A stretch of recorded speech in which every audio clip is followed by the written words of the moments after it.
after breakfast. Ah, this is the life. Wait a sec. Isn't something important supposed to happen today?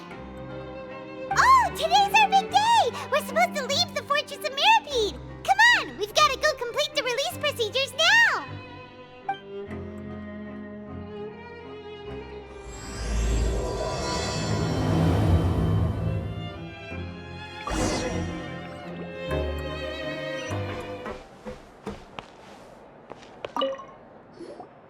Please, sign here. This document will be effective immediately upon signing, and you two may exit the Fortress of Mirapede via the regular channels. It's been so long since we've been to the surface. Let's hurry up and...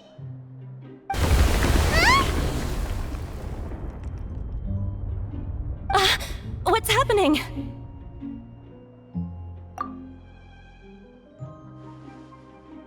I'm fine, thanks. But I wonder what that tremor was just now. Let's go ask the Duke.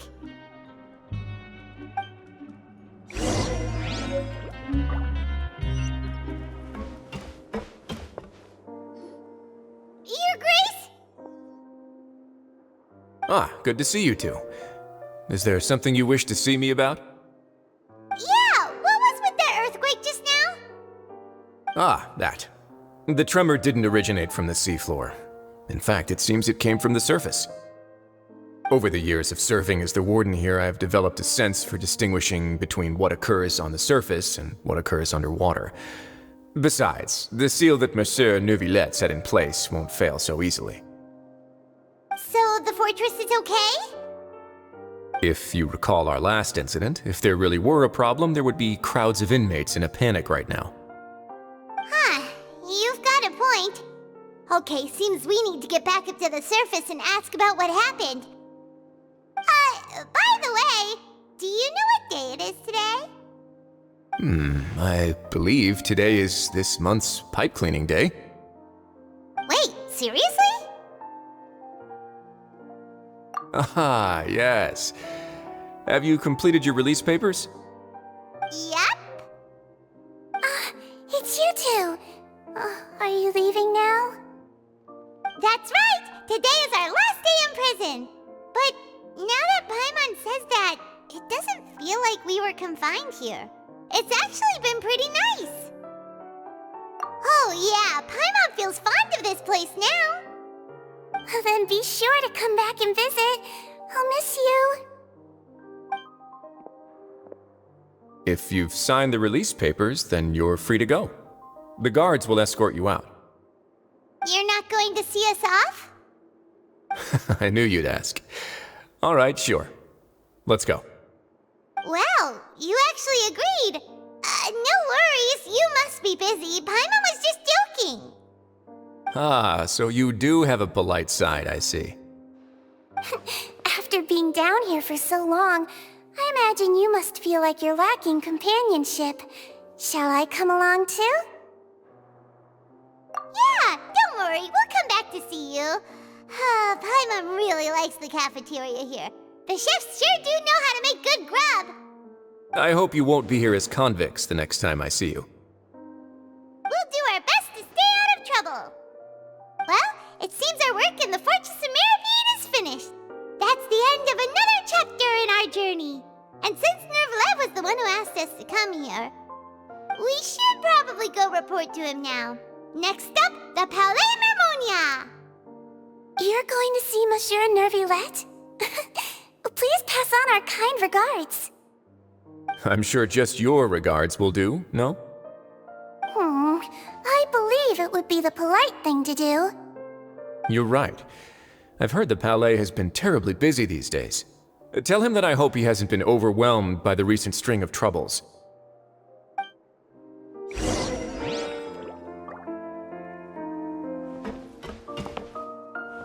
If you're concerned about things at the Palais, why don't you take some time to go up and check things out? I believe you should still have some vacation time to spend.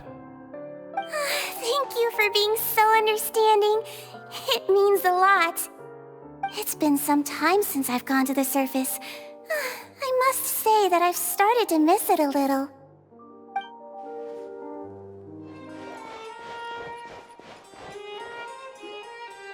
Palais Mermonia sure is buzzing with activity today. Halt! Huh? Oh, it's you two. Apologies. Monsieur Neurvalet did say you'd be welcome at any time. Excuse me, would you mind helping me take a look at this report? I'll be right there. Sorry, I've got my hands full here. You can see yourselves in. Everyone's so busy. Seems a lot has been happening.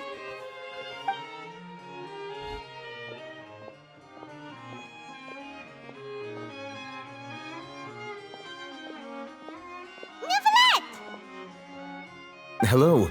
You've come at the right time, but you'll have to wait for just a moment, as there are some urgent matters I must tend to first. In the meantime, please, have a seat. If you'd like to have something to drink, let the Melusine outside know. That's all right. We just ate. Very well, then. Let's take a break over there while we wait for him to finish his work.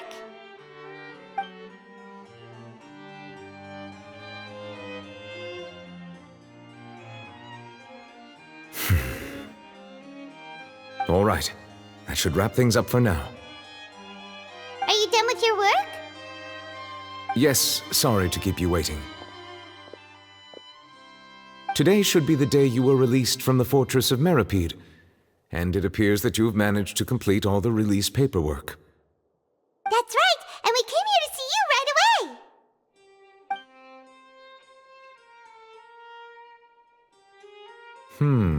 A massive whale.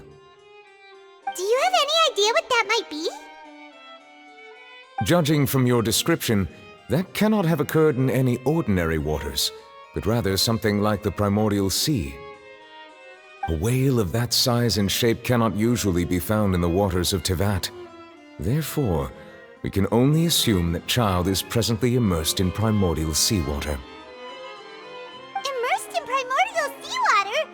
But how? And is he okay? Most people wouldn't be capable of entering in the first place. I'm not completely sure how he could have gotten there myself. Yes? What is it? Ah, right! Paimon felt it too! We asked the Duke and he said it wasn't from underwater, so we figured you might know something about it. It turns out that I have just received a report about this particular matter. In fact, that's exactly what I was busy with a moment ago. The source of the tremor was here on the surface near Poisson. After the shaking stopped, the water levels in the Poisson area rose at an alarming rate. The water levels rose? Oh no! What about all the people there? Fortunately, the water levels only rose for a short period of time and have already returned to normal now. However, I still have a bad feeling about the whole phenomenon. If the change in water levels is connected with the leaking primordial seawater, then the situation in Poisson may be much worse than it appears. Navia should be in Poisson, right? We need to go check on her! I would also like to go there as soon as possible, but I'm afraid I can't leave just yet. We must immediately formulate disaster prevention plans for the surrounding coastal areas to avoid potential catastrophes. I'll have to ask you two to go to Poisson first. I'll meet you there to check on the situation once I've finished things here. There's no time to lose! Let's get going! Please be careful.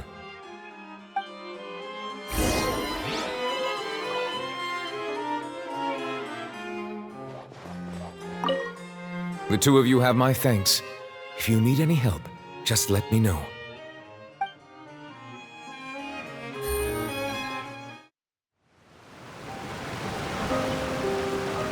Oh no! What happened here?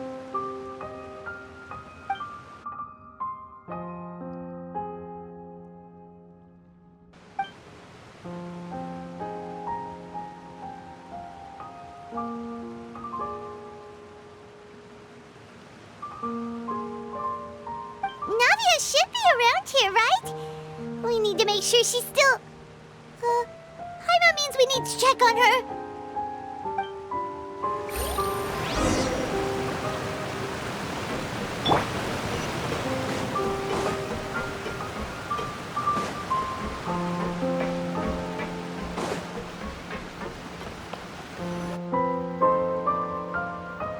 haven't seen a single soul all the way here.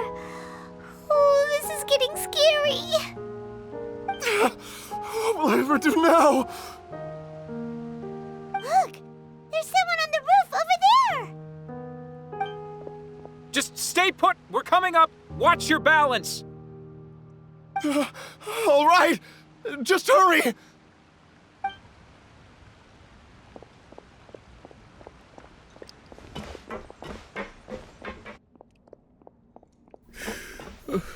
I'm not young anymore. How will I survive on my own? My Desiree! Oh, he looks pretty sad. My leg! My leg! How could this have happened? It hurts! Just hang in there. Help is on the way. You can hold my hand if it makes you feel better.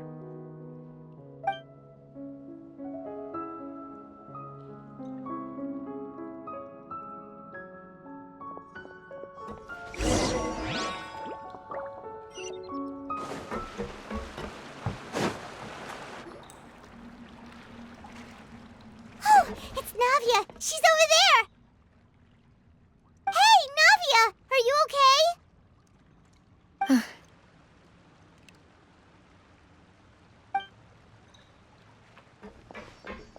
You're here. We heard there was a situation in Poisson, so we came as quickly as we could. Yes. As you can see, the water level suddenly rose.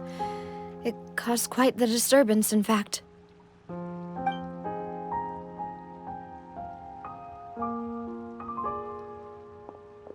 Demoiselle! There was a wounded resident next to a building southeast of here. We've already transported him to safety, but we've run out of medical supplies. He's wounded? How badly? He fell, so it's probably a broken leg. He's pretty shaken up. When the water level rose, he desperately climbed up to the roof. Once the water receded and he saw the ground, he became terrified and eventually... He jumped down then. Find the leader of Squad 1 and tell him to take the wounded resident to see a doctor. He should know where to go. Understood. I'll take over his search and rescue mission in the meantime. All right, you'll be in charge. I'm sorry. Where were we? The situation in Poisson? Ah, right. Allow me to explain. A little earlier, we suddenly heard a loud noise. At first, everyone thought that something might have exploded in the waterways. But before we knew it, water started pouring out from everywhere. The rushing water seemed a little odd, almost like the unique color of primordial seawater. Some people didn't realize the danger and thought it was just ordinary water, leaking from somewhere. Everyone on the street who happened to be close to the water didn't have a chance to escape. As the water levels rose, they suddenly disappeared. They were all dissolved. Those who realized what was happening started to flee in a panic, desperately trying to get to higher ground. Many were injured in the stampede, and some people fell from significant heights. The Spina di Rosula initiated rescue operations as quickly as possible, but there have been a lot of casualties. Fortunately, the water began to recede after some time, and the chaos came to an end. The water that flooded the area contained primordial seawater, so the lower levels of Poisson are still hazardous. To ensure everyone's safety, I've asked the people there to leave as soon as possible. No one knows if this could happen again. All we can do for now is try our best to help evacuate the residents. We still haven't completed the head count, but we'll have some numbers soon. How awful. And all of this just came out of nowhere. It was quite frightening indeed. I only wish that everything that just happened was a bad dream. Is there any way we can help, Navia? Thank you for being so willing to help in a moment of crisis like this. You don't know how much it means to me. I really can't express how grateful I am.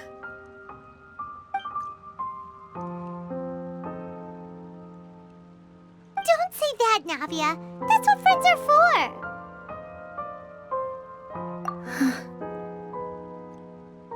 Demoiselle! We've got a situation here! I'll be right there. Sorry, I need to go for now. And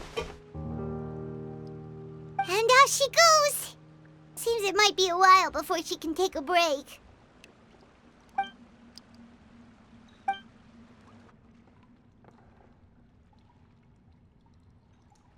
Okay, the wounded are being tended to, and we finished a preliminary head count. More support has just arrived, so I suppose I finally have a moment to focus on my own matters. Of course, we should remain ready for anything, and continue doing our best to rescue others. I'll be sure to have everyone at the Spina di Rosula ready to render assistance. Traveler, Paimon, would you two accompany me to my father's grave for a moment? Huh? Right now? Thank you.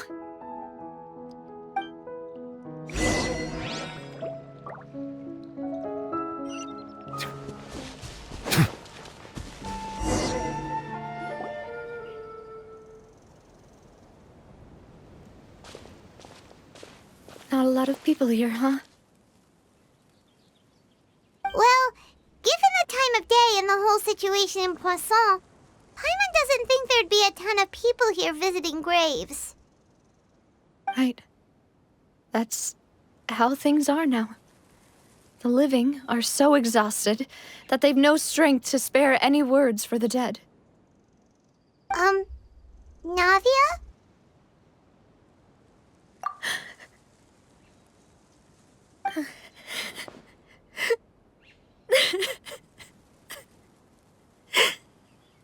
Navia, what's wrong? Sorry.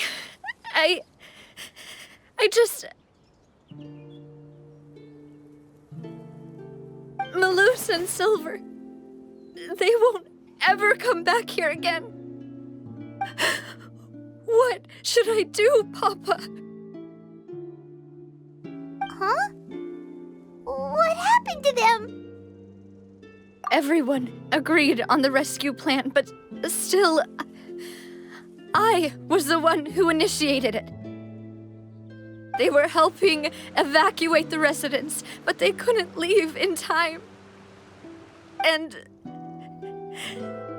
they were caught in the seawater.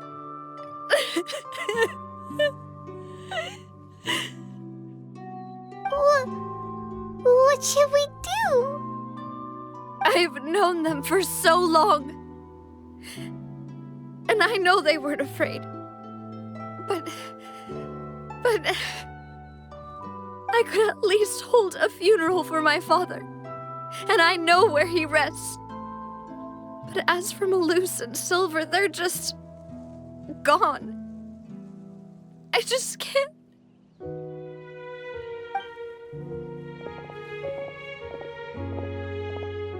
Everything looks so clean after it rains. Even the gravestones. I didn't expect that you'd enjoy a glass of red wine in front of Master Callus's grave. I can understand. Besides, the scenery here isn't half bad. See, it's not just me. I always want to bring something when I visit Papa. Perhaps we might even have a picnic. He wouldn't be angry, would he? How could Master ever be upset with you, Demoiselle? Yet the cemetery is the home of those who have passed, is it not? Everyone ends up here sooner or later, no matter who you are. Buying yourself a plot in advance, are you? No need yet. But when I do, I hope you'll let me be buried beside Master Callus, demoiselle. Hey, stop joking around. I'm quite serious. That way, it'll save us both the trip to see each other whenever you visit your father's grave. That makes sense. In that case, could I be buried on his other side?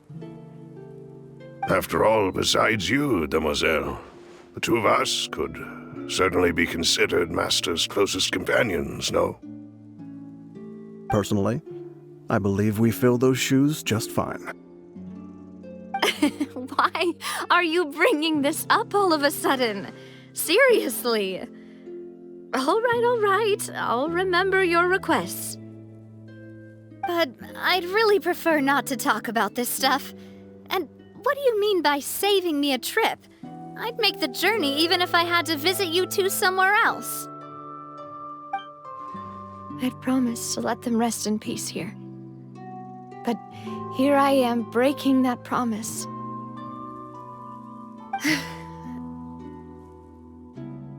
I'm sorry for letting you see me in a mess like this. I don't usually cry, really. Paimon doesn't know how to help you feel better. But, well, she understands how you feel. I had always thought I could make my wishes come true. But now that I think about it, that never solely relied on me. Many things can only be accomplished with someone else's help. Malus and Silver have helped me so much. But by contrast, I could do nothing for them. I'm so sorry. You can spend as much time as you need here, Navia. We'll stay with you. Thank you. Right now, you don't know how much that means. By the way, you can have a look at this. It's a list of victims from the incident that took place here.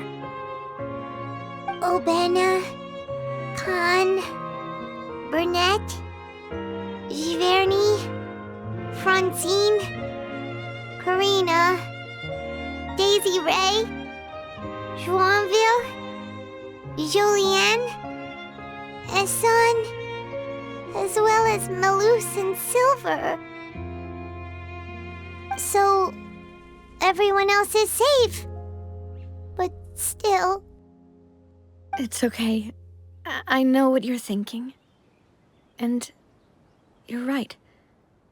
We lost Malus and Silver.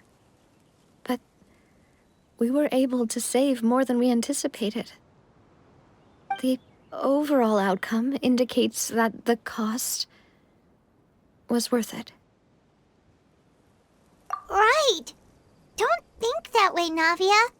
One person might be saved at the expense of another, sure, but that isn't something we should ever consider a trade.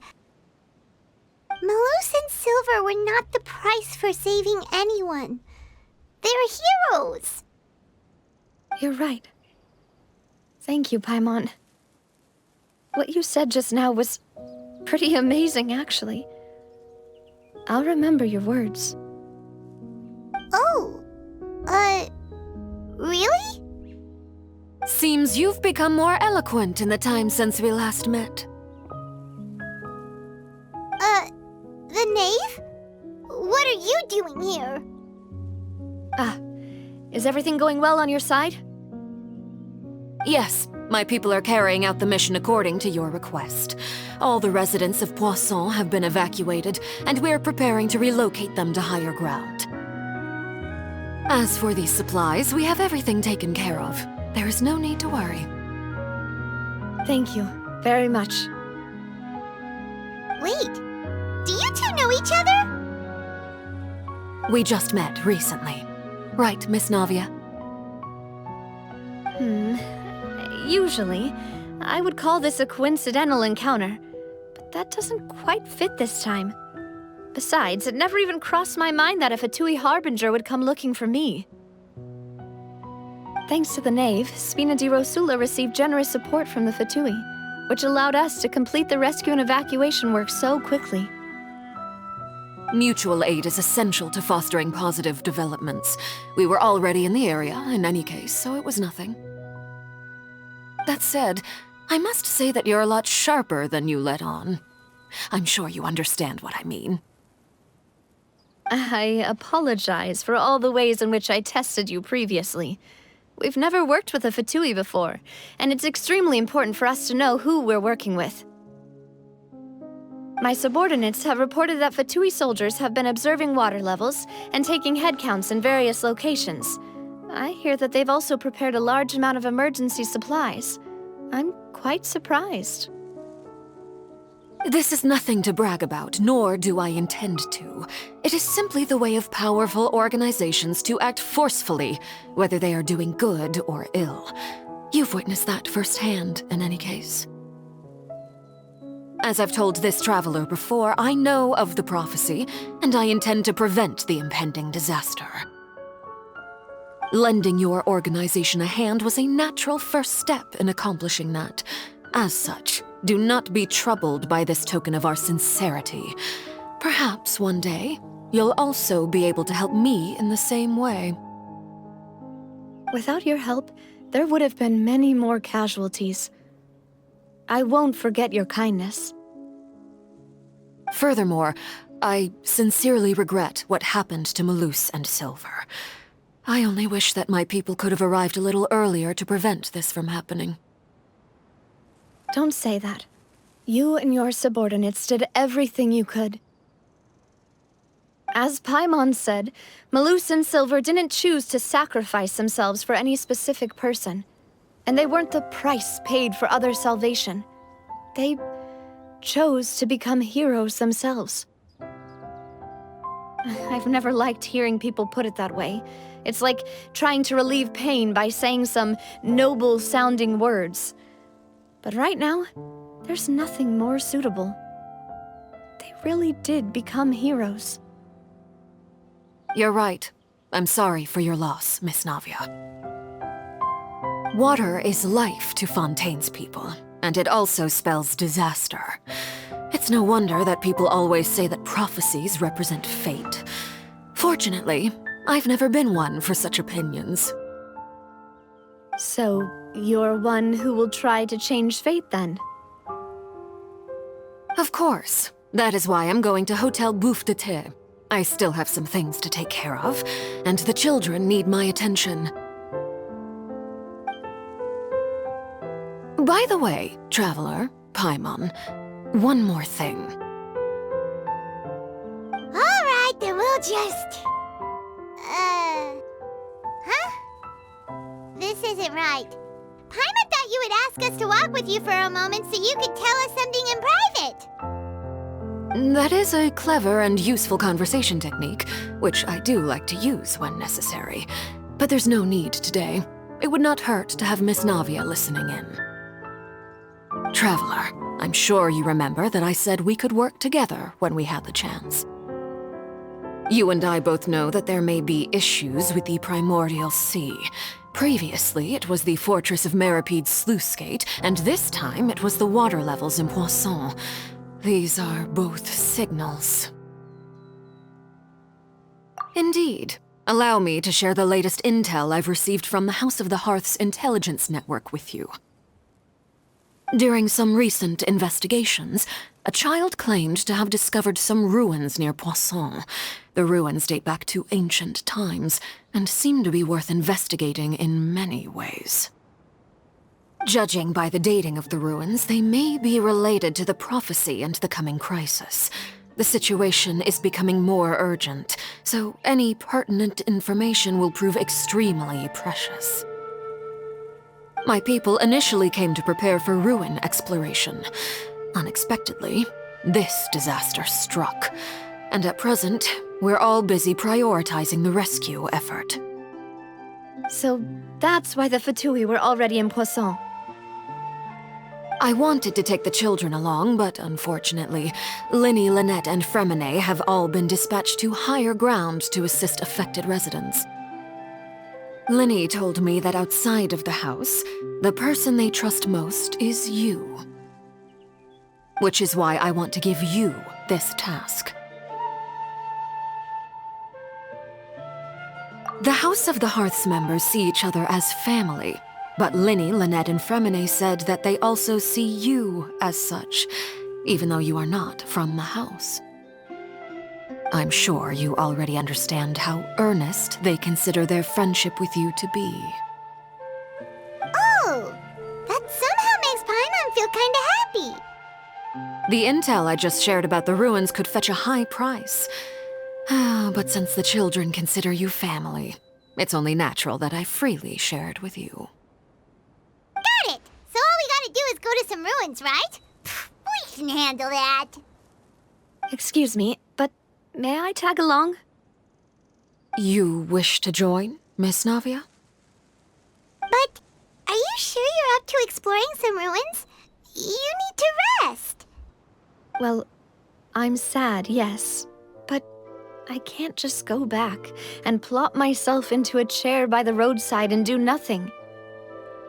There's no point in being depressed while we still have a disaster on our hands. As my father's successor, I must live up to the hopes he had in me. Besides, I'm also doing this for myself. I need something, a distraction, to keep my mind off Malus and Silver.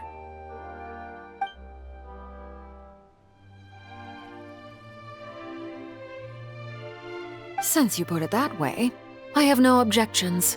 What do you say, traveler? All right. The ruins are to the south of Poisson. Here's the map. Okay, the three of us will handle it. Come on, let's pack up and get going.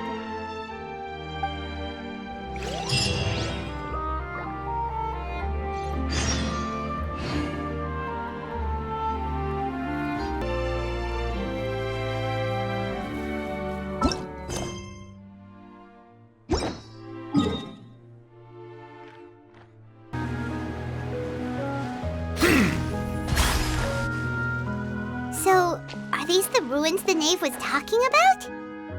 Whoa, talk about old. They seem to be pretty ancient, all right. Let's go in and have a look. Just be careful.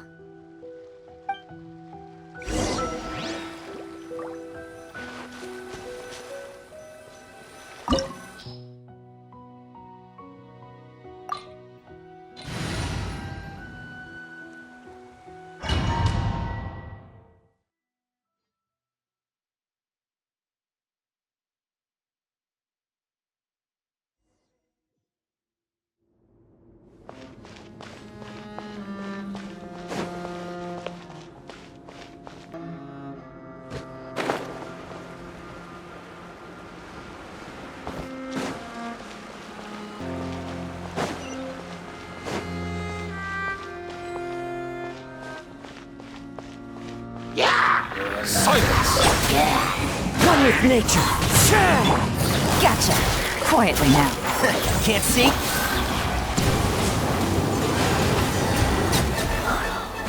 Dada Kondala.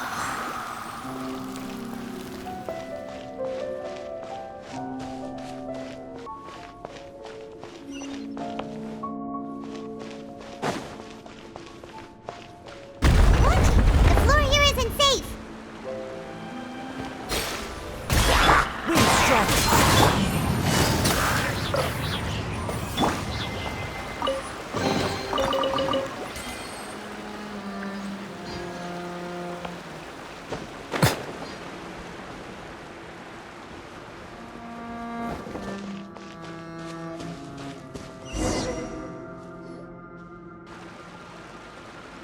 This place has also been contaminated by primordial seawater.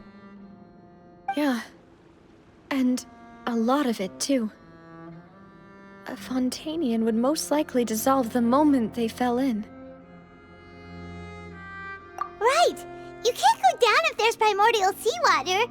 It's too dangerous, and it won't be any help for you to just stay here. Don't get Paimon wrong. We're not saying you're useless. It's just that... No, you're right. I can't do anything in this situation. I'll leave this to you.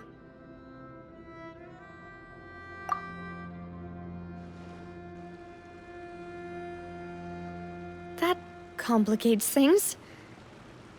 Maybe the only way left is forward. In that case, do you want to wait for us here? The water levels here are unstable, and there's a chance the water will rise. So staying here wouldn't be safe either. I'll go together with you. Perhaps we'll find the exit just up ahead. All right. Come with us for now then, but please be careful.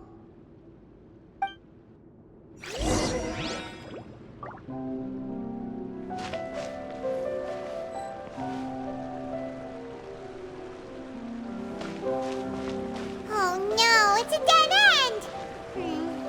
Let's try climbing over from the side.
There's something wrong with this bridge!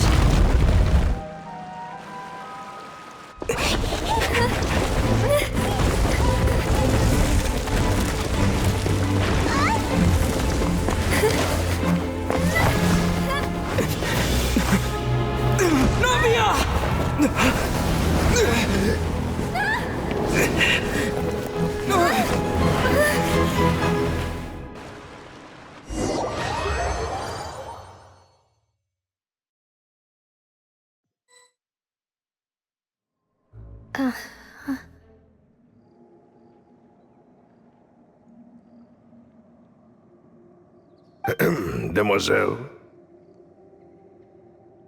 Huh? Demoiselle, what are you doing here by yourself? Would you be standing here till dark if I hadn't come to get you? Maybe she just wants some time to herself, Malus. Oh, was I sleeping? Yes, it would appear so. I must be tired. That's quite possible. However, you were the one that suggested we go out for a walk. Oh, right. I nearly forgot. It must have slipped my mind when I dozed off. I haven't had a nap today yet. Have I?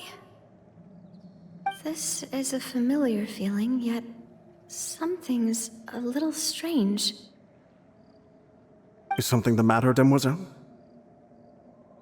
Oh, no. No, I'm fine. I was just trying to recall why we came out for a walk. Do you remember Mr. Giverny? He'd requested our help before with foreign merchants who had a debt dispute with him, and we'd resolved the matter not long ago. We were headed to see how things were going with him at the moment. Ah, right. Yes. I remember now. Oh, Miss Navia. Ah, Mr. Malus, and Mr. Silver too. It's good to see all of you. How have you been? I've been great. Thanks to your help, those bothersome merchants finally realized that I wasn't the one they were looking for. Why, I wasn't even the guarantor for that person. They were knocking at my door day and night. Even my neighbor Obina was getting fed up with them. Sometimes force is required to calm someone down and get them to listen to what you have to say. That's right. Oh, by the way, Burnett, what was it that you wanted to give to Miss Navia again? Oh, yes. One moment, I have it right here. Miss Navia, these are some flower seeds that I prepared. Please take them. They're a very good variety, and they'll become very big and beautiful once they bloom. I don't know what we would have done without your help, so this is a little token of our appreciation. I hope you won't refuse. Did you cultivate them yourself? Thank you so much. I'll certainly take them. Malus, we do still have some empty flower pots at home, right? Why, we can have as many pots as you'd like, demoiselle. Perfect. In that case, we'll swap out some of the decorative plants for some of Mrs. Burnett's flowers. Very well. Wait. Something seems to be off here. Excuse me, madam. If I'm not mistaken, your name is Burnett, correct? That's right. Is something wrong? No, it's nothing. This is the first time we've ever met, but your name seemed familiar to me. I must have heard it when I was discussing things with your husband previously. I've heard this name before. Sometime recently, I'm sure of it. And why are there so few people around here? Where did everyone go? We must mind the time, demoiselle. We still have important things to attend to today. Huh? We do? Like what? Well, now, did you forget? Miss Navia, here you are. I've been looking for you. Please, come to the Opera House. Your trial is about to begin. My trial? Wait, why would I need to go to the Opera House? Yes, she's right, demoiselle. It's just about time now, so we should get going. Oh? All right then.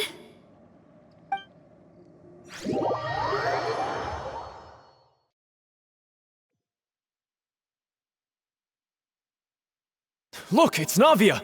She's here! And her two attendants are with her! Goodness, everyone's finally here.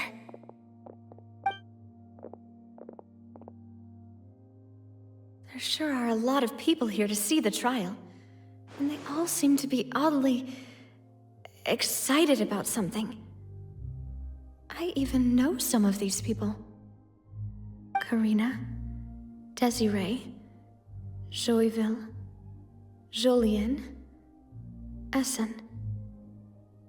Why are so many people here? And why do I have no recollection of this case?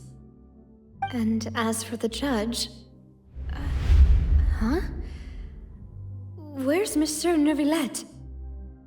Please sit in the defendant's seat. Don't worry, Silver and I shall accompany you. All right. But are you sure you can stand behind me? Typically, it wouldn't be allowed, but today is an exception. Hey, what kind of place do they think this is? Come on, do they have any idea what they're doing? Seriously. Enough with the whispering! Could someone please tell me where Monsieur Neuvillette is, and why I'm standing trial? My dear Miss Navia, have you not yet realized what you've done? In that case, allow me to explain. As all here know, you are Master Callus's successor, the head of the Spina di Rosula, someone held in high regard by every soul in Poisson. After you took over the Spina, you treated all of us just like the late Master Callus had. If anyone in need reached out to you for help, you responded. Not only you, but your butler, your subordinates, nearly everyone in the Spina di Rasula fought for the well-being of those in Poisson. Wait a moment. Aren't you just proving that I'm a good person? Yes, correct. Absolutely right. And that is why you stand accused. You have helped so many people get through so many difficulties. You are one with us. We are inseparable. We are one big family, all of us who are from Poisson, inextricably linked. And with you being so important, we couldn't possibly do without you. Therefore, this fair and honorable court shall declare you guilty, and you shall stay here. You will be together with us forever. Huh? What are you saying? Everything you have said is correct. I have indeed done a lot for my hometown, and I would be willing to be with you all, but what is the purpose of having me stand here like this? What is there to discuss? Ah, well, if that's what you think, then I have no further comments. How wonderful, Miss Navia!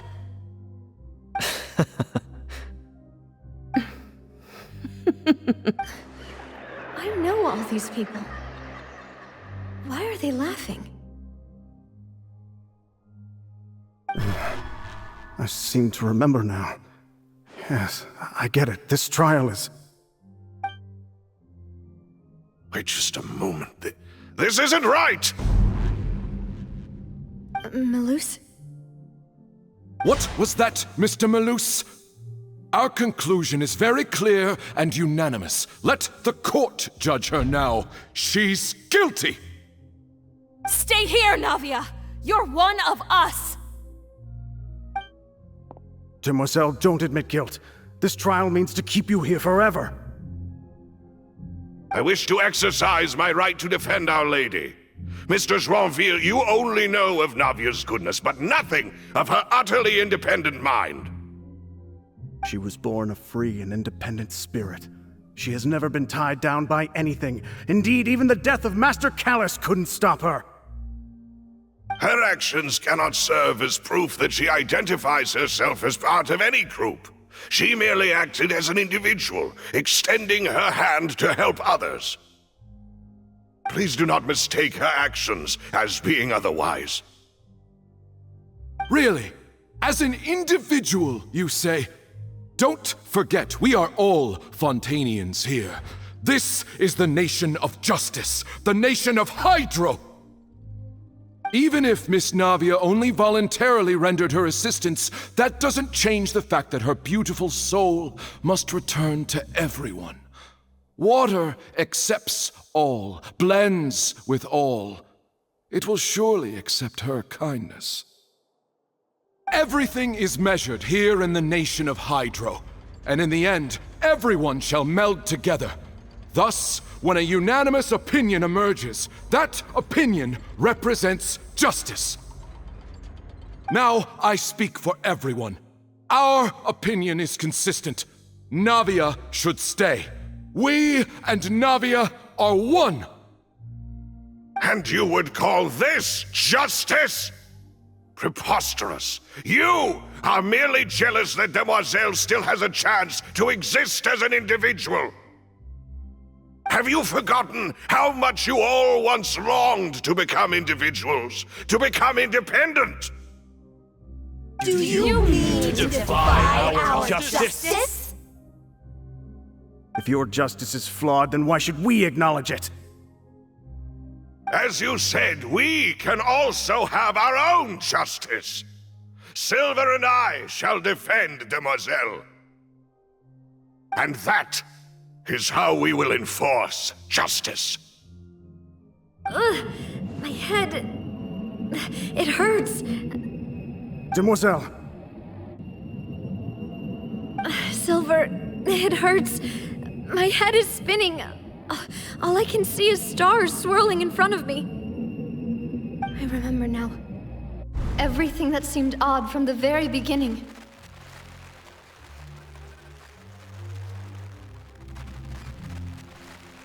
Karina, Desiree, Joyville, Jolien, Essen, and Mr. Giverny and Mrs. Burnett, who we met earlier.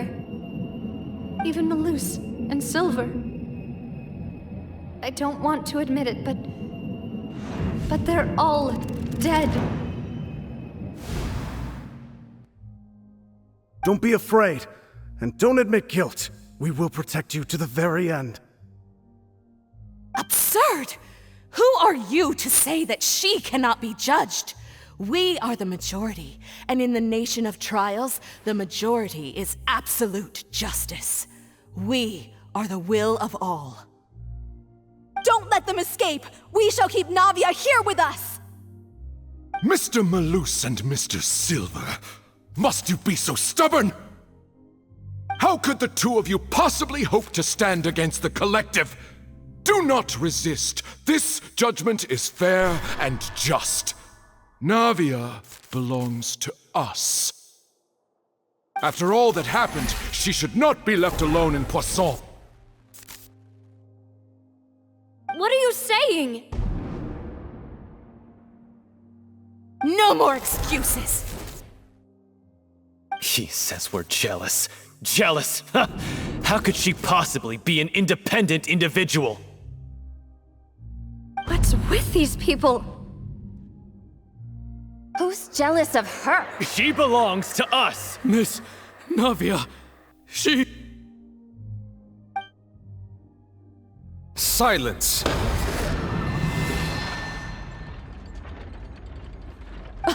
That's...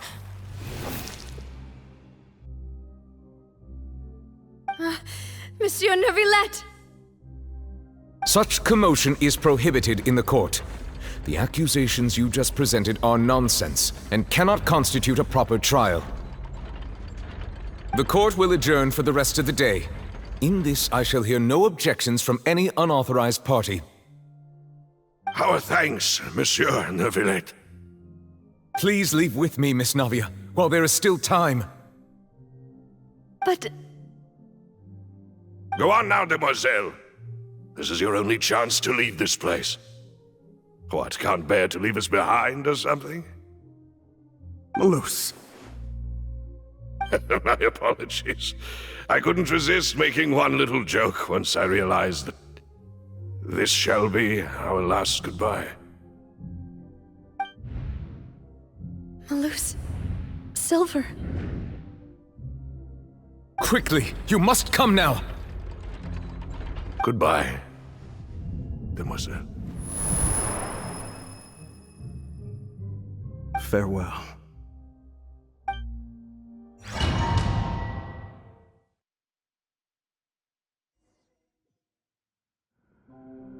No, wait! Just a second! Hey! Navia? You're awake. Good.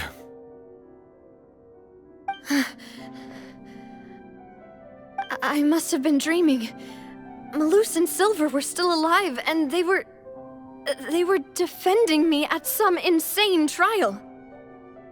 It looks like you're all right.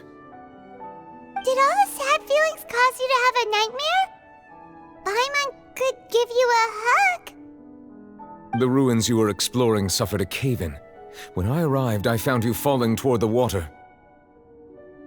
You were just about to be dissolved within, but I...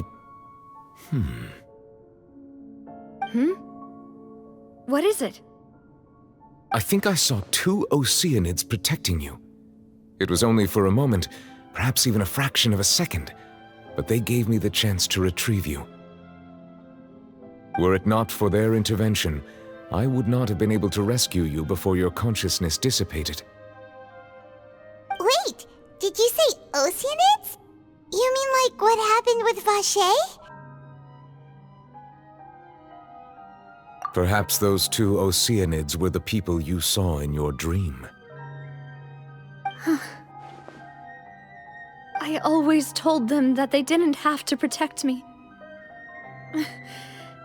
To think that they'd keep doing so even after death. Please come with me.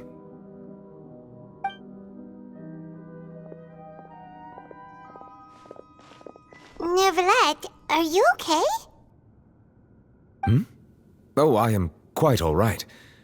Perhaps there's something we could chat about? Why do you look so stiff all of a sudden? Oh, Paimon knows. You're the type who feels awkward when there's nothing to talk about, right? I merely thought that we should give Navia some time to herself. Huh? Why didn't you just say so then? Don't you think it's even more awkward to call us over like this and then have nothing to talk about? I suppose so. Ah, Sigewinne. I hope all is well with her these days. Her work in the Fortress of Meropide has not been too much for her, has it? No way! Don't worry. She's doing fine down there. She's an amazing head nurse. I see. Well, that is good. I have always worried that Sigewinne would need a lot of time to understand the world of humanity, just as I have. Oh, and the Duke also says hi! Even though Sigewinne made him do that. He hopes that you haven't been overwhelmed by all that's happened lately. Thank you.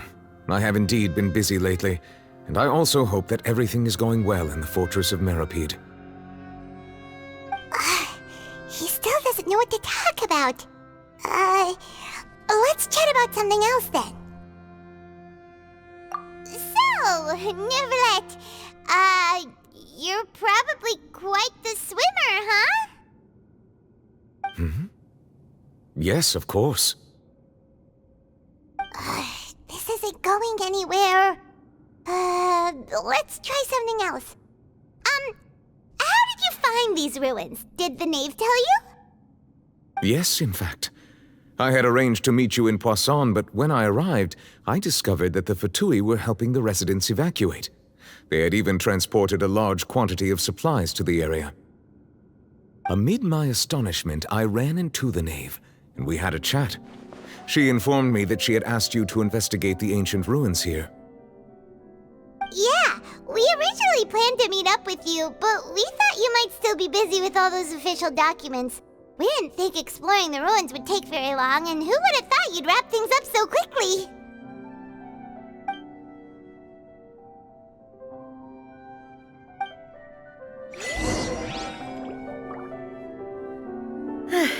I'm sorry to have kept you all waiting like that.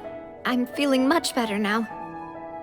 I guess we should get going again. Will you come with us, Monsieur Neuvillette? Yes, if you wouldn't mind my company. All right! Another one joins the party! Let's get going then!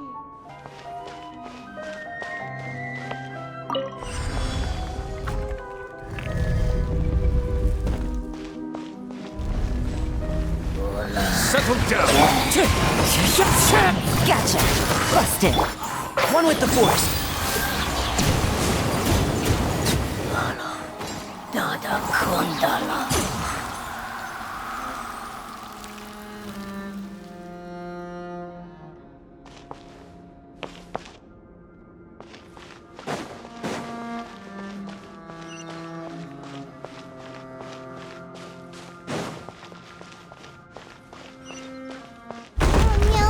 Another unstable path. Watch your step.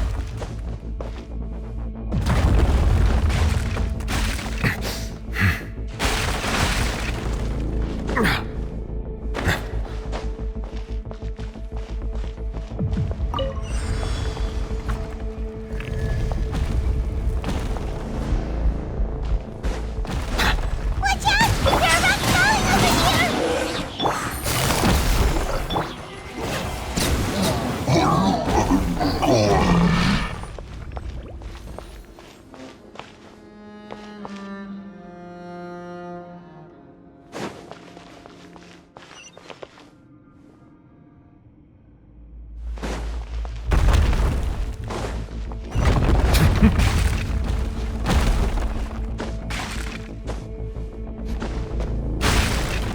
Seems we're almost at the top.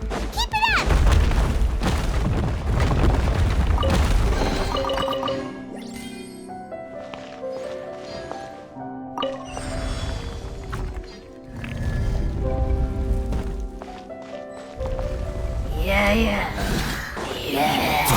Pointless!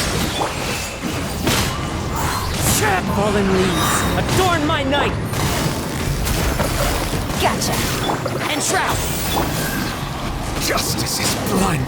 Settle down!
Looks like we've reached the end.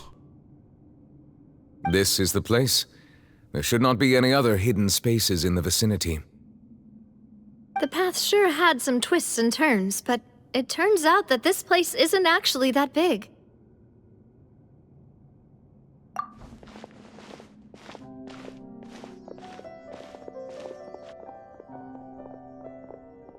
Stone slates? It seems like they were put here as an offering. Could we take them down and have a look? Perhaps we should just leave them be for now. There are 4 locations in total, but only 3 stone slates. The slate that should be in the first empty spot is missing. The surrounding walls also show signs of damage. There's something written below. Let Paimon see. Reason dictates that this nation be destroyed. I shall record the history of its future here in its past. Say what? It feels like someone left these slates and these words here for a purpose. But does he mean that Fontaine should be destroyed? That would fit the circumstances dictated by the prophecy, yes. Indeed, the slate's contents correspond to it. Take the second slate, for example. There's a person kneeling here. She seems so dedicated. And there's a whole bunch of other people behind her doing the same. She's facing this... what is this? Some kind of island in the sky? And is that Lady Farina in the third image? Did the Hydro Archon fall into the water? And is that a ring of people around her? Paimon doesn't quite get it. Are they all in the water? The fourth image. I know this one. This exactly matches the content of the prophecy. The people will all be dissolved into the waters, and only the Hydro Archon will remain, weeping on her throne.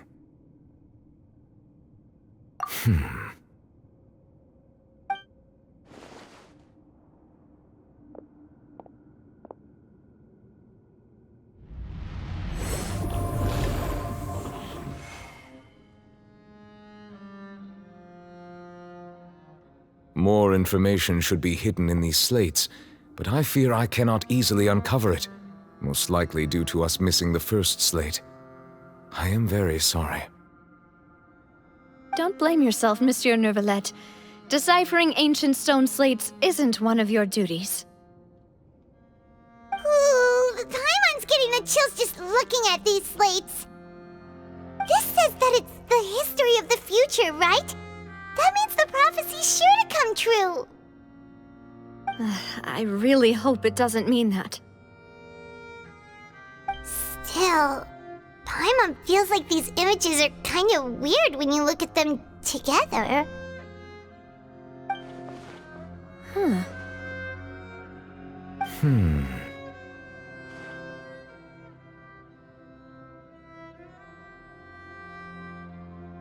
That's right! If the images are in chronological order, shouldn't the fourth, the water's drowning fontaine, come before the third, where the Hydro Archon herself falls into the water? And yet the order is reversed here.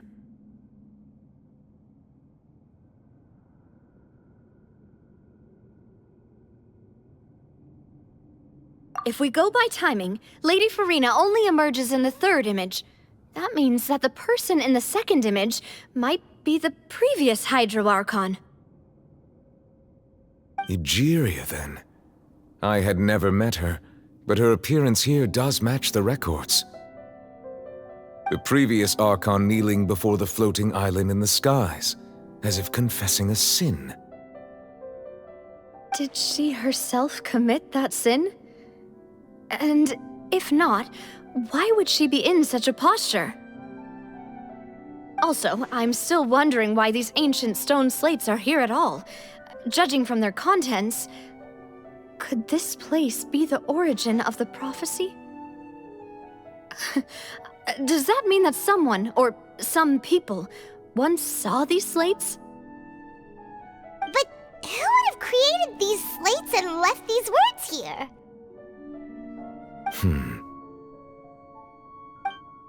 It seems that any further clues will have to come from Farina. In that case, there's no time to lose. There's nothing else to be gained here, so let's head back first. Yeah, we better get somewhere safe for now.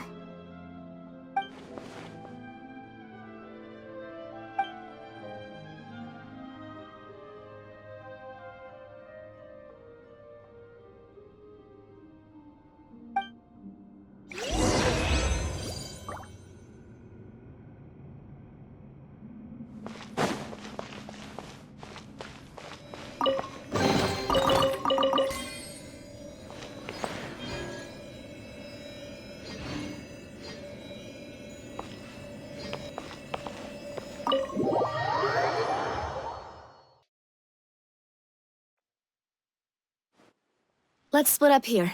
I'm going to check on what's happening with the Spina. You know how it is. There's some things you just need to be there for yourself. You still have energy for that, Navia? The Hyman's already beat! Just head back to the Fleuve Cendre and have a rest then. Thanks for keeping me company all this time. I'll depart as well. Thanks for your hard work today. Rest well, everyone. Traveler, I will go talk to Farina tomorrow morning to ask about the stone slates. I'm sure that you're concerned about this matter as well. If you have time, drop by my office. I will share the results of our discussion with you. Are you really gonna talk to her about this directly? Will that be a problem? Paimon's getting a little scared now that it's come to this. She has long been harboring secrets and will not give them up easily, which makes it all the more my duty to ensure that she understands the present situation. Alright, we'll leave it in your hands then. You're probably the best person to talk to her anyway. I will be carefully considering my words tonight. Traveler, Paimon, our safe house at the Fleuve Cendre is always open to you as ever, so please don't think you're an imposition. Alright, I'll be on my way then.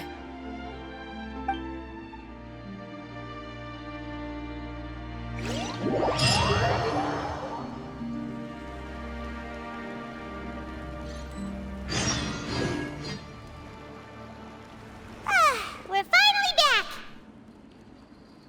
Welcome back. We've got a special menu prepared for you two tonight. Yay! And there's good food too! No, the boss is the best. Ooh, desserts! Nice, these are all Paimon's! Paimon's already starting to forget what happened today. Oh, that voice. Is that who I think it is? Huh? It's you two. What are you doing in Fontaine?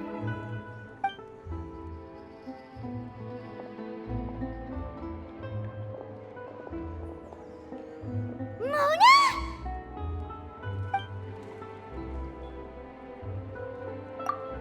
Seriously, nobody just uses a scry glass whenever they've got time to just see who they'll meet on the road.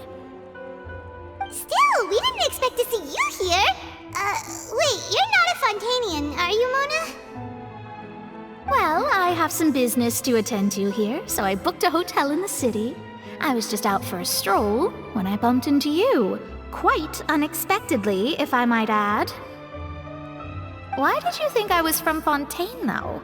Is that because Magistus doesn't sound much like a Mondstadter surname? Yeah, let's go with that. Well, I used to have my own surname, which was, well, some other thing. Either way, the old hag told me when she took me as her disciple that the first step to being a great astrologist's pupil was to change that name. There was nothing for it, really.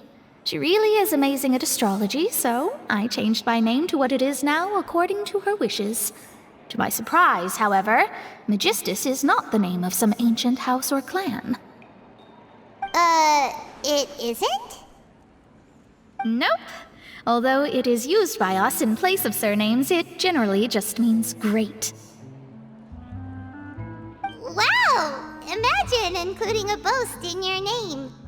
Wait, are you gonna have to put that into your genealogy as well? I reckon so. In any case, I'd give my disciple a name like this as well, if I were to take one. Astromancer Barbeloth Trismegistus. Whoa, that's a long one. Does it also mean great or something? My name means Mona the Great Astrologist. As for the old hag, hers is, in plain speech, the thrice-as-great Scholar of the Stars. Just take it as a title specific to astrologists. Thrice-as-great? That's so petty.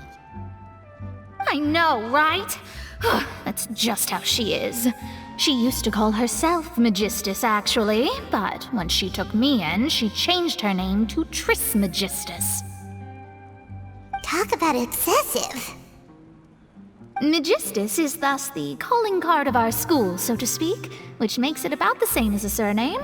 It's all right if you don't get it. You can look into it further should you need to study astrology more deeply. That sounds terrible!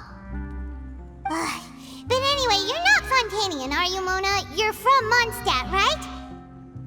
Well, I was born in Mondstadt, yes. My parents migrated to Dorman Port, and I traveled with the old hag for a while, after which I settled down in Mondstadt City. Oh, that's a good thing then. At least we know you won't be dissolved by Fontaine's waters. Speaking of that, I'm sure you're aware that a bunch of things have happened here in Fontaine, right? I know you're not a local, but I'd avoid getting too close to any water that looks strange all the same. There's something ominous about it. Well, the water, I mean. That was the main reason, yes. Just a while back, the Steambird invited me to take part in a panel and speak about the circulation of the prophecy as an astrologist. The invitation was sent quite early on. I don't think anyone expected Fontaine to be in this much trouble. What do you make of that prophecy, Mona? Just tell us what you think as an astrologist. Your word would go a long way to make things more certain and less scary. What I can tell you is that I'm an astrologist, and that this prophecy concerns the fate of Fontaine, even that of all Tevat. Ascertaining this is akin to reading the fortune of the whole world. I'm afraid that this is not something that just anyone can do. If I could do it, you would no longer call me an astrologist, but a visionary. But on the flip side, the prophecy is so huge and powerful that it must surely come from a powerful visionary. Its contents involve the fate of the world. Disregarding it would be a mistake. A visionary? Sounds really powerful and all, but does such a person really exist? Of course. The old hag could do it. And I'd bet there are others amongst those Hexenzirkel colleagues of hers who could do something similar.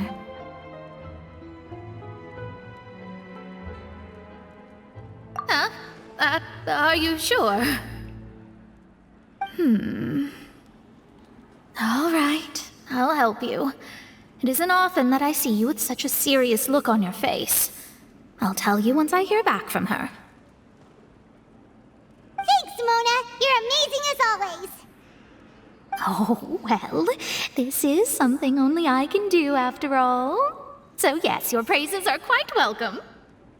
That's the greatest of astrologists for you! Of all the people we know, you know the star's the best! Indeed, indeed. That's the spirit. Oh, sorry. I came to see what all the commotion was about. If there's anything you need, do not hesitate to inform the Spina di Rosula. Oh, whoops. Guess we were getting a little too carried away there. Well, I'll go tend to my own business now. If I receive any news, I'll be sure to come find you two again. And there she goes, quick as rushing water. And here we are with the Spina guy giving us suspicious looks. Right, but we were able to recruit Mona's help, didn't we? Our Fontanian friends will thank us someday.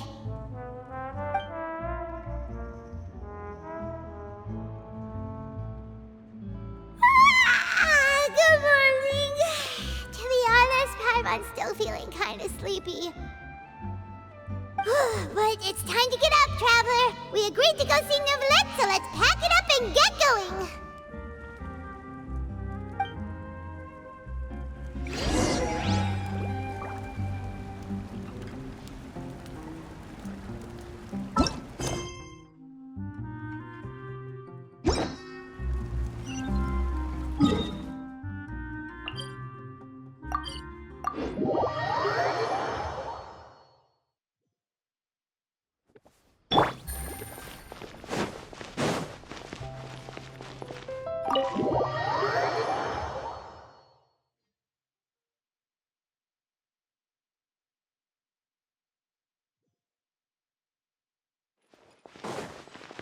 Take it easy.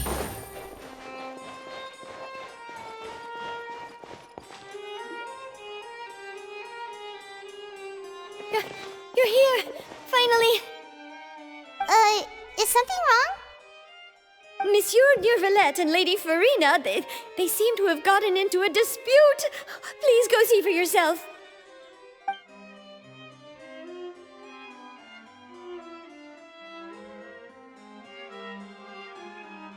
Like I said, I've already explained everything!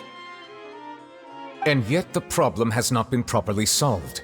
There is little space for excuses between us. It is not my intention to offend you, but please, tell me where you stand. You are the Hydro Archon Focalor, are you not? Look at this. This is a list of the victims from the recent Poisson incident.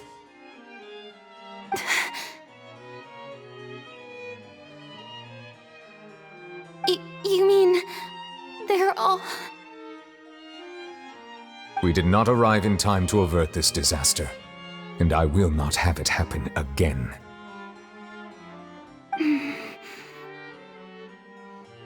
I will say this once more. You must tell me everything you know.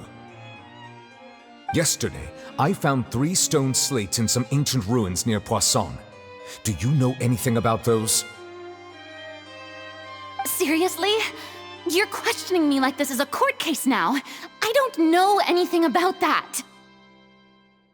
But you found them in some ancient ruins, you say?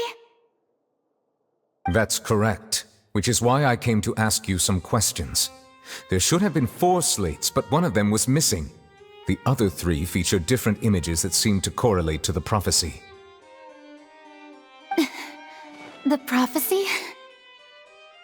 The second of these slates depicts the previous Hydro Archon Egeria kneeling before a floating island in the sky, as if confessing something. Do you know nothing of this either? I don't. I've never seen such slates. I'll ask you again.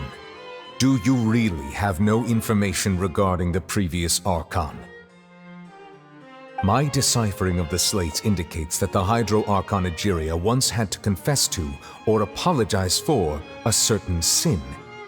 If anyone would know about it, it should be you. All gods don't have the same secrets, you know. She was herself and I'm me. Is it really so strange that I know nothing? I understand your concerns, but I'm sorry. I just don't have anything to tell you. Forgive me for saying this now, Lady Farina, but I have long known of your various secret investigations into certain matters. There are several indications that you have been investigating the prophecy on the sly. This is not strange in itself, considering that you are the Hydro Archon. But it is strange that you should also claim to not know any of Egeria's secrets, as well as do nothing following your inquiries. You have never been as superficial as you have presented yourself to be, nor are you a fool. And yet, your behavior is very inconsistent.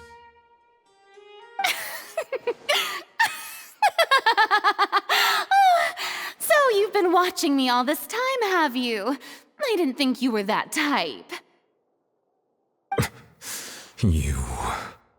Well, since you know about my secret investigations, then you should know I'm actually working to take care of it.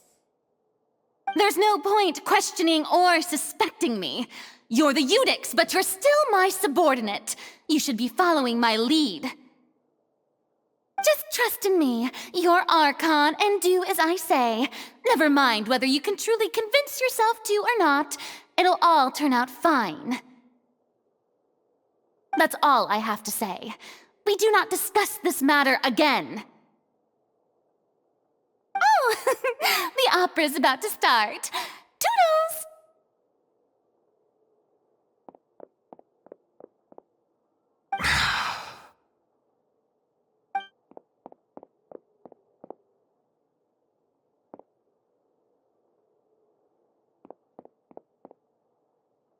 Did Farina not notice us standing by the door? Wonder what's up with her.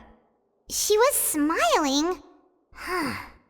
She didn't seem in the mood to care if we were listening in or not.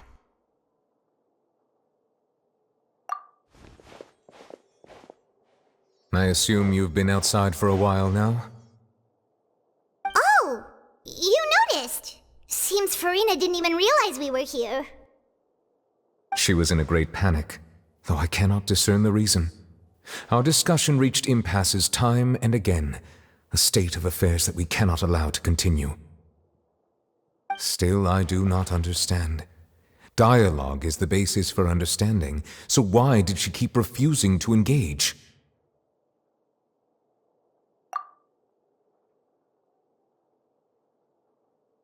Everyone in her inner circle has noticed that she is hiding some secret. The issue is her attitude.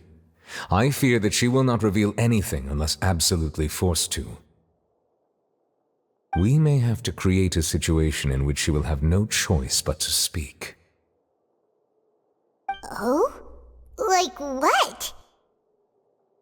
Normally, people will only reveal the truth when standing trial. Perhaps we must have the Hydro Archon experience just such a scenario. But Farina's seen so many trials, and she's really good at dodging questions. How do we make sure that she won't just slip away at the first chance she gets? We will need to consider this thoroughly, join forces with various parties, and then do what we can.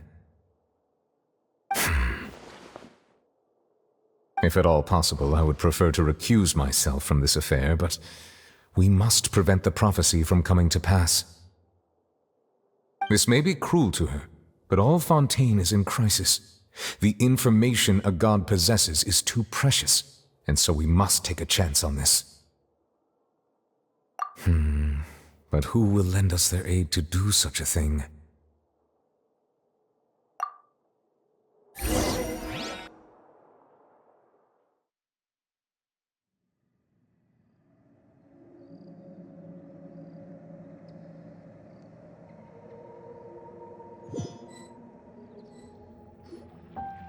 Well, that's everyone, huh? Speaking of which, it was pretty smart of you to think of hiding here. Poisson was just involved in a disaster, so it's presently devoid of people. That naturally makes it the best choice. And here you are drinking tea like it's the most natural thing in the world, huh? That's what families should do. Sit and enjoy a leisurely time together. It's nice to enjoy tea here, you know? Care for a cup? Lend me your ears, everyone. Or perhaps one of you might like to start us off. How about you, friend? Me? No, I don't think I can. Then, how about you, good sir? I fear that I will cause the mood on this boat to become as somber as it is in court. Well then, I guess we're lucky we've got a local like me to organize things. Wonderful, the spotlight at last. I guess I'll be facilitating things from here. That was a little long-winded, don't you think? Oh, you might be right. Anyway, to cut to the chase, our friend here, the Traveler, has brought us together to discuss something. As for what that is, well, let's start by saying that we'll be pooling our efforts together to create a series of traps. Oh, how intriguing. Well, it's just an expression, really. One that I just learned from Chlorand, and used on the spot. So, let's invite her to explain in detail. A round of applause, please. Huh? Didn't you say that you would be facilitating this? Oh, come now. Your work doesn't involve much public speaking, right? This is a good chance to practice. You might even pick up some fancy oratory tricks to impress your boss with in the future. I see. And what does my boss say? He is glad that you consider him your boss. Do go on.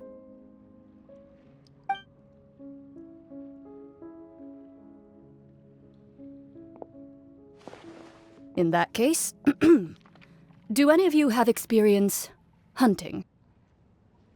Not that I recall. Fremine and I once used a wooden stick in a basket to catch wild rabbits when we were younger. As for Lynette, oh, right. You were sick that day, weren't you? I've also gone diving to catch some fish before. Does that count?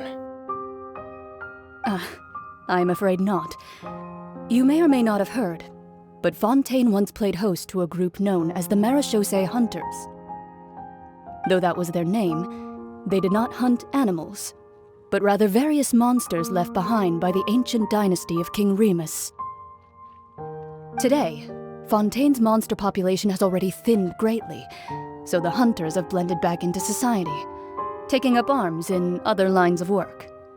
They even left a unique methodology of hunting in their wake. A trap comprises of the following components: bait, a trigger, and a containment device. Sometimes a lethal implement will also be necessary to deal with the prey. So, if we were to build a trap together, right now, what would you choose to build it with? For me, I would prefer something basket-shaped. Pigeons and rabbits will see the bait and naturally enter the snare. Our line of work requires a deft hand, and we're some of the best in the industry, so you can count on our techniques. You used some of those techniques while moving the people of Poisson, didn't you? My subordinates mentioned that you even performed some magic for the bawling children. Yes, and I even managed to gather some intelligence in the meantime. I'm quite the multitasker if I do say so myself. I'm afraid I can't claim that as my strong suit. I prefer more stable methods, like placing bait in the water and waiting for the fish to come within reach. That's the kind of method I would count on. Calm and steady. Exactly the kind of person who would catch loads of fish. And I can be their assistant. With discretion, I'm sure. I'd probably use some sort of mechanical animal. Papa once bought me some small clockwork squirrels, mice, and such. When placed in the forest, they can attract others of their kind. I remember that you liked those too, didn't you? I did. And that would be a good way to go about it. If they're realistic enough, animals of the same kind will follow them all the way to the trap. What about you, Monsieur Neuvillette? I fear I do not have any related experience. That makes sense. You usually solve problems directly, without the use of any such tricks. But I do have one more question for you, monsieur. If we were to create a trap now, how would you design it? I would like for it to be effective, but bring no harm to the prey. A more gentle trap would be ideal. Kind, as always. However, our intention doesn't necessarily change the containment device and the type of implement we need. If we wanted to kill the prey in one strike, we would need a powerful implement. However, that also goes for prey that must be captured and safely contained.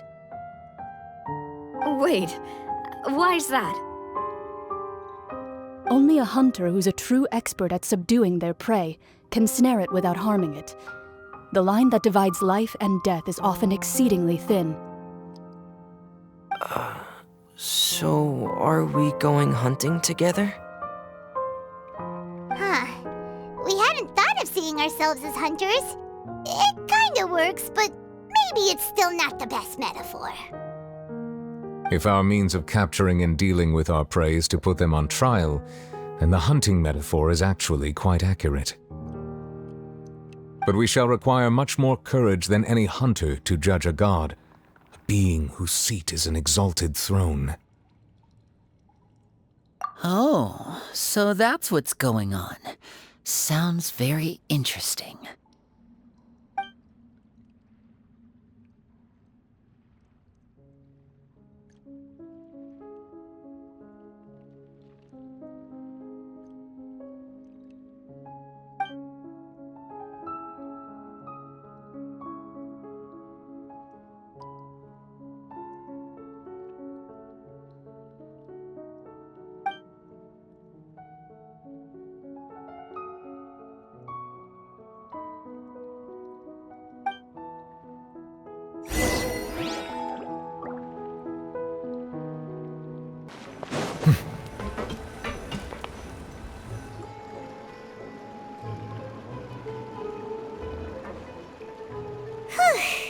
It's been a tough few days, hasn't it?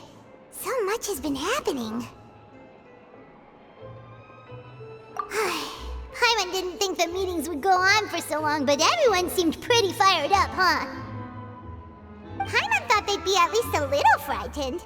Well, Fremine was, now that Paimon thinks about it, but everyone else just looked a little surprised. Well... It's hard to say. Paimon doesn't have any experience with this sort of thing. But with you around, Paimon sure will do great. After all, you're the most reliable person in the world, aren't you?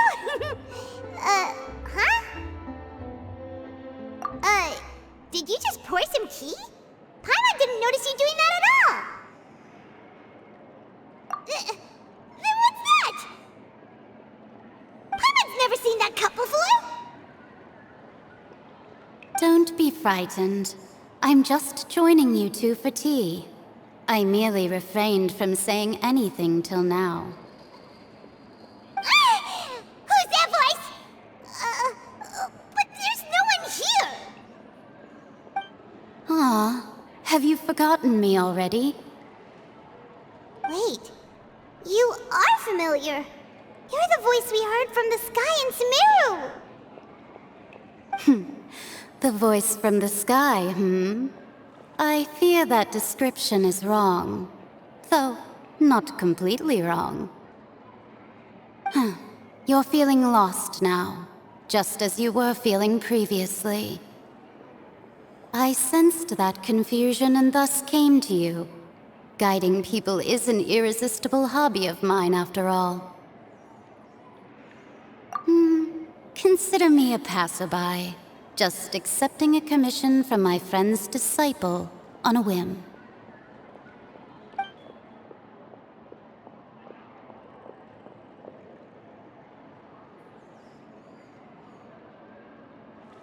The prophecy.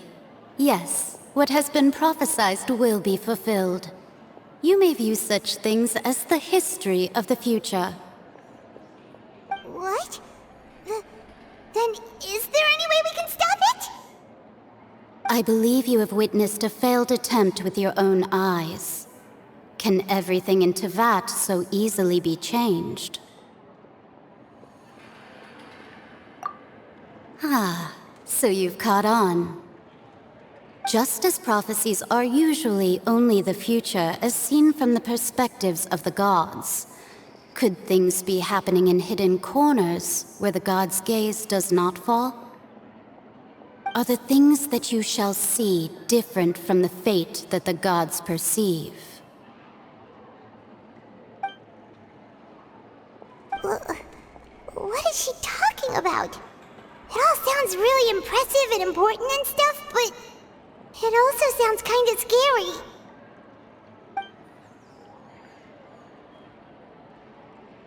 I believe that you understand, right? Some things are insignificant, but others you must reach out to change. Ultimately, fate shall serve as your only guide, no matter what will happen in Tevat's future. All you need to do is to play your part. This was good tea, by the way. Thank you for your hospitality. Well, that'll be all for today. The voice. It's gone.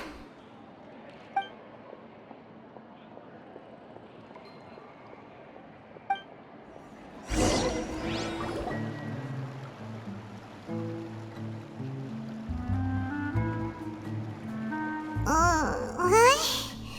I want to hear someone talking. Alright, coming! Hey, it's you who's getting lazy, okay?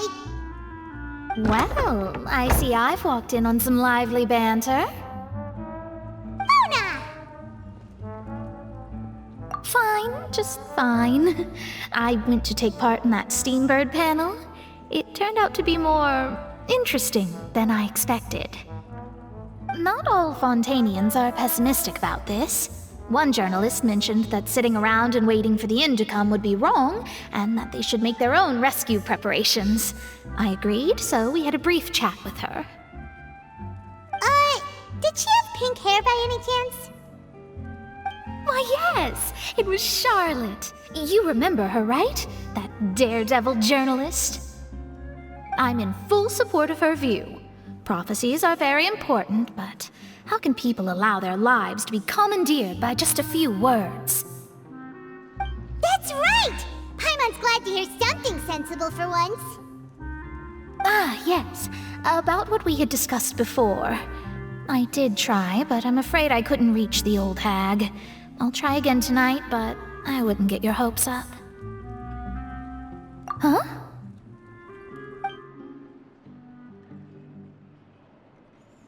Goodness gracious. Are you serious? She said that even the god's gaze has blind spots. Pretty bold if you ask Paimon. Most people would believe the gods to be all-knowing, right? The Hexen Circle members are certainly anything but ordinary. As for the mage named N, the old hag has mentioned her a few times. She said that N's sense of direction is incredible, and that she loves guiding those who are lost. But I've never met her, and if she were still alive, she'd be... well, suffice it to say that the hag's at least a few hundred now, and N's been around for longer than that. Whoa, the Hexen Circle sounds like a scary group. But they must really stay in shape to live so long. Their abilities alone are pretty terrifying. If she came to see you personally, then the problem you're facing must truly be of great importance. Well, it's not like Paimon could understand anything she said. Yes, she was quite cryptic, but I suspect she means that there is still a way to turn things around. She didn't say when or what that would be, though, so...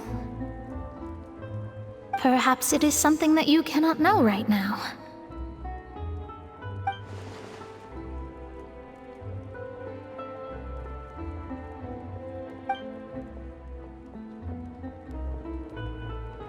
Traveler, Paimon, are you two all right? Oh, we're fine. We're just a little down right now. It kind of feels like the end is coming, you know?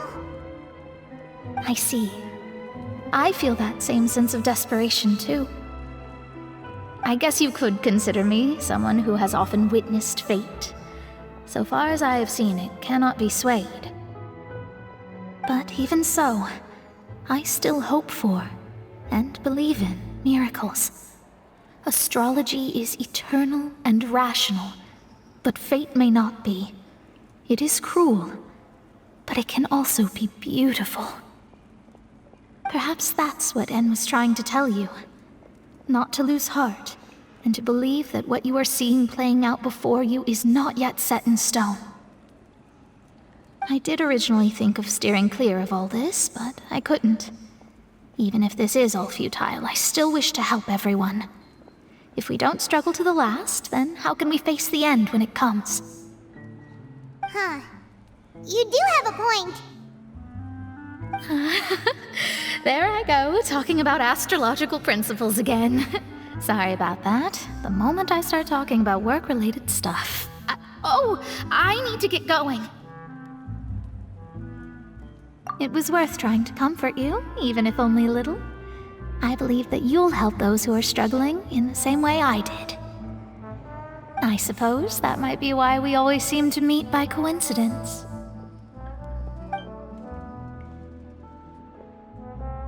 Paimon feels kinda moved by what Mona said, but also kinda sad too. Hey, Traveler, Paimon suddenly feels like going outside for a walk. Let's go! Let's walk around the city, shall we? There's a few spots we always like to walk by.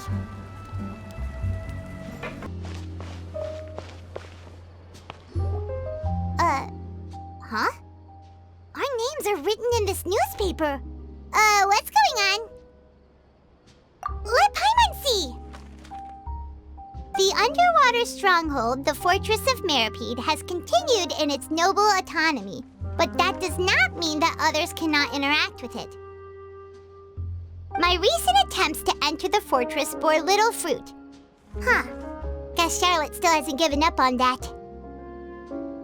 Thus, did an Outlander friend become the focus of this report, a blonde adventurer with their white fairy, legends trailing in their wake. It is said that this mysterious traveler once visited the underwater fortress. So while the fortress's interior remains a mystery behind closed doors, do not fear, for the tales of the traveler contain surprises in spades. Journalist Charlotte's biggest scoop yet, the Traveler's Trail, World Walker. Huh. Charlotte took so many awesome photos of us and we never even noticed her. She hasn't been able to get a hold of anything at the fortress, so since we're easier to find, she's using us as the subject matter instead? Ugh, seriously? Well, fine. Those headlines and photos do look cool, so Paimon will forgive her this time.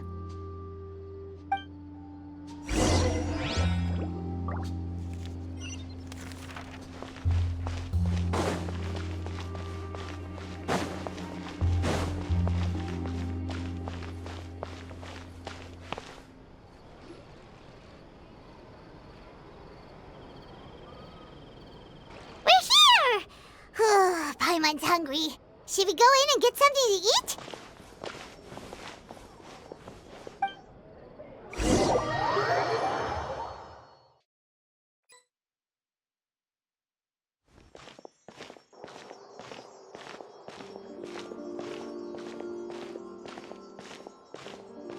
Hey, quick! Look! That's limited edition, only 16 slices a day cake! It was so delicious the last time we tried it!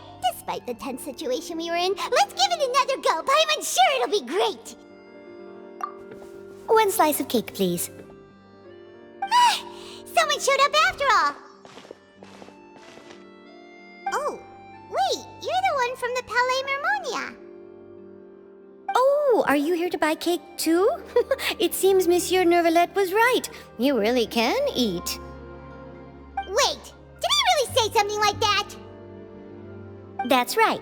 Even he has his own preferences when it comes to food. As for me, I love the cake and coffee here. Do you come here often? Usually every day. Every day? It's part of my daily schedule, apart from work. I shall have my cake and coffee. Then what if someone told you one day that this place would be closing soon, and you wouldn't get to eat cake here anymore? What would you think? But why would it close? Well, Paimon doesn't know either, but maybe the waters will rise tomorrow. You know, like in the prophecy. Oh, the prophecy. To be honest, I haven't paid much attention to that. No, still, even if there'd be no more cake tomorrow, that wouldn't keep me from having some today. No, it's the same for eating in general. You might not be able to eat tomorrow, but if you can do so today, then you should carry on. That's what people call living, you know. Huh. Don't be sad. Excuse me, could I have 2 more slices of cake to go? These 2 slices are for you. Sijuin said that this kind of expression you're making is what humans call being sad. Oh, you know Sijuin? I sure do. She was born before me, and she sometimes comes to the surface to teach us things about humans. She said that humans are creatures that are saddened easily, yes, and you can only lift their spirits by feeding them delicious food. So please try the cakes here. I've got something else to do, so I'll be going now. You two try to stay in a good mood after eating, all right? Bye.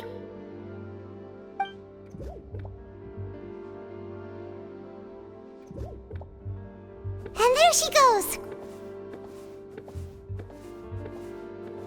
All right, let's dig in. I'm sure this cake will be delicious.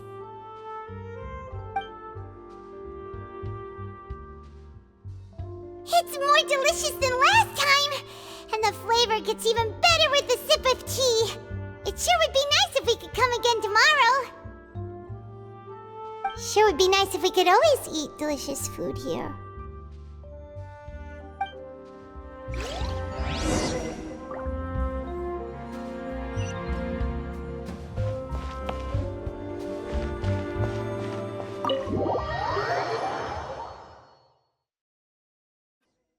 Oh, we're near the Steambird office. Let's go look for Charlotte and have a chat.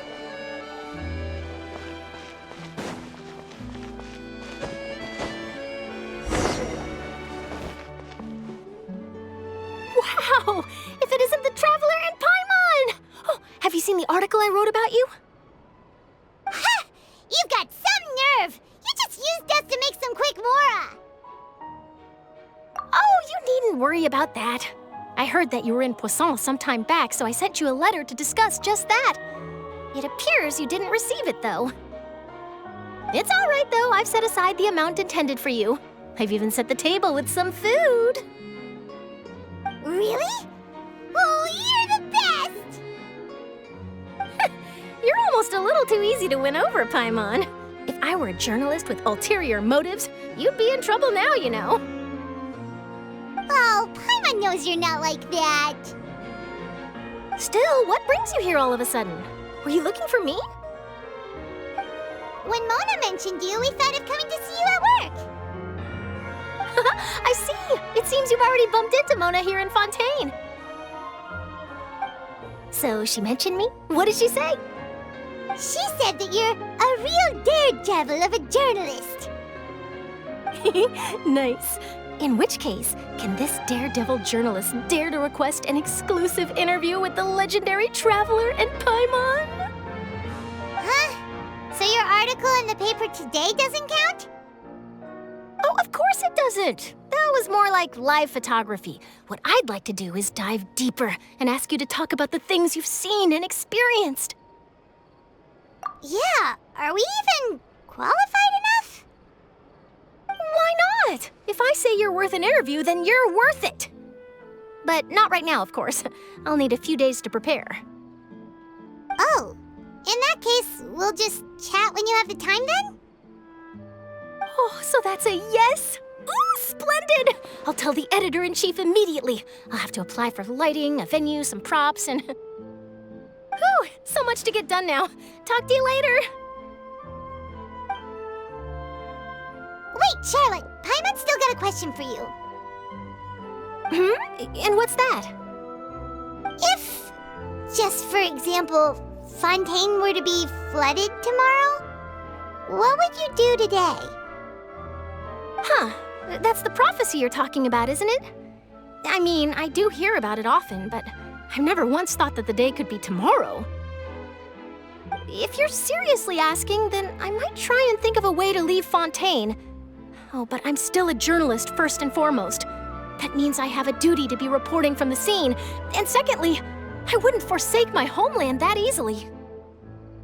From what I've seen, most people don't know what they'd do should the worst come to pass. In truth, it might be better just to behave like normal rather than worry over such an end. So in all likelihood, I'd probably still be prepping at the office for that interview of ours. I know what you're thinking. That sounds a bit sad, but I've always believed that it's best to do what you enjoy. Just think about it. If this nation really were to be suddenly destroyed tomorrow, but I still successfully finish an exclusive interview with a truly unique person, then the story I would wind up writing would truly be timeless. And then do you know what I'd do? Well, I'd write that story, send it for printing, and use messenger pigeons to get copies out to the various nations as soon as possible. I'm not a dreamer, nor am I a workaholic, but I do love my job, and I'd be proud of leaving such an article behind. I guess you could say that I was born to be a journalist. But anyway, that's my answer. And on that note, I'll get back to my preparations. That's so nice. All of a sudden, Paimon actually kinda envies her. Anyway, let's go and take a look at the sea, shall we?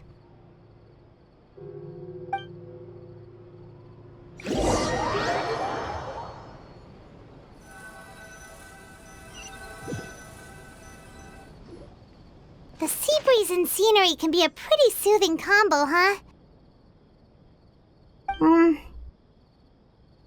Paimon's been thinking. If it wasn't Fontaine, but all of Tevat that would be destroyed tomorrow, where would we go and what would we do? No, Paimon should ask, if you could choose, what would you like to do?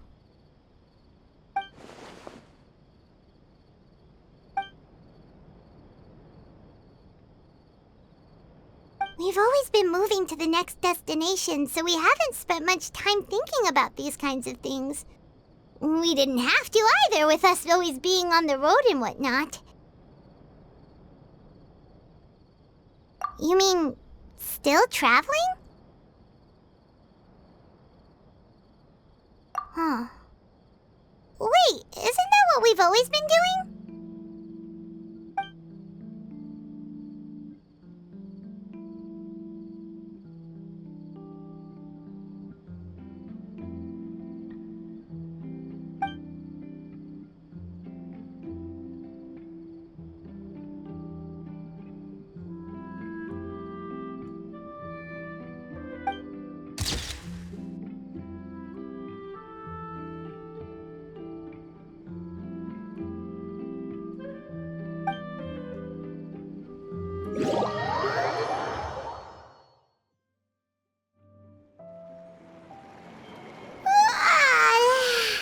Feels like you'll grow mold if you stay here long enough.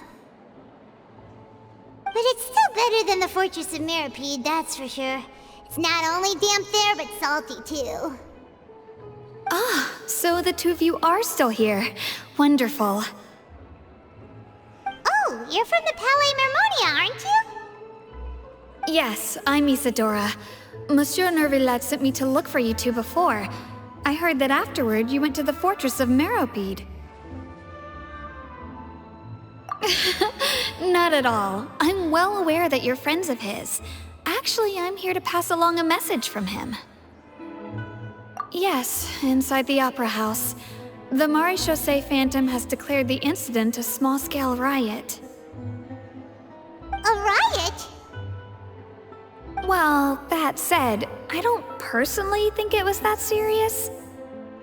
Lady Farina was watching a performance at the Opera House, and while she was resting during an intermission, some other audience members suddenly started harassing her, loudly accusing her of doing nothing about the prophecy crisis.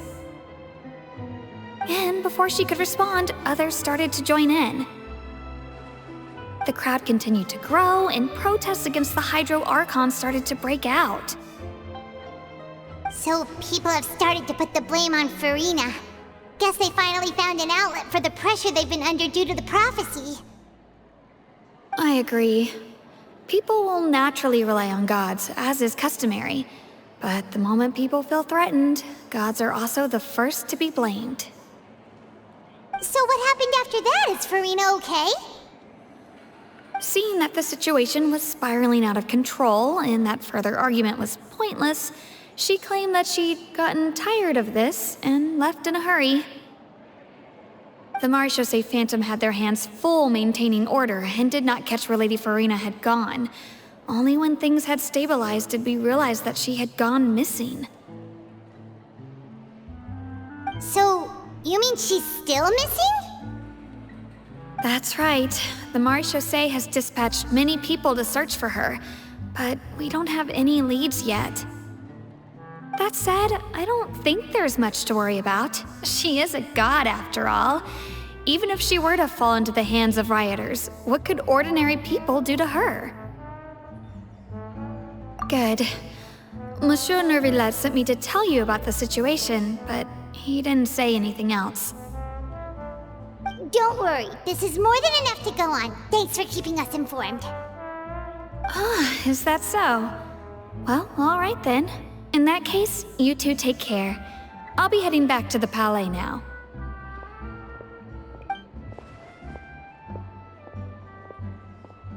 Well, sounds like we should hurry over to Poisson then. If we know Farina, she won't try to fix things in this situation. Instead, she'll look for a place to wait out the heat. And, as we also know, she may be loud and dramatic, but she doesn't have a heart of stone. When Nervillet was talking to her in the Palais Mermonia, and she heard about Poisson, she couldn't hide her sadness and remorse. It would be hard for her to ignore being accused by the public today. Paimon thinks Farina's probably taken the opportunity to slip away to Poisson and try to relieve the sense of guilt that she's feeling. Huh. Well, what do you think? Paimon knows the answer, of course, but Paimon can do the analysis to back it up, too. Cool, huh? In that case, there's not a moment to lose. Poisson, here we come!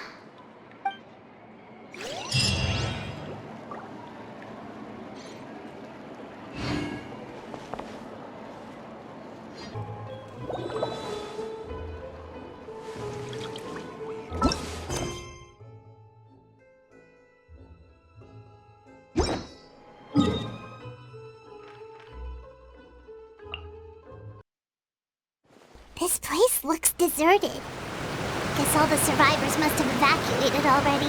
All that's left here are signs of devastation. Could Farina really be here? Let's try to find her as soon as possible.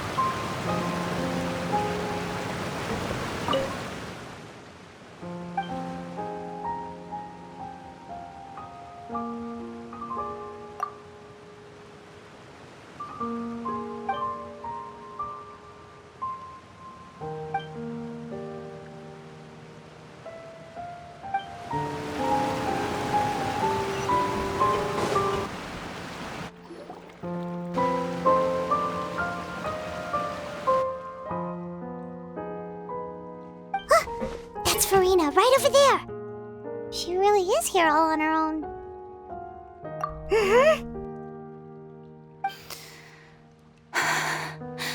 Should I just give up? This is all meaningless. What was meant to happen did happen after all. Everyone's dead. I'm sorry. I am so sorry. Give up, Farina. There's no point in holding out.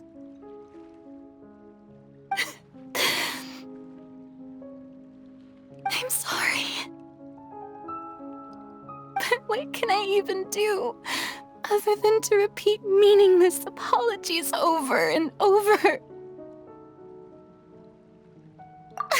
Who's that? Don't worry, Farina, it's just us.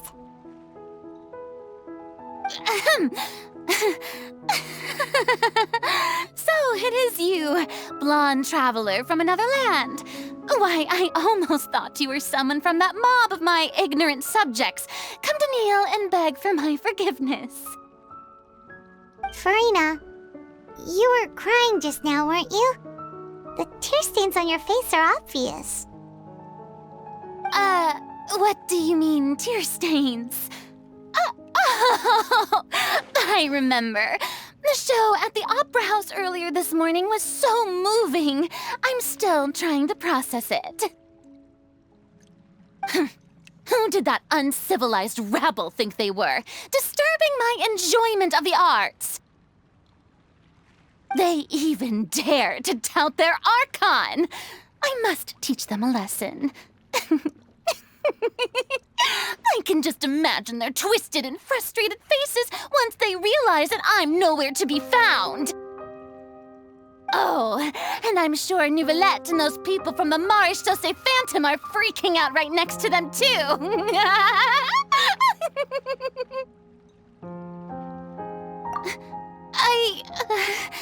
Of course not. Hey, there she is! The Hydro Archon's over there! Quick, after her!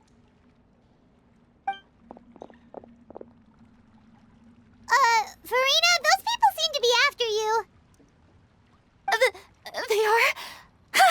They're just some rabid fans who want to cut the line because they haven't been able to meet me in person, aren't they? That's against the rules. I can't let them get their way. Farina just ran off! Quick, we have to catch up with her!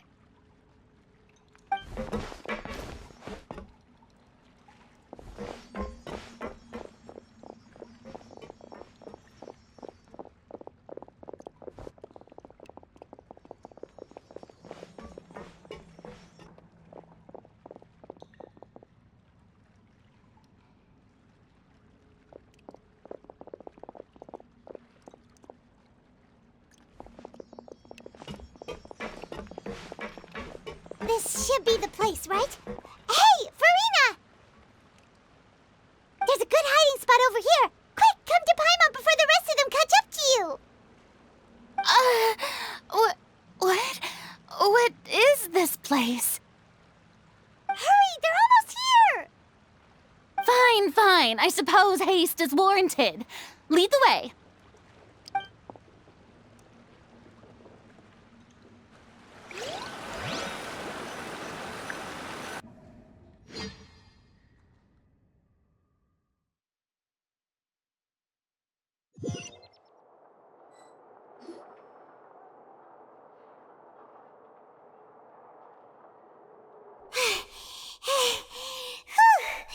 Paimon's exhausted.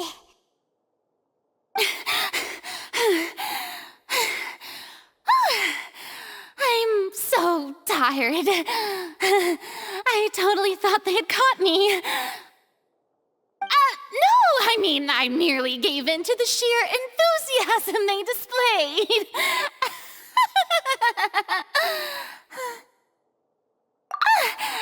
You're right.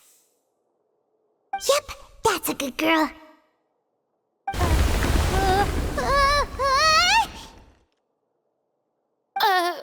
What's happening? The ground's shaking. Is it an earthquake? Yeah, a quake of this kind preceded the flooding in Poisson, didn't it? It can't be. It's happening again. Well, there's no need to worry too much about that. Neuvillette made some emergency plans, so the evacuation should go a lot smoother this time. Yeah, I hope you're right. But the people of Poisson, they've already...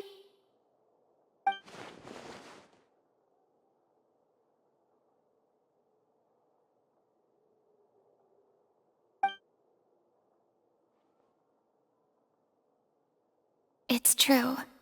I've been investigating the prophecy for hundreds of years. I once had informants all over Tevat, searching for clues and feeding information back to me. I've tried all kinds of ways, too, to hold back the sea. Anything to keep the coastline from advancing. But all my efforts proved to be futile in the end. Really, the truth has been clear to me for a very long time. We cannot make an enemy of the divine. No matter what we do, the will of the heavenly principles will have its way, and the prophecy shall be fulfilled. Give up. I do love the sound of that phrase. It would mean finally coming to terms with fate, but also for me to finally be free. Indeed, I've thought about giving up so many times, especially after we almost lost Poisson. Fate is really unreasonable, isn't it? It has no heart and obeys no rules. The prophecy has only just started to come true, and so many people have already lost their lives. But just now, it all became clear to me.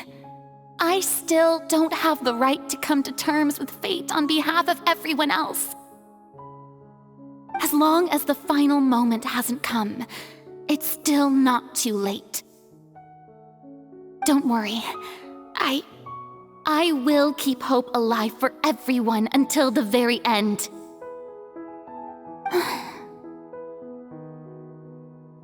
Well, that's enough for now. I got the impulse to play the stricken maiden, but honestly, considering my rank and station, that wasn't a good fit at all. Don't take any of what I just said seriously. How could I possibly let Fontaine fall to the whims of trivial prophecy? Come on! Paimon could have sworn you were actually being honest just now.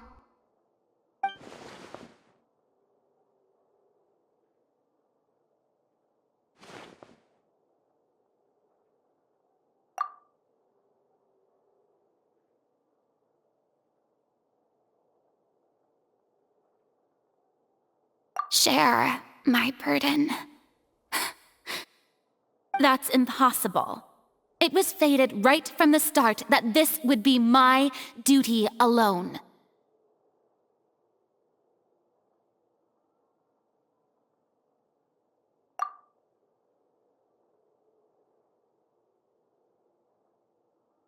A witness.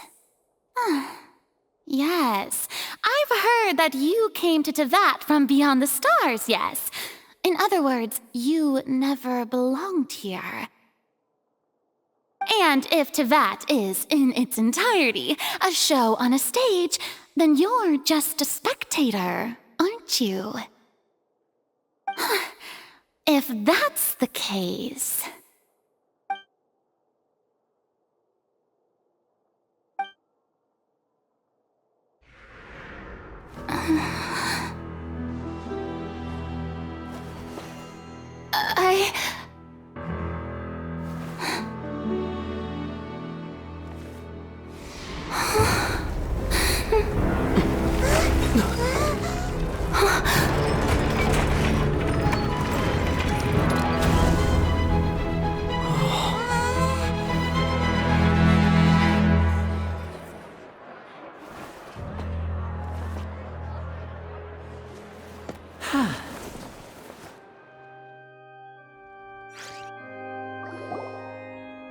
Ladies and gentlemen, this concludes my opening performance. Now, without further ado, we may proceed to the trial of our god. So this is what it is. Yes, you deserve praise for the effort you took to raise the dramatic stakes.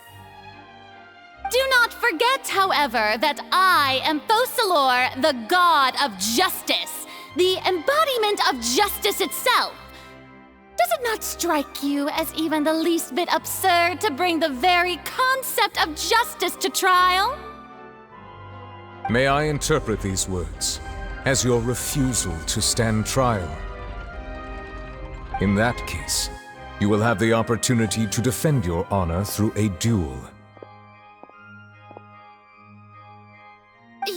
You would draw your blade against a god?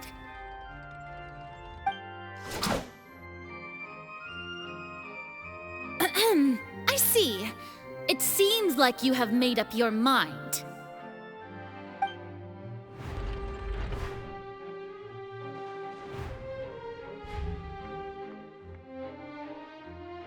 Paimon can't believe it. She just surrendered.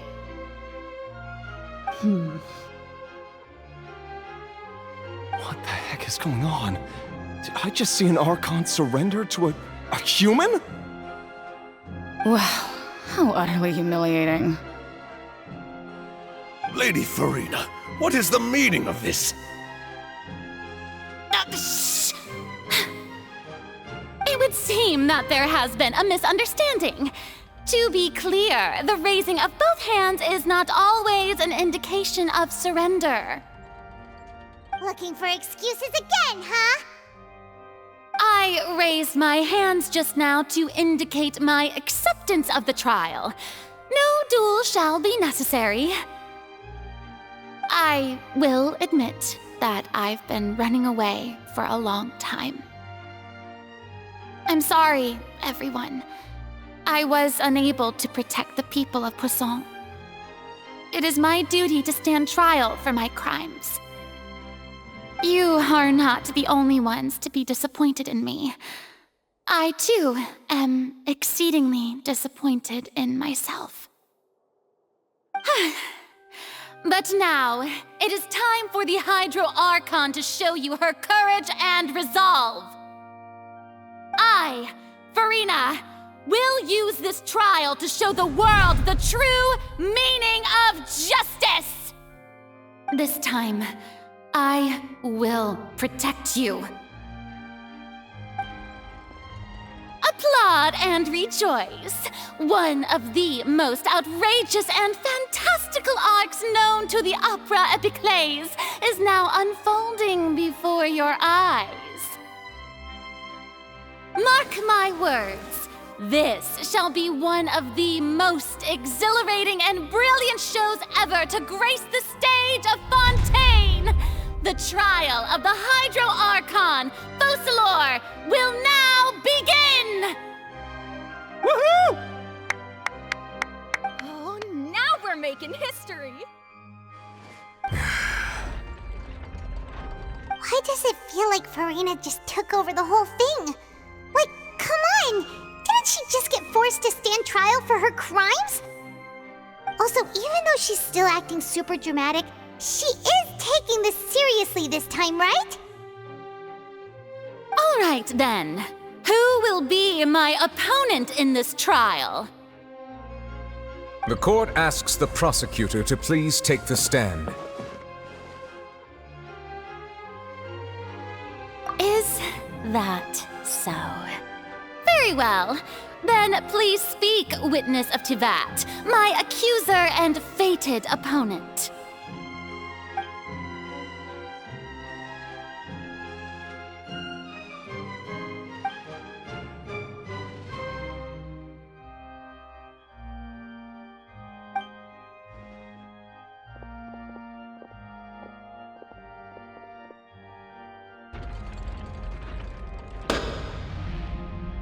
Also, please allow me to ask, as a final question before the trial begins.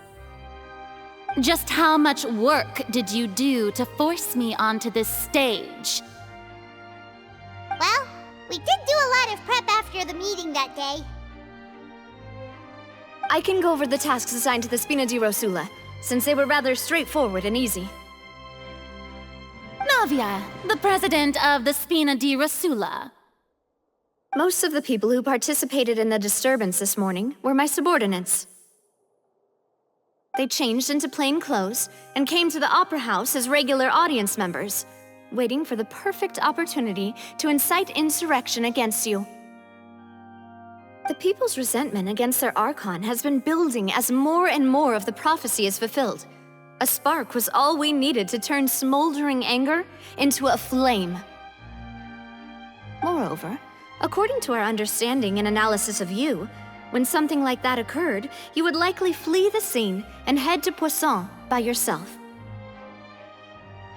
So, we arranged for a second group to lie in wait there.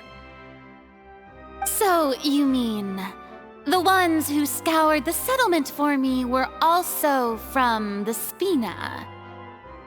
And their goal was to force you to step into the giant magic box so you may personally participate in the greatest magic performance in all of Fontanian history. That's right. That house was a magic box, rather than someone's residence. As the super ultimate version of the setup that I used when I first performed at the Opera Epiclese, the volume of the box was increased by a whole order of magnitude, and the distance it traversed was the entire gap between Poisson and Areneas. Its cargo, of course, was an Archon instead of a human. My thanks, Farina.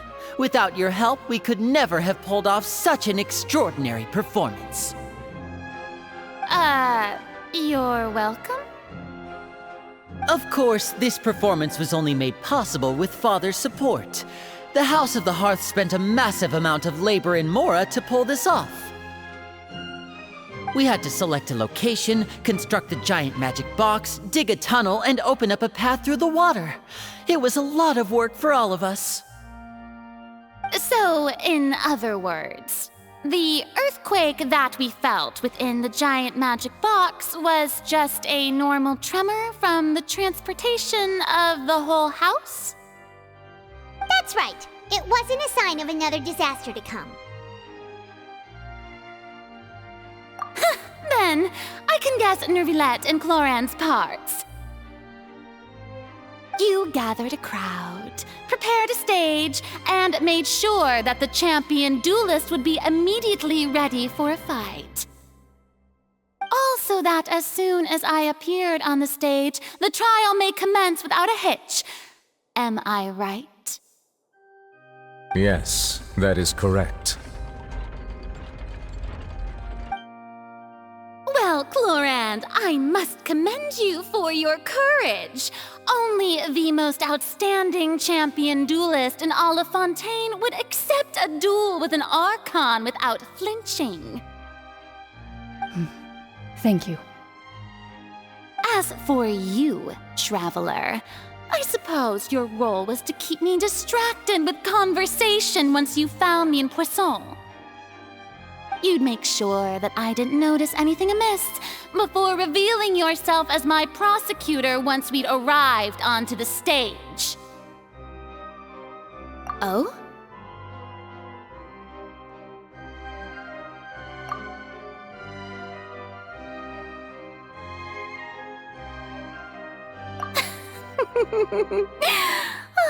Is that so? Then I suppose I must have missed my final chance.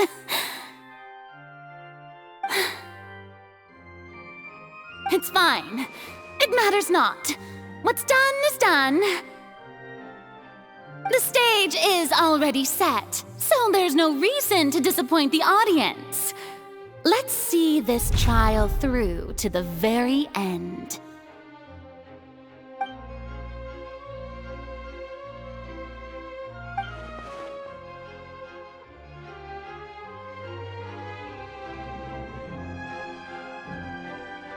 Sir Prosecutor, please allow me to pass this along. This is a document that Miss Charlotte applied for and received permission to share with you during the trial. According to her, it should speed up the proceedings. Huh? Charlotte wanted to give us something? Oh, so she's here too! Hey, Charlotte!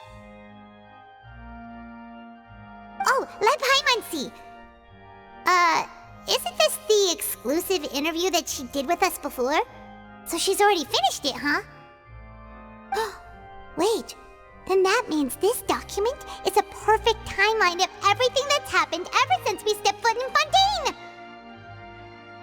So in other words, we can refer to this anthology of evidence every time we want to use something from our journey as evidence for an argument! Let's quickly confirm the information in it. Just think of it as a refresher, alright? You defeated the Hydro Archon in the very first duel you took part in at the Opera House. That's one for the history books, all right.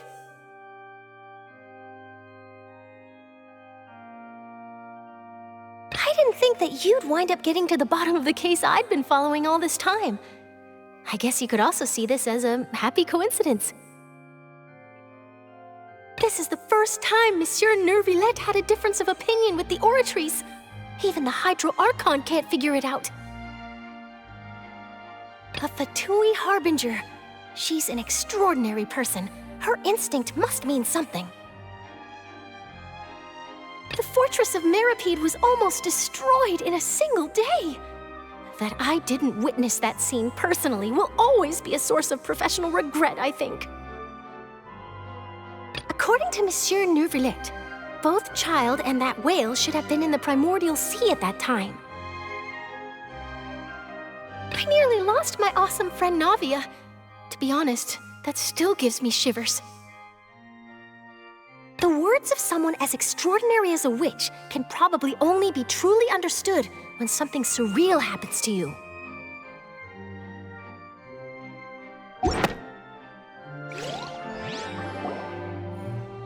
The prosecution and the defense are both in position. The trial shall now begin. Oh, come on, Neuvillette. There's no need to repeat all the unimportant legalese. Just fast forward to the part where the prosecution lays out my offenses. As the defendant and the lead actress of this performance, I still haven't even been informed of my supposed guilt in all of this. Of course, it is only natural for humans to struggle to understand the actions of a god. However, you will need more than that to convict me of a crime. That's true, but my charge here is unrelated to your conduct as an Archon. Instead, I would like to charge you as a fraud who's never been the Archon in the first place. Wait, what was that? Lady Farina's a fraud? Hey, I came here thinking that we were going to try the Hydro Archon for forsaking her duty, but did I hear that right? She's not our Archon at all? Charge accepted. Lady Farina, do you plead guilty to the charge? Lady Farina. I plead not guilty. How can I be guilty? There is no way that I, Focalor, otherwise known as Farina de Fontaine, a member of the Seven and the Regina of all waters, kindreds, peoples, and laws of Fontaine, could be anything other than your true Archon. Yeah, even though Lady Farina can be rather eccentric, isn't it going too far to doubt her very identity? Yeah, I've never questioned her identity either. Sure, Lady Farina can be super irresponsible, but what grounds does that prosecutor have to make such a huge claim? I have cause to believe that common sense will prevail in this case. Many of the members of the audience have known me as the Hydro Archon ever since they were born. There would be no fooling their memory. See? Even the Oratrice has decided to show me its favor. Are you sure you want to commit to a charge that will never be upheld? If you wish to drop the case, I can promise you as the God of Justice that you will not have to face trial for making a false accusation. We will treat everything that's happened as a dramatic spectacle and move on with our lives. What do you say to that? Huh. An argument with near impossible odds, huh? We have to not only refute Farina's claims, but also overturn the long-held beliefs of the people.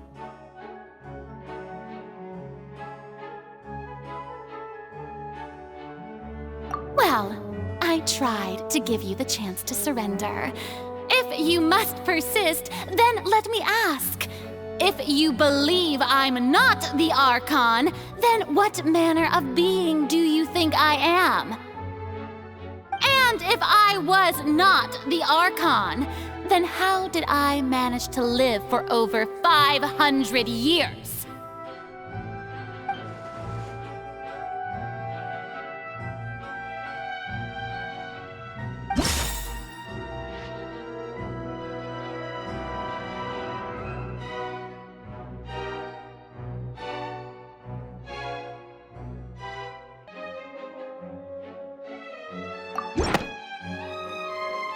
First of all, you may be a member of another long-lived race, which would allow you to naturally possess an extended lifespan. And second of all, even if that wasn't the case, there could be other ways to extend your life. Who gave you that idea? Was it the knave? You'd sink so low as to use a harbinger's words against me. A curse? I once thought it possible that the aura of an Archon might naturally resemble a type of curse. But in light of this claim, perhaps what I sensed was not your divinity, but a curse after all. You sensed it too, huh, Nervalet? Lady Farina is actually a human? Well, it is true that it's extremely difficult to tell humans and gods apart just by looking at them. It's not impossible.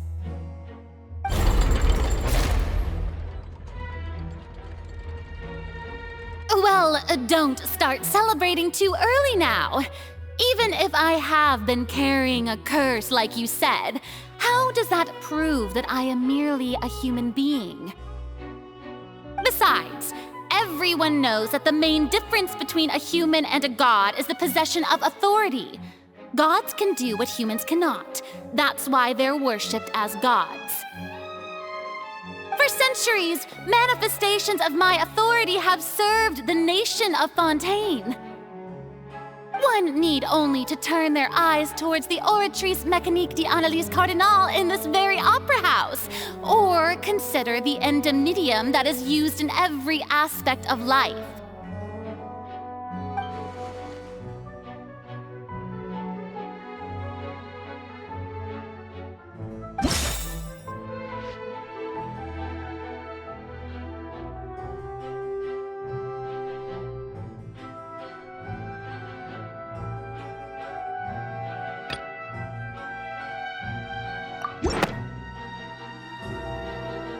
You tried to reference the Oratrice, but weren't you as confused as all the rest of us when the Oratrice declared Child to be guilty without any proof?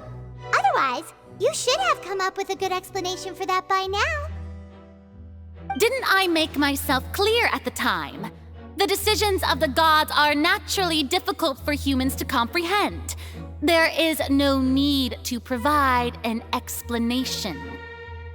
Lady Farina, I believe a reminder of your current circumstances is in order. While the court is in session, the principles of justice and the law must come before all else. While you are an Archon, you are also first and foremost the defendant in this trial. You will prove yourself unable to defend against the prosecution's charges if you continue to withhold vital information against the rules of the court. I never thought you'd use that kind of rhetoric against me. That was no trick of rhetoric, Lady Farina. I've merely reiterated the rules of the court. Rules that all should respect and follow.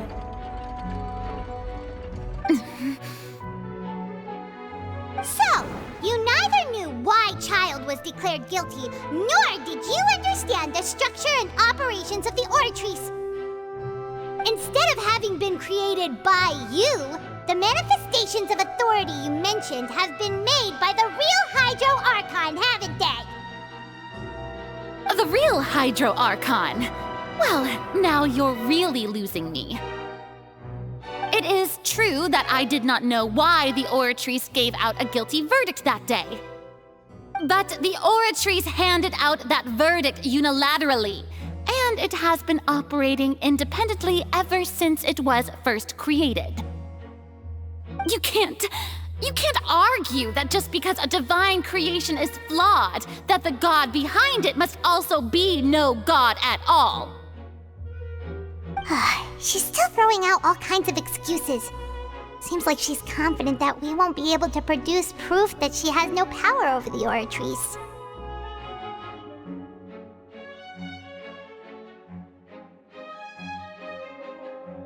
My power as an Archon. There are many ordinary citizens in the audience. How can I just carelessly demonstrate the formidable power of an Archon? If that poses a concern, I'm prepared to extend my protection to the audience. You don't need to go that far.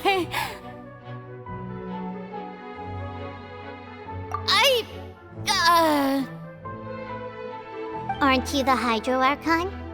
Or is it that you can't even wield the power of Hydro, much less the authority of a god? Indemnitium! Yes! It's all because of Indemnitium! All Archons derive their power from the faith of the people, and I've converted the people's faith in justice into Indemnitium! Thus did I give up all of my divine power to provide everyone with energy for their daily lives. Have you ever seen a more magnanimous god? Isn't that a huge stretch? Yeah, no matter how generous an Archon can be, how could they give up all their power? Can a god with no power even still be called a god? It seems like nobody's buying Farina's excuse. Hey, come now, everyone! Please don't stare at me as if I was a liar! I'm still the same Farina you knew, right? The one that you loved! Shouldn't you want to believe in me? Please? You've got to believe me! If what the prosecutor said is true, she really has committed a grave offense. Did she deceive all of us? And all of our parents and grandparents too? And then all of our ancestors? Ever since they were born? Enough! That's enough! Tell me then, if I'm not the real Hydro Archon, then who is? If you have no evidence of another Hydro Archon's existence, nor can you find anyone who can back up their claim to be such, then what grounds have you to say that I'm not actually the real deal? Wow, she came up with yet another argument. How can we refute her now? Seems like she really doesn't want to give up.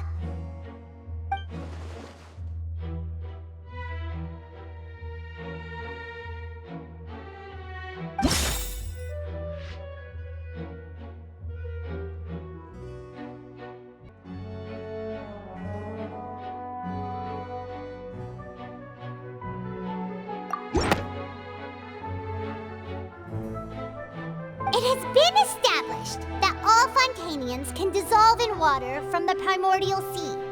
And that means... Since you insist on claiming to be a god and not a human, then there's a method that you can use right here and now to eliminate all suspicions of you being the latter. Miss Navia, Please apply to serve as a temporary attorney for the prosecution before addressing the court. Though you act in partnership with the prosecutor, you must still adhere to proper procedure. Super sorry, Monsieur Chief Justice. I swear this really will be the last time that I'll speak out of turn. Now, I've brought some seawater from Poisson. As everyone knows, a massive flood struck the area not long ago, taking many lives, including those of some of my closest friends. So, Miss Farina, would you dare to touch some of the seawater? If we are to believe that you are indeed the real Hydro Archon, touching the seawater would have no effect on you. All it should do is strengthen your case. But if you don't dare to touch it, then we would have basically proved the reverse. Oh, and I must remind you that after the disaster at Poisson, nobody wants to see any more people dissolve. I do hope you'll act prudently and choose the simpler path of admitting guilt. Navia from the Spina di Rasula. The Spina has governed Poisson for many years. I guess her suggestion is valid. If Lady Farina is indeed just a human, she's probably Fontanian like all the rest of us. Would she really dare to try?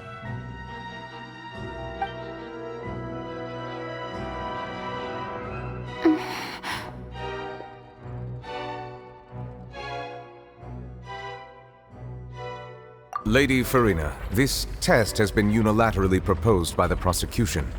As it falls outside the realm of standard court proceedings, you possess the right to decline participation.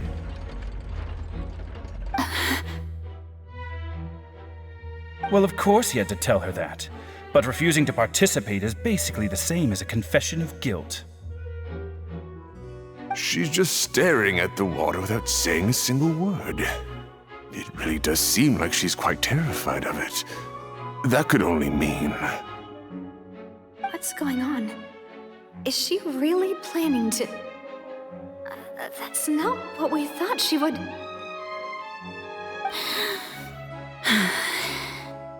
Due to the inherent risk of the test, Lady Farina, you may...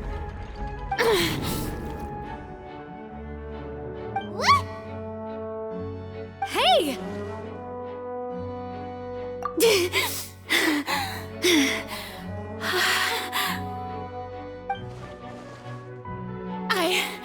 I'm fine! Look at me, everyone! My hand is still here! I haven't been dissolved! Will you believe me now? I really am your Archon! I'm nothing like a normal human who would fall apart as soon as they touch this water! Really? Was this not the most obvious thing in the world? Miss Siegewien? If you are present, Miss Siegewien, please come forward and attend to the defendant. Siegewien?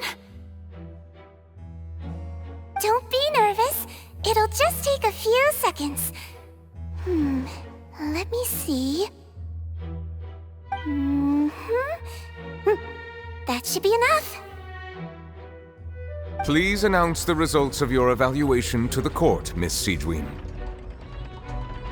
As everyone doubtlessly saw, Miss Farina was displaying symptoms of hyperventilation and flushed skin. These indicate that she was experiencing the adverse effects of exposure to primordial seawater.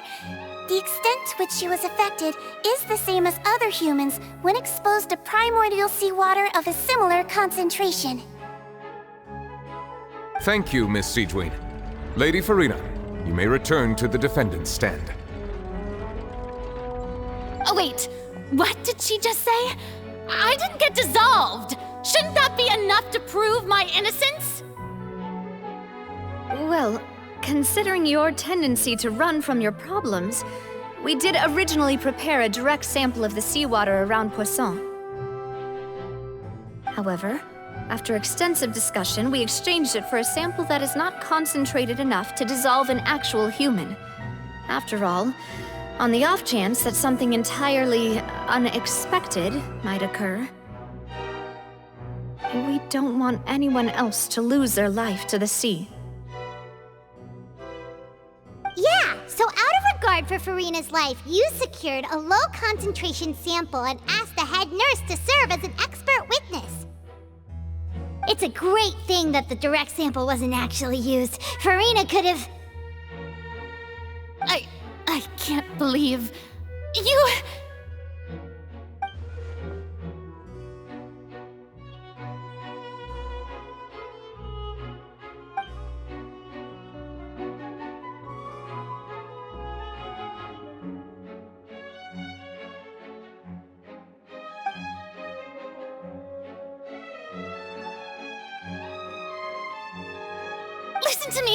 Listen to me, everyone! Please don't give me such cold and disdainful looks! What happened just now didn't prove a single thing! Think about it! How can you conclusively prove that an Archon can't also be affected by the primordial seawater? Also, if I was really just a human, why would I dare to just put my hand in that kind of water?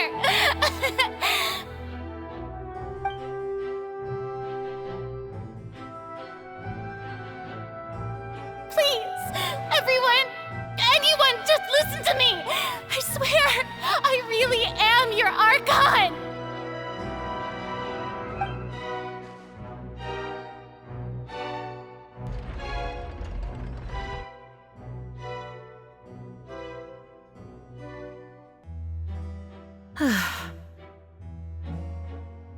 I don't think anything she says at this point will sway anyone. The odds are just too stacked against her now. With all the things that have been said, Paimon doesn't think there's any way left for Furina to win. I believe the time for arguments and presentation of evidence has come to an end. If there are no objections, we will move on to the final judgment.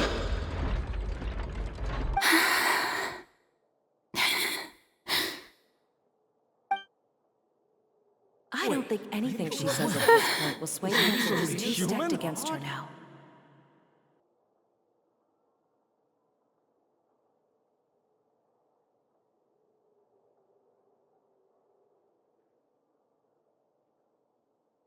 In my capacity as Chief Justice, I shall now render judgment on Furina's misrepresentation of herself as the Archon of Fontaine. As a human who knowingly deceived her fellow citizens, Furina is... guilty.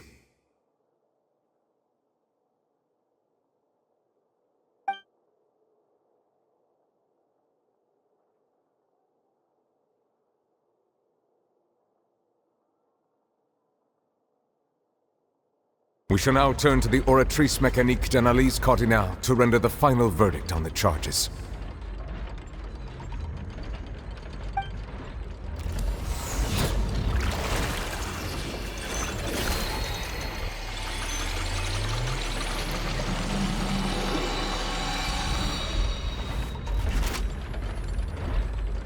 According to the judgment of the Oratrice Mécanique d'Analyse Cardinale, Furina is... Well, what's wrong? What's the Oratrice's verdict? No, the Oratrice also displays a guilty verdict. Isn't that correct then? However, the exact wording of the verdict is thus: the Hydro Archon, guilty, to be punished via the death sentence. The death sentence? That's actually one of the available sentences? I've always thought that it was just a myth. The one and only time the death sentence has been handed out at the court, and it's been given to the very person we've worshipped as the god of justice? What an unexpected twist. Furina's been sentenced to death by the Oratrice? We just wanted to use the trial to show her the seriousness of things so she'd tell us the truth. How did things escalate this quickly? This outcome is indeed quite strange. According to Fontaine's current definitions of justice, as well as its recommendations for criminal sentences, Is this sentence really appropriate for the crimes that have been committed? Yeah! Even Fauché wasn't sentenced to death by the Oratrice. You know, the real evil mastermind behind the serial disappearances case.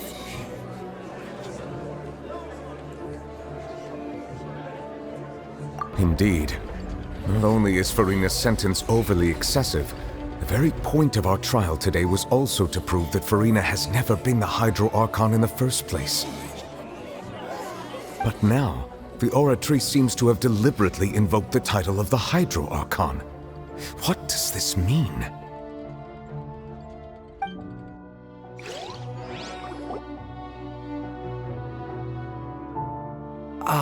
Excuse me, if I may interrupt. Is the trial still going? Fremine! You finally made it. I assume this means you've completed your mission? Mm-hmm. Any mission Father assigns to me will always be top priority.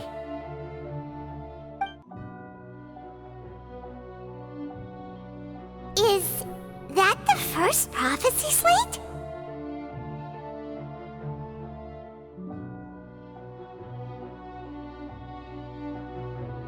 Huh.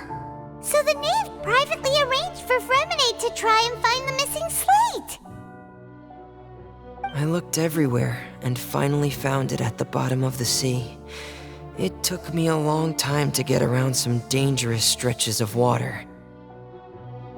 But has the trial already concluded?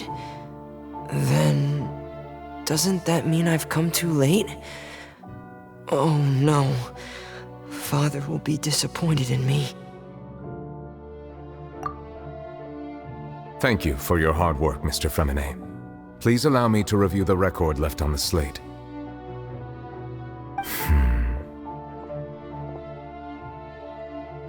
Traveler, I believe that you have already seen the other existing slates, and would like you to come here and confirm their contents.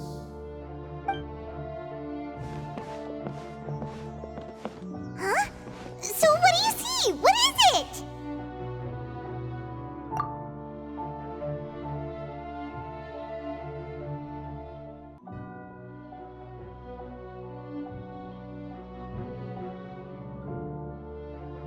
I believe I've now made sense of the Hydro Archon's crime. It has to do with Fontaine's lost history. Huh? Isn't the Hydro Archon just guilty of deceiving her people? Oh, wait, no, that's Furina, and we've already proven that she's not the Hydro Archon. So when you say Hydro Archon, do you mean the real Hydro Archon we've been kinda talking about? In truth, everything that you've encountered in Fontaine up until this point can be traced back to the contents of these stone slates. However, I'm uncertain as to how much sense they currently make to you.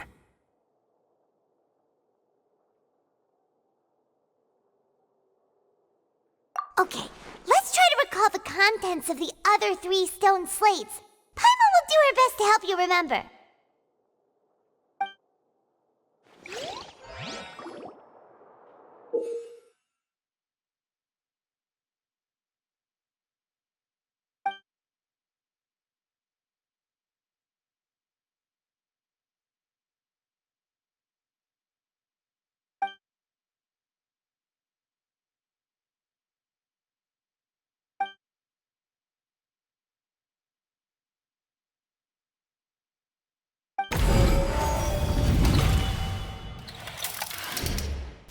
Stone slate describes what you just said. It seems to show the previous Hydro Archon using her divine power, and then the Oceanids turn into humans. Does that mean that Fontainians are transformed Oceanids? Oh, Paimon wasn't expecting that. But if Oceanids can turn into humans, then perhaps this process can be reversed as well. The second stone slate shows Celestia floating in the sky, and the Hydro Archon and her people worshipping it together. But the heavens still brought judgment down upon them. This must be the point when the Hydro Archon and the Fontanians were branded with their original sin. Does this mean that the original sin and the Hydro Archon sin are the same thing? The third slate shows the Hydro Archon seeking into the sea surrounded by many people. That reminds Paimon, didn't we also watch that happen to someone else?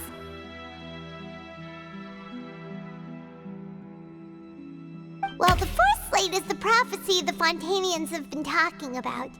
People dissolving into the sea, the Hydro Archon crying on her throne, and so on. We didn't believe that such a crazy disaster could happen at first, did we? But after that incident, it was just a question of when and not if.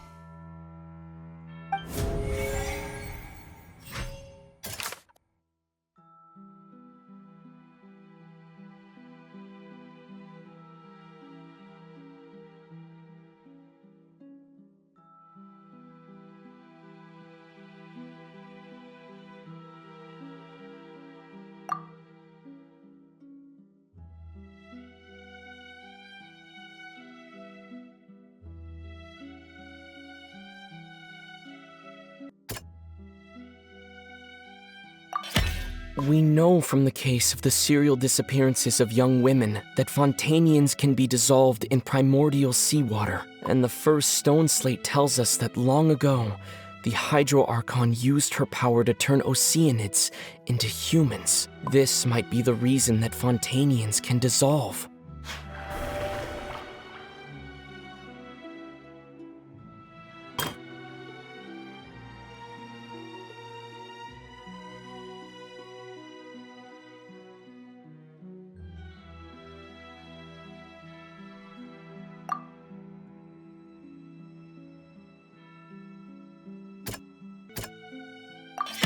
Perhaps what is about to take place has all happened before. The true sin of the Hydro Archon that Nervalette mentioned, and the original sin cast down on the people of Fontaine by Celestia, as recorded on the stone slates.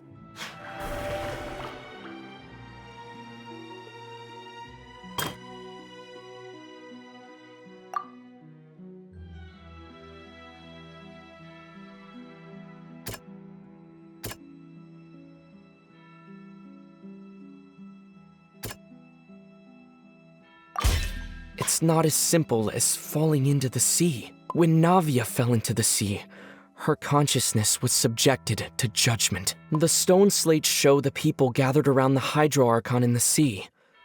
Could that be alluding to the same thing?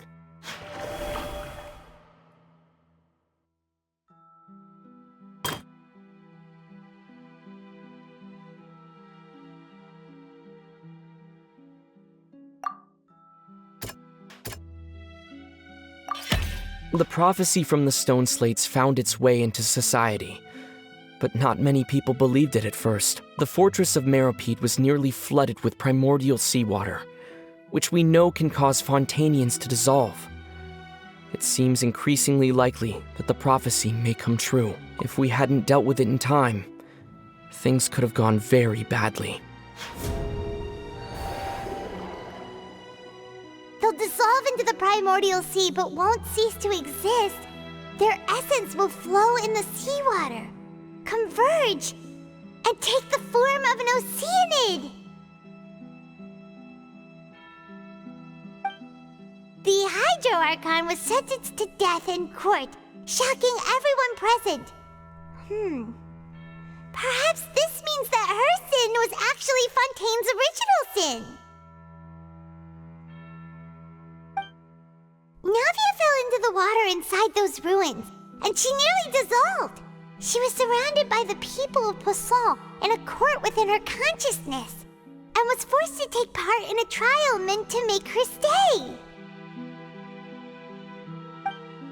The eruption of the primordial sea at the fortress of Meropide was the surest sign that the prophecy was about to come to pass no matter what.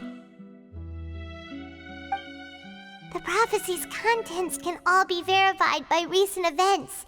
If we combine what we know together, loads of truths should come to light.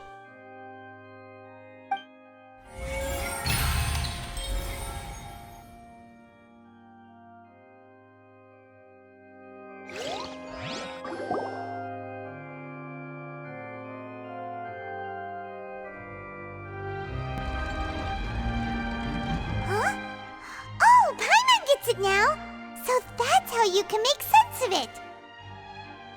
But then it feels like we're going to have to share some truly shocking revelations. Let's hear them.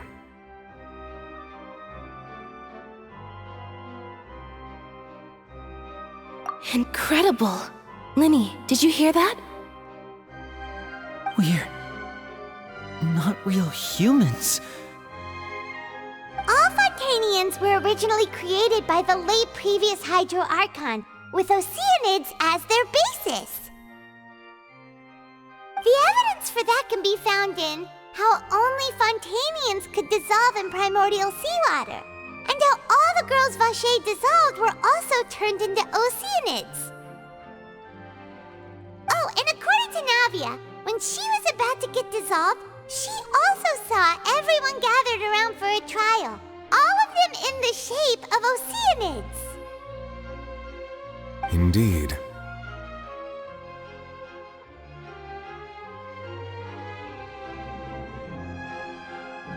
Yeah, and it follows from the content of the first slate that she probably angered Celestia by creating humans without prior permission.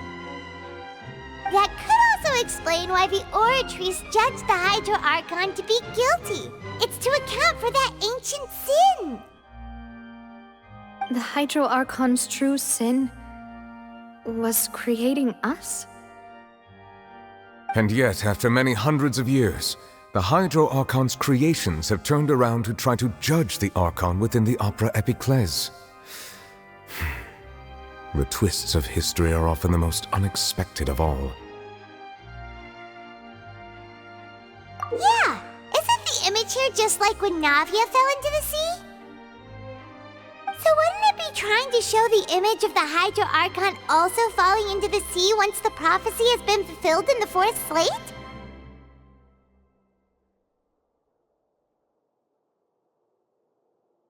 In the end, the people will all be dissolved into the waters, and only the Hydro Archon will remain weeping on her throne. Only then will the sins of the people of Fontaine be washed away. Did Paimon get all that right? You've made some keen deductions. I must say, given how much you still don't know, it is impressive that you've already managed to connect so many pieces of the truth. However, while you were able to decode all the information on the slates, they've also been etched with an additional layer of hidden information using a different power source. When we were at the ruins, I tried to decipher the hidden information recorded in the slates. But since we only had 3 slates at the time, I was unable to come to a full conclusion. Now that the slate collection is complete, I shall make another attempt to decipher the narrative recorded within. If everything goes well, we should finally be informed of the unadulterated truth.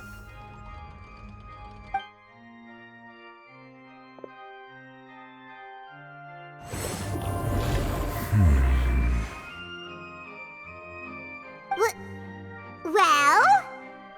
Did you get it? I believe I should share this truth not only with you, but with all the people of Fontaine as well. I will try to briefly summarize it for you. Your hypotheses regarding the origin of Fontanians and the sin of the Hydro Archon were both correct. In the Fontaine of old, the previous Hydro Archon sensed the yearning of her Oceanid familiars for life on land.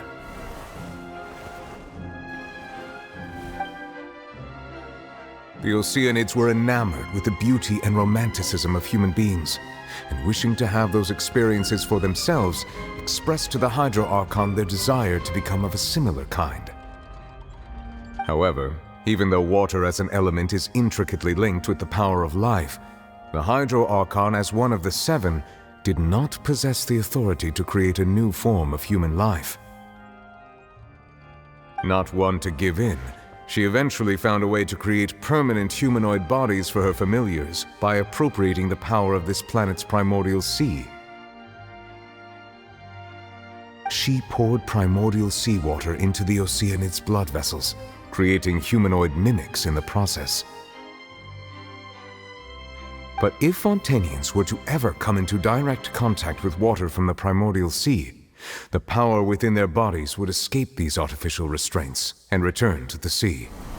As a result, their forms would collapse, and they would be reverted to their original forms as Oceanids. Of course, the Hydro Archon never received permission from the heavenly principles to create a new human race. And thus, the Hydro Archon and all of her creations came to shoulder the original sin of appropriating the power of the primordial sea. That is the true history of how the people of Fontaine first came into being. So we were all Oceanids before we turned into human beings? That's way too much information for me. I think I'm just going to pretend that I never heard a single thing. Wait, but if that's the truth, we can't let the Hydro Archon be sentenced to death. After all, her only sin was creating us. This really might be too much information for your regular Fontainian, but it does answer a lot of our questions. Alas, your hypothesis regarding the third and fourth stone slates was inaccurate. The slates' respective positions are, in fact, correct. A key point of the visual on the third slate is how all the individuals depicted in the water are humans rather than Oceanids. They have not been dissolved, which implies that the water depicted in this slate is not water from the primordial sea. The nation of Fontaine is the nation of Hydro, as well as the nation of trials and justice. Instead of being the literal element, the water in the scene symbolizes judgment and justice. You may also recall Navia's experience. When she fell into the sea, her consciousness was surrounded by that of many others who intended to hold a trial to determine her fate. Therefore, the meaning of the third slate is that the people of Fontaine shall try the Hydro Archon at the court of justice. Yes, it refers to our present situation. I think I'm following now. So, what you're saying is, even though we decided to put on this trial to avoid fulfilling the prophecy, in truth, everything we've done has happened exactly as the prophecy foretold. So now, it seems, we're the ones making sure it comes true. What should we do?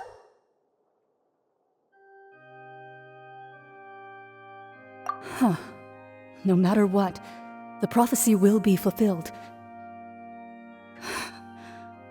Is this what it feels like to be a prisoner of fate? If that's the case, does that mean the scene in the fourth slate will also be fulfilled soon? Traveler, I would like to point out another small fallacy in your deductions. About the fourth slate, you probably thought that the eruption of primordial seawater beneath the fortress of Masquerade served as the surest sign that the prophecy was about to come to pass, yes? However, I believe that rather than being a sure sign, that eruption could in fact only be a small warning of something far worse to come. As for the root cause of the catastrophe, I believe you've already encountered it once before.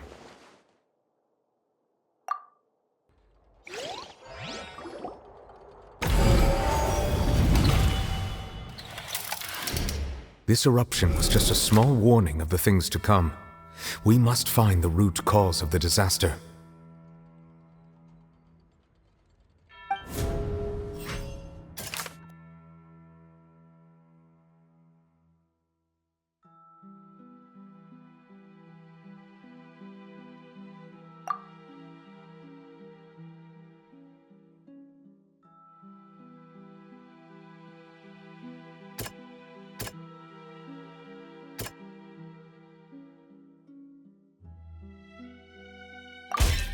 It was both dream and reality. If we're talking about a true culprit, that could only be that thing inside the primordial sea, right? The truth, the original sin, the trial, and the root cause of the disaster.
huge whale you saw in your dream? So we've met it at last. I understand very well why it has chosen to make an appearance here. That whale does not belong to Tevat. It is a monster that has traversed the stars, weeping all the while. It has been greedily consuming the energy from the planet's primordial sea, using it to grow. That is the main cause for the rising sea levels. And once it has finished consuming all of the energy contained within the sea, its next step will be... You said that when the Hydro Archon first created Fontainians out of Oceanids, she filled their blood vessels with primordial seawater. Precisely. That whale finds the blood of Fontainians nigh impossible to resist. Therefore, when it left the primordial sea, it decided to make its next stop a packed opera house full of food. Food in the form of Fontainians. We just barely managed to push it back, right? In that case, won't it come back to target the people again once it's managed to recover its strength? That is correct. Indeed, it is more accurate to say that we should thank that Harbinger for buying us some time. Without him, the whale would have likely come onto land far sooner. From the way he looked, he must have been fighting the creature for quite a long time. That battle maniac. We've always known that he had a special connection with that whale, but we definitely didn't expect it to help us out like this. Anyway, now that we know that this whale is the actual cause of the disaster recorded in the prophecy, all we need to do to stop the prophecy would be to find a way to beat it up, right? It is too late. It had already absorbed too much of the primordial sea's energy before we could notice it. At this point, it has become practically integrated with the sea itself. Even if the entirety of Tevat were to be destroyed, it could still survive and swim off towards some other world. That's not something I will accept. We've already done everything we can, and we even found the true culprit. We've come so far. You can't just tell me that the last hurdle is some impossible foe. That's just not fair. Indeed, that's not how a grand performance should end. I'll fight it to the end, no matter what. So the prophecy will be fulfilled no matter what, huh?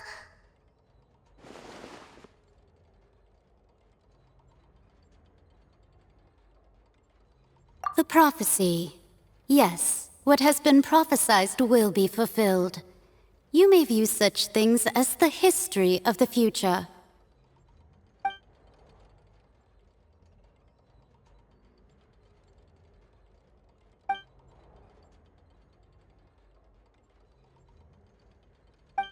Just as prophecies are usually only the future as seen from the perspectives of the gods, could things be happening in hidden corners where the gods' gaze does not fall? Ultimately, fate shall serve as your only guide, no matter what will happen in Tevat's future. All you need to do is to play your part.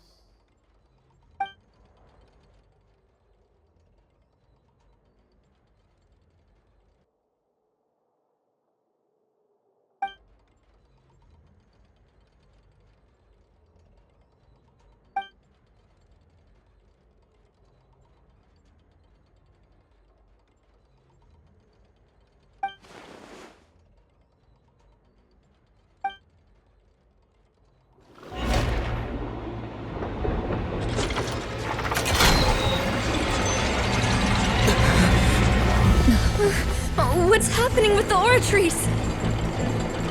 I believe it is preparing to carry out the death sentence.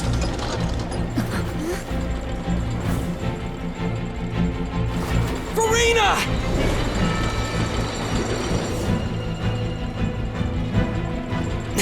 No, I still need answers.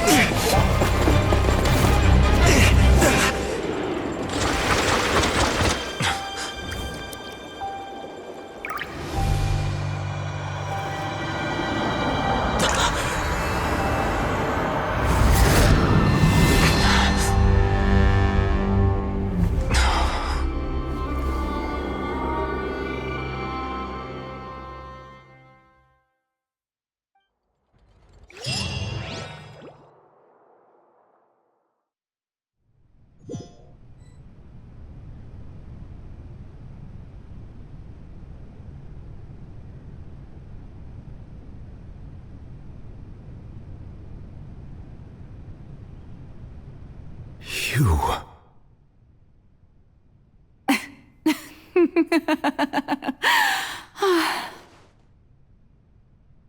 Sorry.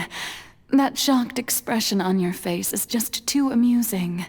I couldn't help myself. You are not Farina. Who are you?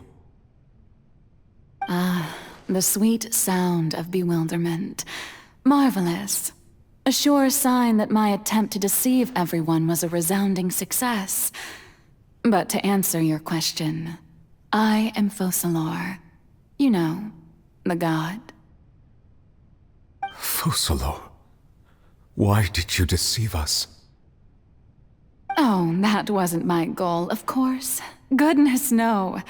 But I had to fool everyone else too, if I was to stand any chance of deceiving the heavenly principles.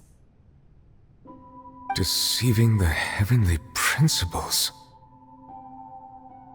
It's all because of that pernicious prophecy.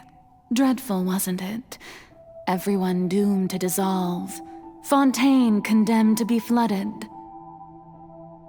One was not amused. In fact, one was positively bemused when that problem was thrust upon me by my dearest predecessor. That's the former Hydro Archon Egeria, for the uninitiated. It hardly gets more disastrous than a preordained national catastrophe, now does it? She knew full well that the prophecy would surely come to pass. And as one of the seven, she also knew full well that one defies the heavenly principles at one's peril. So yes, as you have no doubt surmised, it was a rather impossible situation that I found myself in. I spent a terribly long time mulling it over, alone on the ocean floor. And I was almost growing barnacles by the time I finally realized there was only one possible solution to this confounding conundrum. I had to outwit the heavenly principles, allow the prophecy to be fulfilled, ostensibly at least, while saving everyone at the same time. I'm a genius, I know. I can only assume that's why Egeria chose me as her successor. Although, looking back now, it was hardly the inheritance one dreams of. Between the task of saving the nation, the quotidian duties of the Hydro Archon, and not to mention the original sin of creating a new race of humans, I dare say she left me quite a colossal mess to clean up. But one can only play the hand one is dealt. I did not choose this, any more than I chose to be one of her Oceanid familiars.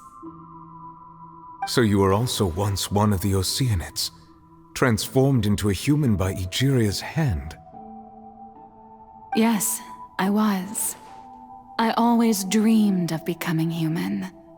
And I still do, even now. In my eyes, to be human is to be part of the greatest opera ever known. After becoming a god, I separated my divinity from my body and spirit, leaving behind only a self that was as naive and bewildered as my past self on her first day as a human being. The me you see before you now is that divinity, and the human counterpart I left behind, I named Farina. She could feel joy, sorrow, and everything in between. She could be as vain and conceited, or as meek and vulnerable as she wished. Her strengths were of a kind only a human could possess, as were her shortcomings. But in my eyes, Farina's humanity was what made her perfect. She was perfectly human in every way, the person I always wanted to be.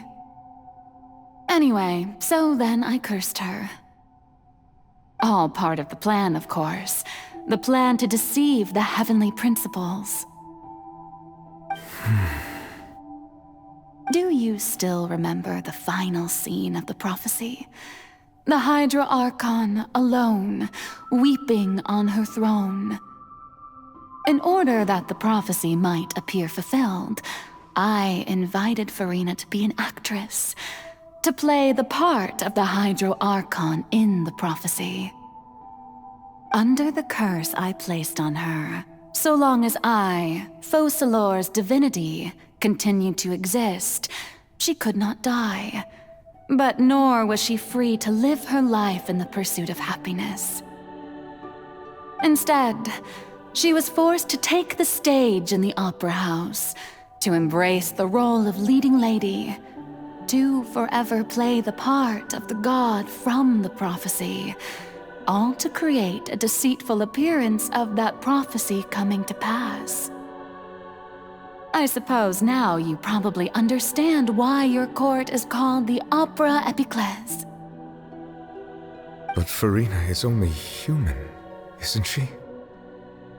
Even though she has had a long life, her mind is no stronger than that of any other ordinary human being. I cannot begin to fathom what she has had to endure. It must have been torture for her. It has indeed.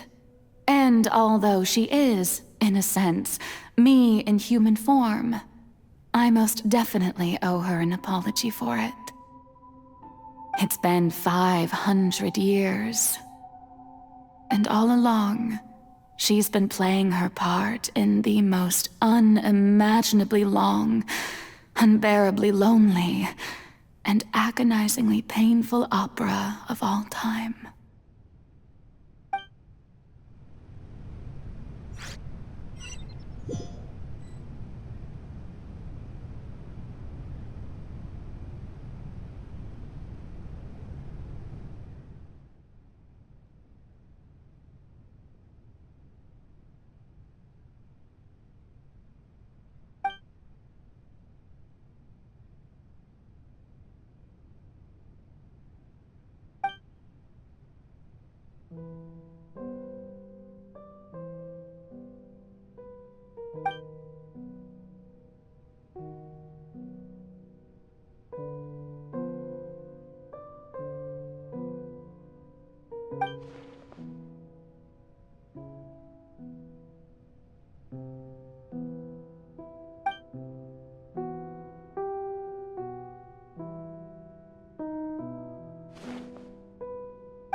Oh, who permitted you to come onto the stage?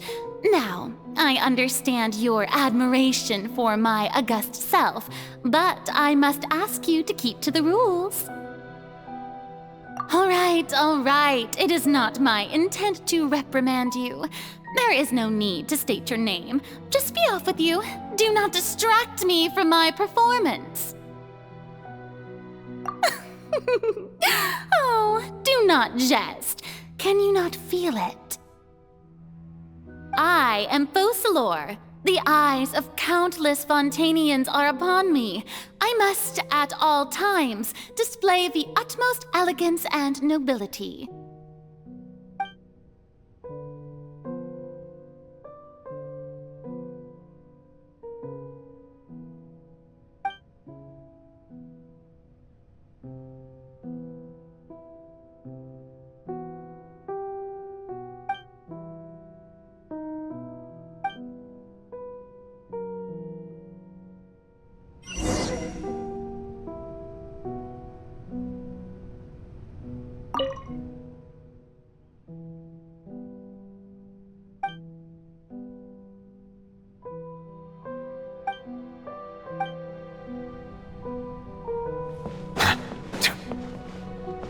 Dear audience, the performance is experiencing a technical difficulty, but worry not.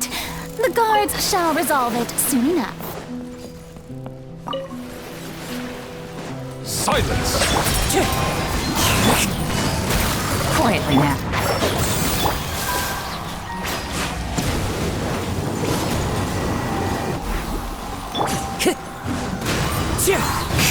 Busted.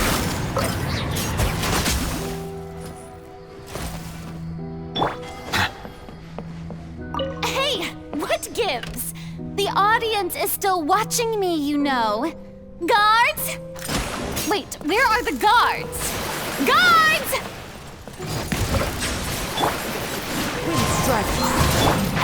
Can't see?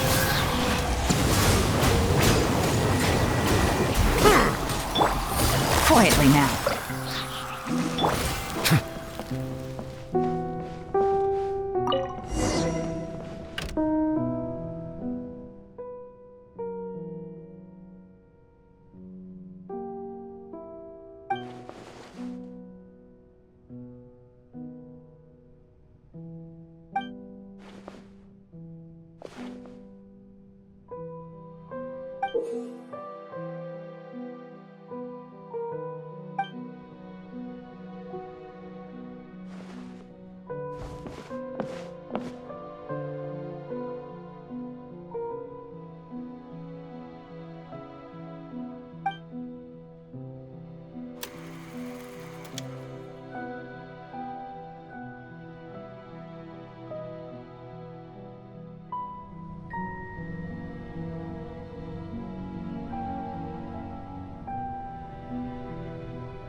Farina.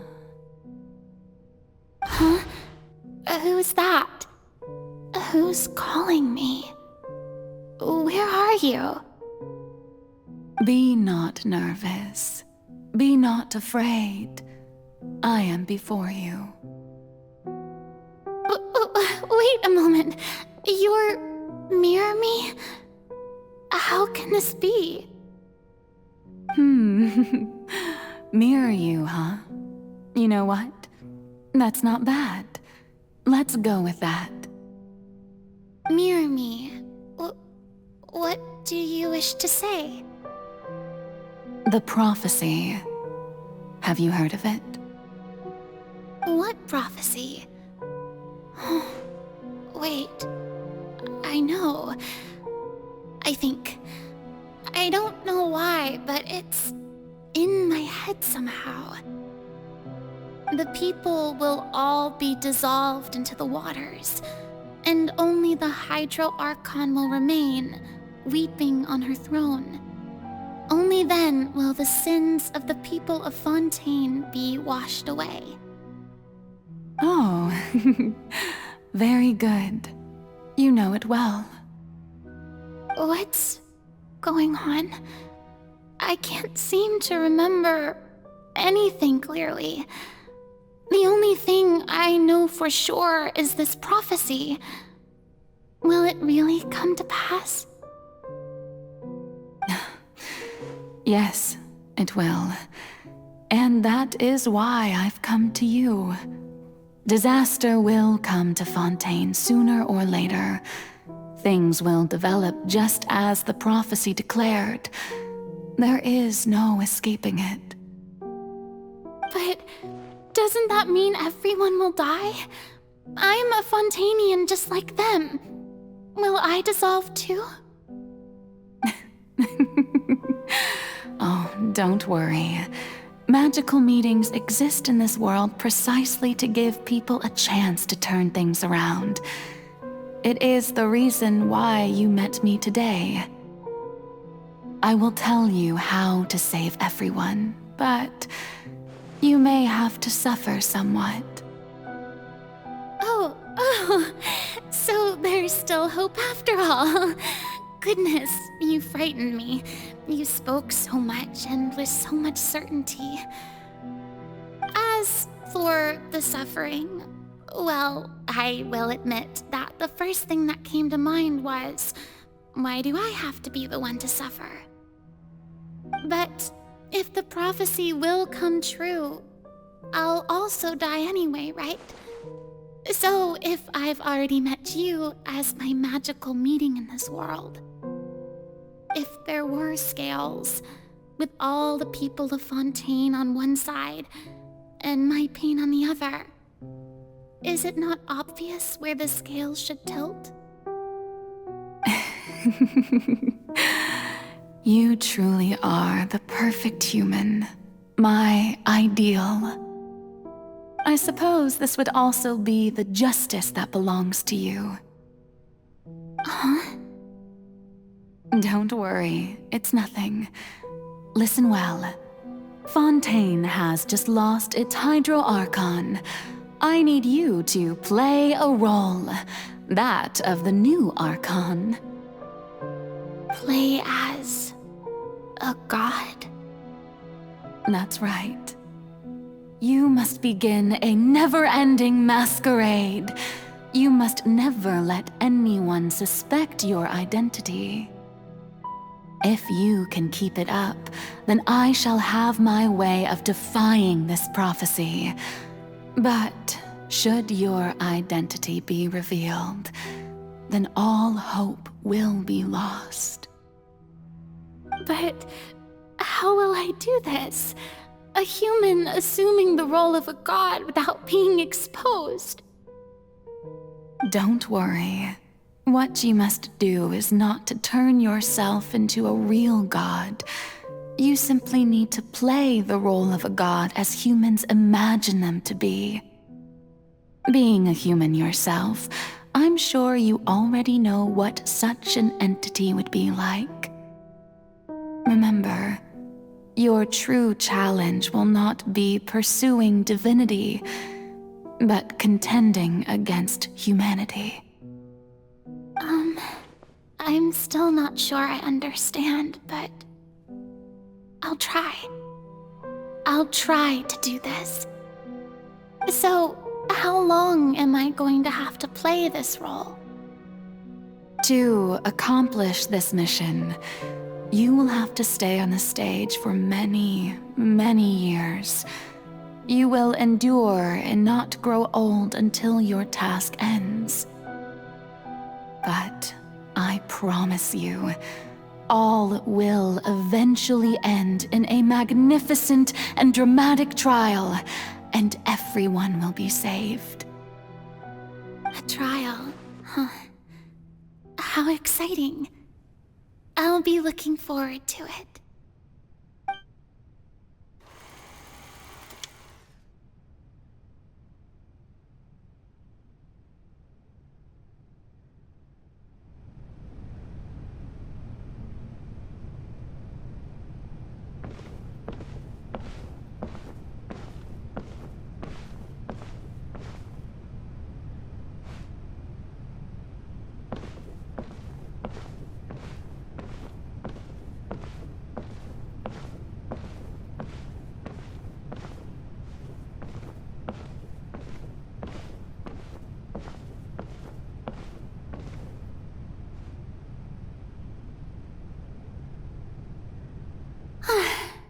The Maison Cardinalise has announced my accession, but this is my first time facing the people.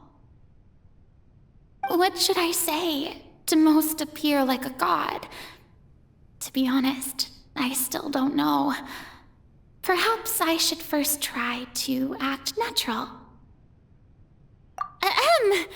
Ladies and gentlemen, good evening, and welcome to the Opera Epiclese. I'm sure you've all heard about how I have taken on the role of Hydro Archon. Indeed, I am Verena de Fontaine, your new Archon. In truth, I know little about becoming a nation's new god, but it will be my honor to guide you all. As the god Focalor, the god of justice, I shall do all within my power to lead you into an age of fairness and justice. Once again, thank you all for coming. If you should have any questions or suggestions, please send them to the Maison Cardinalise. The future of Fontaine will require us to work together, after all. This should do it. I thought I might stammer, but thankfully, I was able to convey my thoughts just fine. Okay, and next. That's the new Hydro Archon. Is this some kind of joke by the Maison? I would have thought that a being that surpasses humanity would be a bit more assertive.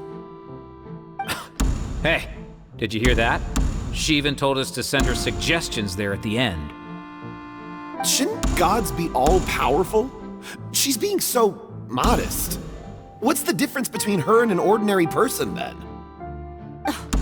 If you ask me, perhaps the succession didn't actually happen. She might just be a Maison-back puppet.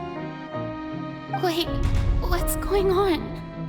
Why is everyone suspecting me of being a fake? Oh, this is bad. If I get exposed here, there'll be no saving the people from the prophecy.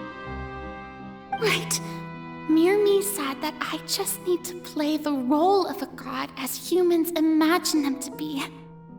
Calm down, Farina. Think. What do the people want? How would they imagine a god to speak and act? Assertive, with a strong sense of presence. One who can dispel all doubt. That is the character I'm fated to play.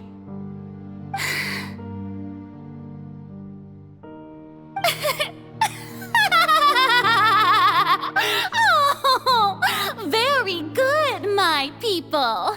Only ones such as you are deserving of my rule. Now, I was wondering if some weak puppet were to one day come onto the stage and claim ownership of this opera house, would the children of Fontaine follow them?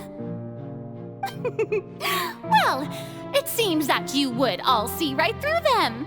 Having passed my test, you are qualified to witness wondrous trials alongside my august self, here in this opera house. You may consider my previous act a door gift of sorts. I thought it was a debut that suited the atmosphere. Now then, let us be reintroduced. Ah, so that was just a performance.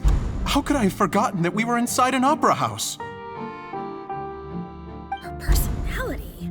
It's quite shocking, to be honest, but I suppose it's a better look than before. Such a fascinating and bold deity. How wonderful!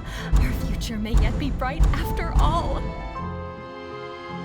It seems I've turned them around. Best follow this flow and restart my accession speech. My dear people, whether you acknowledge me or not, whether you trust me or nay, I say to you, keep faith in your ardor for justice. We have heard it said that this nation's sins can no longer be washed away. Well, I say that justice is most fragrant when it blooms amid sin. No, this won't work. They'll suspect me again. I must play the role that they want me to play. The scales of justice should not weigh heavy in the hands of its god. On one side, it must carry fairness and justice. And on the other, praise and applause. May law be the prayer on our lips. May judgment be our worship. Let us light the fires and drink to the future of Fontaine! There is no trouble in this world that justice cannot solve. All that is needed is for you, my people, to believe in it, heart and soul. So long as I, the Archon Focalor, stand within the Opera Epiclese, so long as I stand before the Oratrice, I shall even judge the gods of this world! Yes!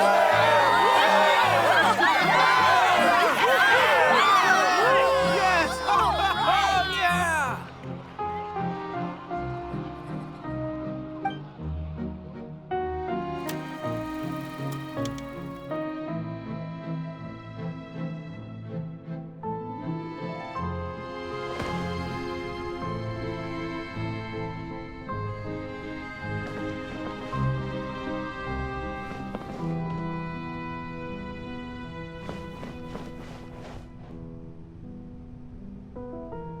Lady Farina, here are today's case reports, as well as a summary of the follow-up for your perusal.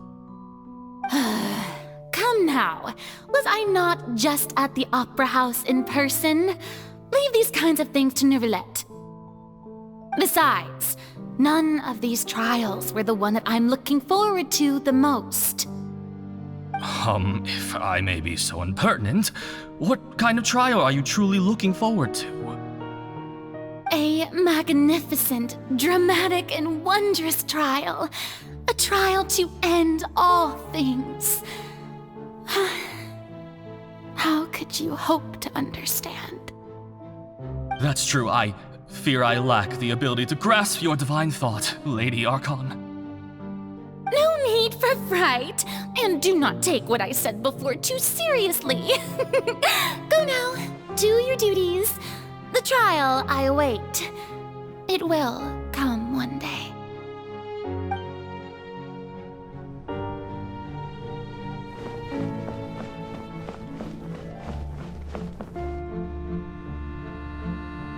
Lady Farina, I don't know what to say. Thank you for agreeing to see me. No need to thank me. Or rather, thank your own sense of perseverance instead. Long have you stood in line to meet me, have you not? Oh, I'm afraid that's just an inevitable consequence of my divine charm. All right, Deoteria, is it? How is your son's illness? You remembered me, and you knew of my family, too. He is doing much better now. In fact, he is far more of an ardent believer than I. He was the one who forced me to seek an audience with you, and to bring your words back to him. Oh, good. Very good. If this should happen again in the future, please do not hesitate to come and tell me. Going down to citizens' homes every so often, while not usual practice, should serve as a fine change of pace. You're such a gentle and wise god. Thank you once again, on behalf of my son.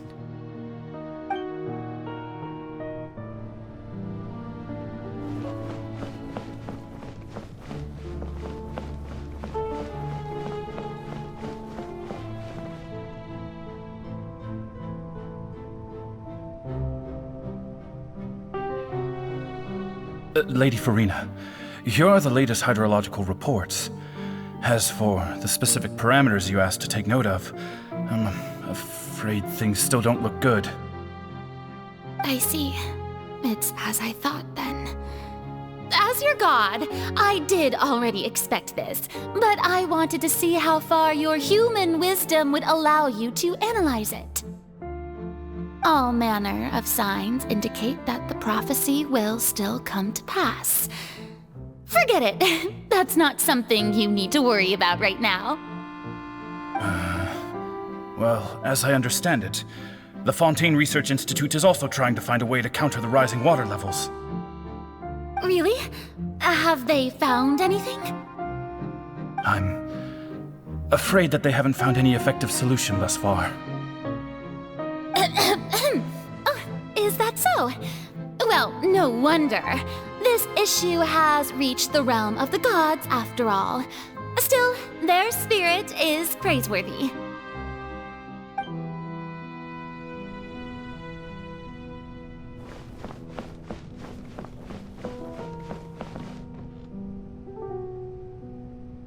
The day is finally over.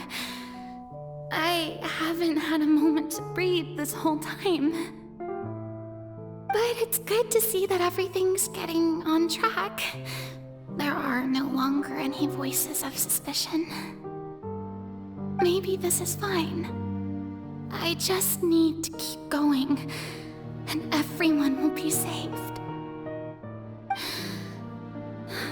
All right, Farina, don't think too hard about this. You need rest. Tomorrow's a new day.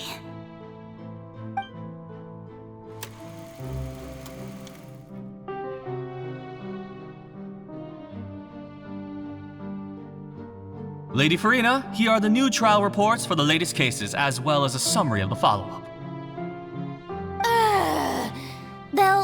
no need for that. I've seen them already. There's no need to go back over scenes I've witnessed in person before. Lady Farina, I've waited so long for this chance to see you in this manner. Indeed, my dear, loyal citizen. This joyous moment is an honor for us both.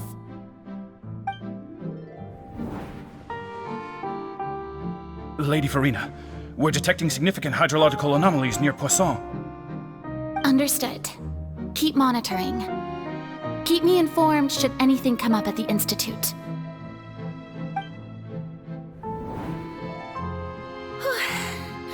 I don't think I let anything slip today. I must show the people that there is nothing to worry about.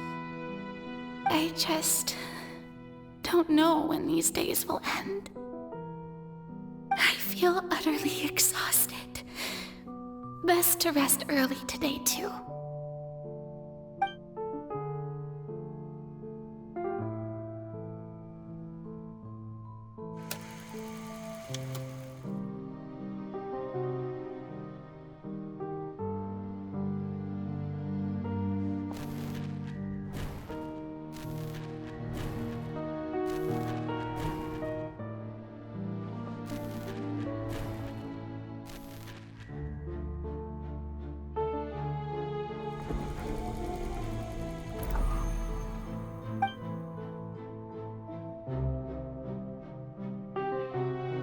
Lady Farina, it's like a dream being able to speak with you up close like this.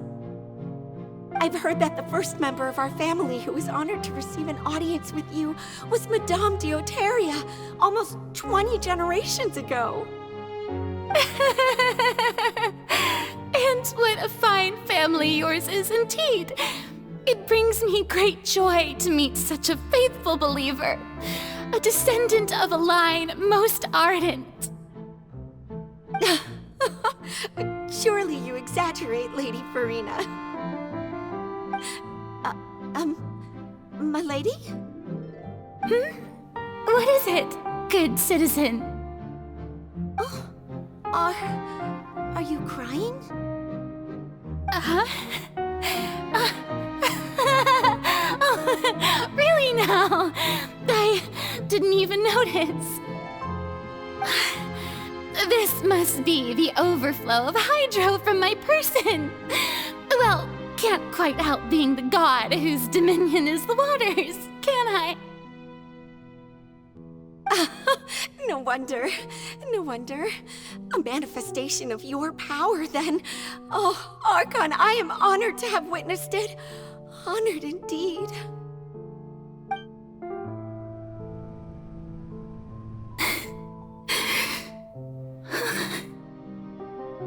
So interminable. So lonely. Just how much longer? Hundreds of years must have passed by now. Perhaps the show must go on for hundreds more. I never imagined that it would hurt so much. Have I reached my limit? No. Perhaps I reached it long ago. Today I didn't even notice my own tears. I want to tell someone, anyone, about this. But would that not destroy all I've done so far? I've conducted so many investigations across the centuries, but there's not even a sliver of hope that we might break the prophecy. All I can do is keep heart. I must maintain this act. It is the only way to save Fontaine. Please, mirror me. You have to succeed.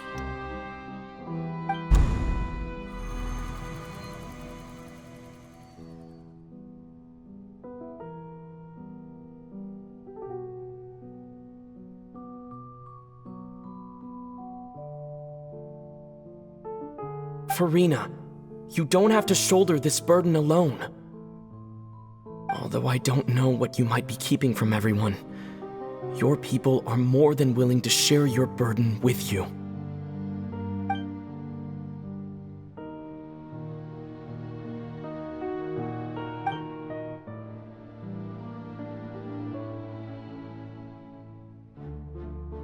Share my burden. That's impossible. It was fated right from the start that this would be my duty alone. But even if your burden doesn't need to be shared, you can still choose to confide in someone. Just share it with me. I'm what you'd call a witness. A witness? Yes, I've heard that you came to Tevat from beyond the stars, yes. In other words, you never belonged here. And if Tevat is, in its entirety, a show on a stage, then you're just a spectator, aren't you? If that's the case... He's right. I could confide in him, couldn't I?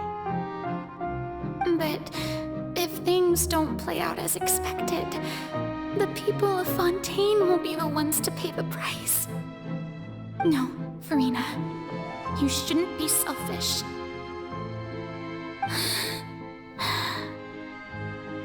But what if it's really all right? Farina, you've worked so hard for so long. Surely it would be okay to put yourself first for once. Just this once. Is it such an outrageous thing to do anyway? To find someone in whom you can confide your frustrations and sorrows? Surely it could not hurt. If you let this opportunity slip through your fingers, it might never come by again. Think about it long and hard.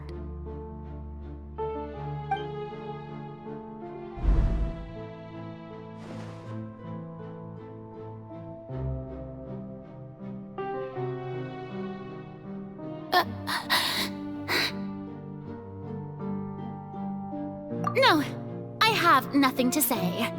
I am Farina, the Archon of Fontaine. Everything will surely get better. All you need to do, dear spectator, is to witness my performance until the curtains fall.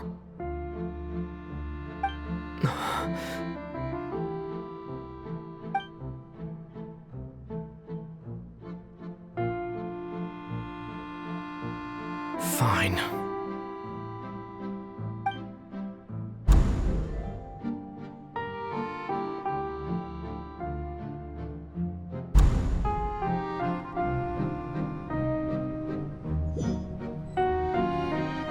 So even Farina doesn't know the truth? You've never once let her in on the full plan? Yes, it had to be done. To deceive the heavenly principles, you must first deceive yourself. She did very well. If she had let her resolve falter even once in these 5 centuries, Fontaine would have been doomed to the most tragic fate. It seems that trusting humanity was the right decision after all. I believe that I understand how your deception works, but that is only half the truth, is it not? How would you build on this foundation to save the people of Fontaine? That is the most important thing. Ah, good. Of course, the Iudex of Fontaine has pinpointed the crux of the issue.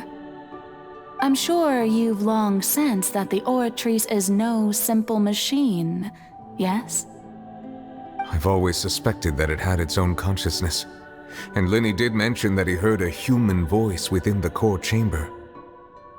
It now seems that that person was you, hidden within the machine all along. Am I right? And then I became one with the Oratrice. taking Fontaine's gnosis with me. Yes, it would seem so, wouldn't it? Alas, your understanding of this device still lacks sufficient depth. In truth, it is no enactor of justice. It is, in fact, a device created to kill the god of justice. I beg your pardon? Oh, you have it. And to be more precise, not only will the Oratrice take down the god of justice, it will also take down the divine throne upon which she has been placed. I mean, did you think I would be the sort to enjoy peaceful repose while Farina suffered? My work over these last 500 years has been to constantly accumulate indemnitium within the Oratrice. But really, some have already discovered that only a small fraction of the energy generated by the device was ever used to provide power to Fontaine. The vast majority had to be, accumulated to enact this death sentence. It was all a part of your plan, then? Both the trial and the sentence? Indeed. This power, accrued over 5 centuries, could have sustained Fontainians for millennia had it only been used for that purpose. Almost all of it has now been stored within the Oratrice. But only power of this magnitude could hope to destroy the Hydro Archon's divine throne, shaking the rules established by Celestia and breaking through the institution that is the Seven. So the Oratrice's call for death was for neither Farina nor Focalor, but for the Hydro Archon. The destruction of that divine throne. If I do not misunderstand your intent, you must be... returning what's rightfully yours to you, of course. In other words, this was all done to return the authority of the Hydro Archon to the Hydro Dragon of this planet. But...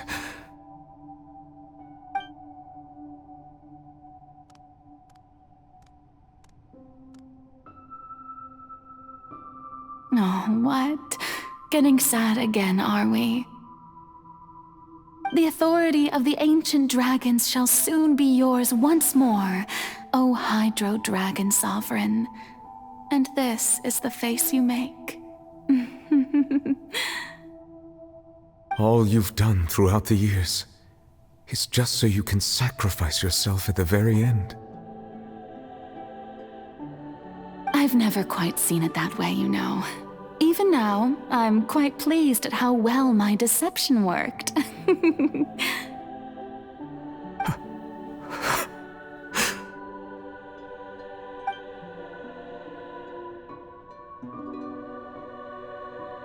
Hydro Dragon, don't cry.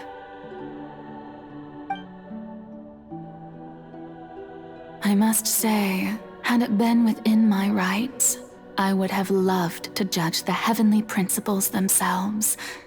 Were they not guilty of essentially the same crime? Egeria stole the power of the primordial sea, and the heavenly principles stole the power you ancient dragons possessed. I, for my part, am the god of justice. And is it not just that your original powers should be returned to you? Speaking of justice, I have always believed that justice lies in the process of pursuing human existence itself. So, if the theft of the primordial sea's might was Fontaine's original sin, then, leaving matters of procedural right and wrong aside, the descent of the Fontainians as humans and their right to exist in this world would be Fontaine's original justice. In other words, existence was Egeria's justice, And to me, justice is the continuation of that existence. Defying the prophecy and ensuring that Fontaine's people shall live on.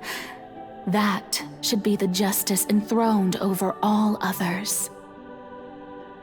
At this point, we, whether it be myself or all other Fontainians, have shouldered the burden of this sin for far too long. Iudex Neuvillette, the highest judge in our land, when you regain your full power as an elemental sovereign, what verdict shall you pass upon us?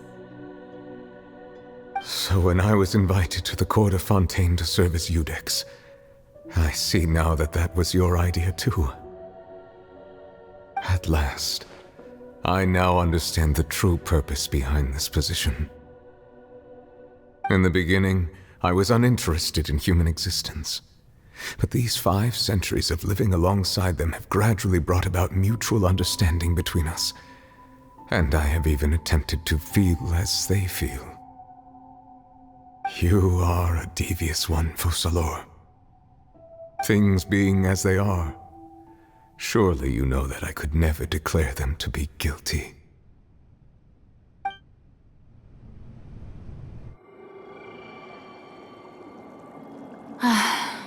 The hour of my execution is almost here. For the sinner, the curtain call has come. I know I may not sound it, but faced with death, I find myself a little afraid. Perhaps this is one thing both gods and humans have in common.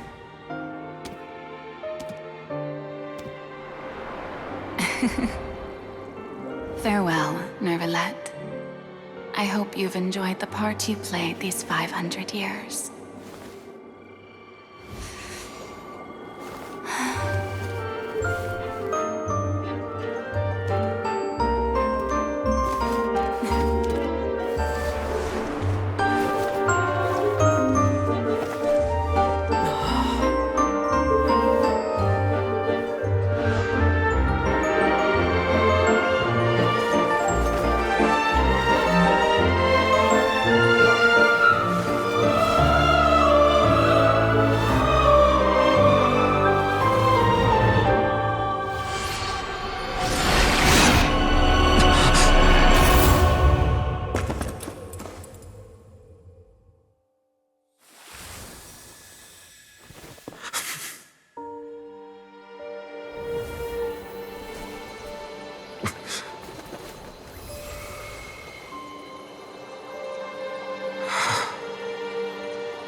Iudex Neuvillette, hereby declare,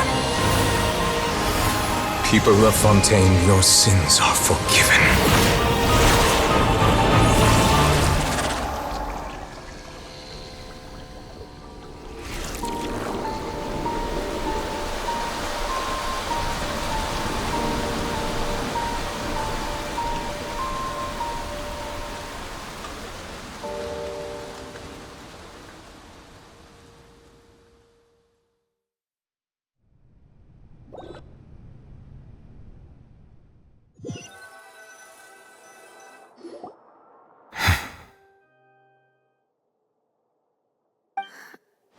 What just happened? Has the death sentence been carried out? Was that bright light some sort of misdirection? I have a feeling that something huge just happened. But since we're all still alive and haven't been dissolved, I assume whatever happened was good for us. It's time to end this. We must mete out punishment to that beast. But didn't you say just a moment ago that it can't be defeated? I have gained the strength sufficient to deal with it. Through certain means, I now have the ability to separate the power of the Primordial Sea from that creature. We should seize the opportunity to pursue our quarry.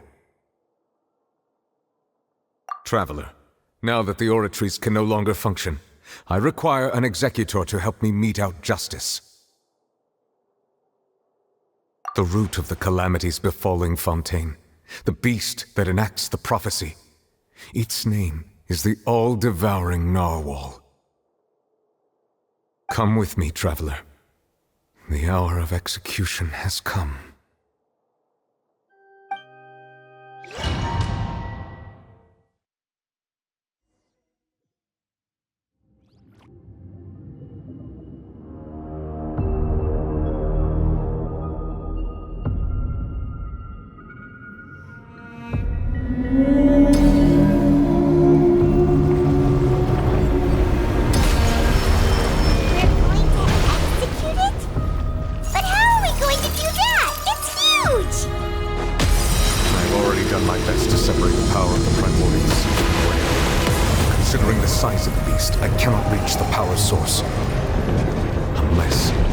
Find a way to attack it from within. I shall share a part of the ancient light of power. We shall look for an opening together.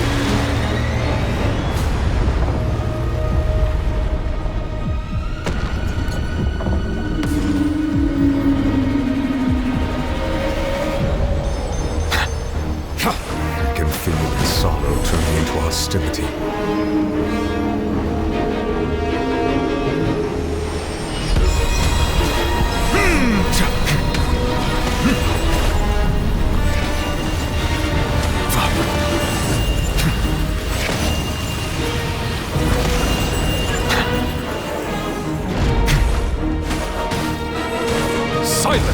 The all-devouring narwhal cannot resist its instinct to devour.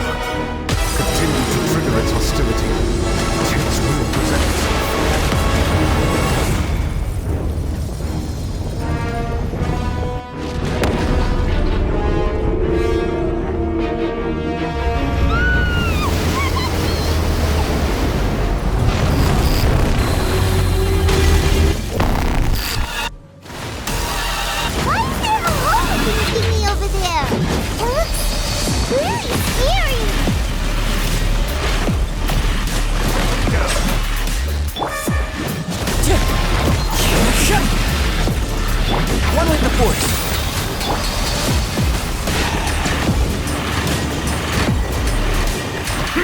I have granted you my protection. Do not fear. Seize the moment and use my power to suppress its root from within. Silence!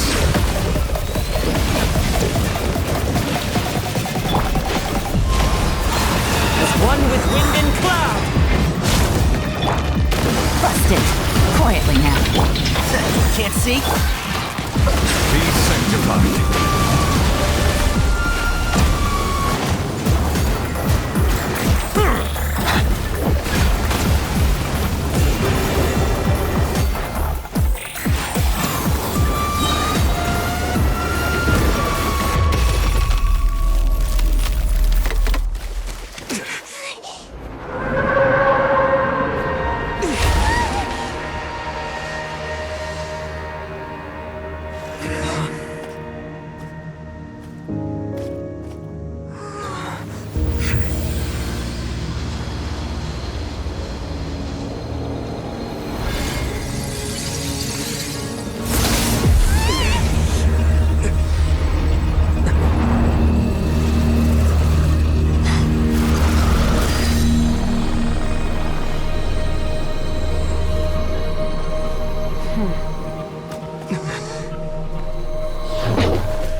Thanks for helping with the cleanup. It should have been my job, but... oh well. It was just supposed to be a short private training session for me. I didn't think that my disciple and my master's pet would start brawling in the meantime. Well, actually, I had a feeling that it would happen at some point, but they bumped into one another earlier than I thought. What a blunder. I suppose I'll have to swing my sword 3 million times as penance. That power. Who are you exactly? Paimon has an idea. From what she said earlier, she must be Child's master. Skirk, right? It's just that he gave us the impression that she was the less talkative person. I simply did not have anything to say to the weak. But you, on the other hand, managed to defeat the all-devouring narwhal without using power from beyond this world. So you may speak to me as equals.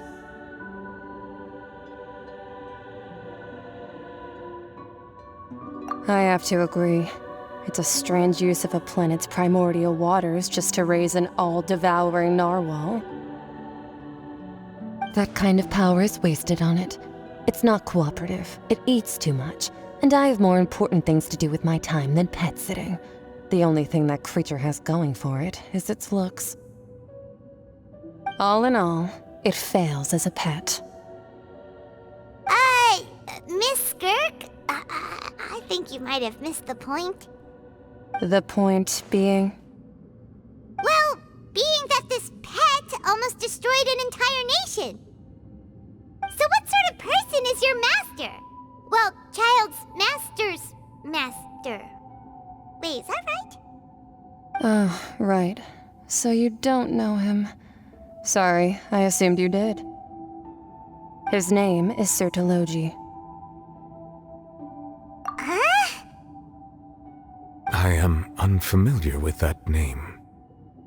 Huh. So Master isn't sufficiently famous. How should I describe him then? Have you heard of the name the Fowl? The Fowl? Still nothing? Well, how about the Visionary? Vetterfulnir then? Or Gold Rhindaughter? Ooh, that one we've heard! Rhindaughter's part of the Hexen Circle. She's Albedo's mom, right? Oh, so you do know that name.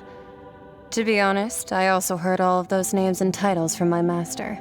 I don't actually know them either. But I suppose you understand now, yes? My master is likely a similar sort to Rhindaughter. They are both pursuing some form of perfection. Wait! Didn't you also mention a visionary person? Paimon didn't quite catch their name. Actually, never mind that. I believe it expedient to inform you that the all-devouring narwhal used up nearly all its strength fighting you. Such roiling hydro energies will prove difficult for the planet's deep seas to digest. As such, the fontaine back on the surface has most likely been thrown into chaos. In other words, the prophecy that you've been fretting over should now be in full swing. What?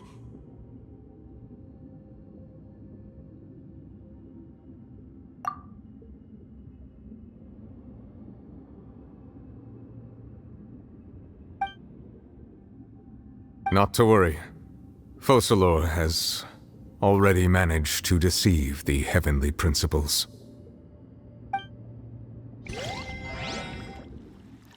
In the end, the people will all be dissolved into the waters, and only Farina will remain, weeping on her throne.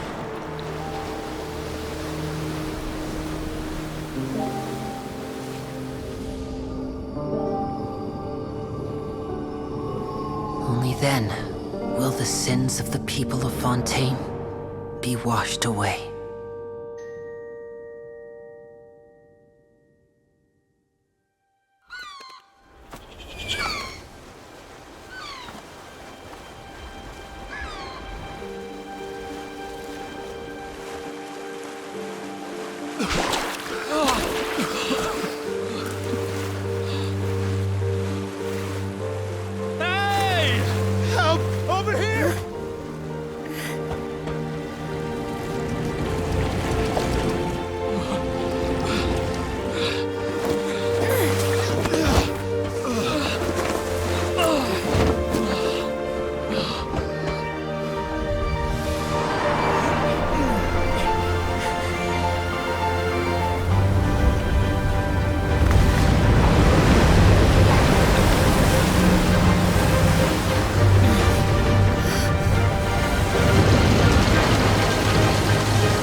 Scans initiate emergency rescue!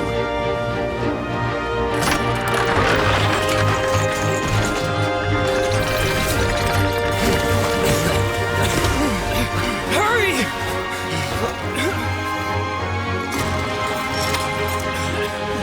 Hey, lend a hand!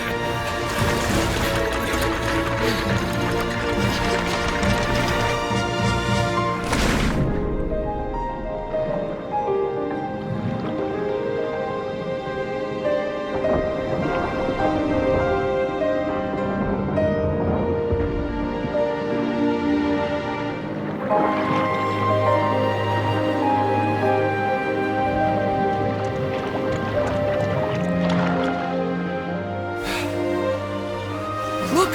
The water's receding!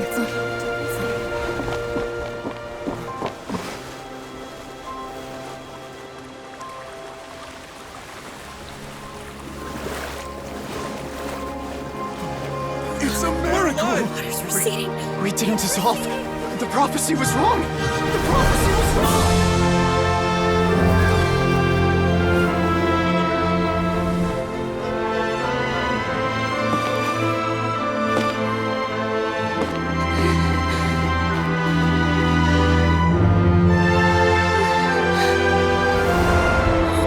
Are you alright?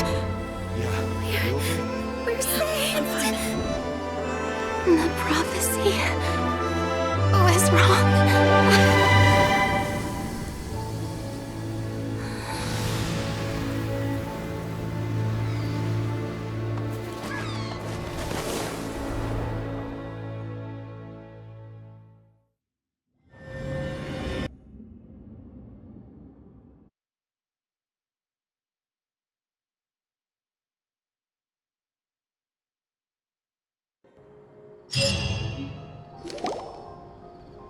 The soil renewed. The Spina di Rosula talks post-disaster rebuilding.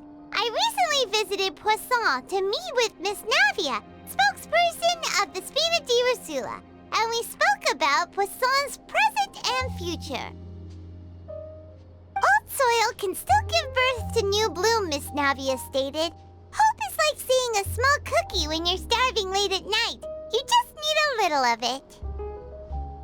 Skyship Winglet, lunar brain of the Fontaine Research Institute. The various disputes that have arisen on account of Mr. Edwin have suddenly become a shield over the Institute, with Jurier turning out to be a once-overlooked hidden gem. People always call the first researcher mad, but few know what to call the second. And should that latter person achieve a miracle, they would find it all the harder to find a word with which to classify him and his team. Wow! Paimon barely recognizes the people in the reports. Are those really Jurier and Navia? They sound like real big shots. What do you think? Pretty enthralling, huh? The Steambird's idea was pretty simple.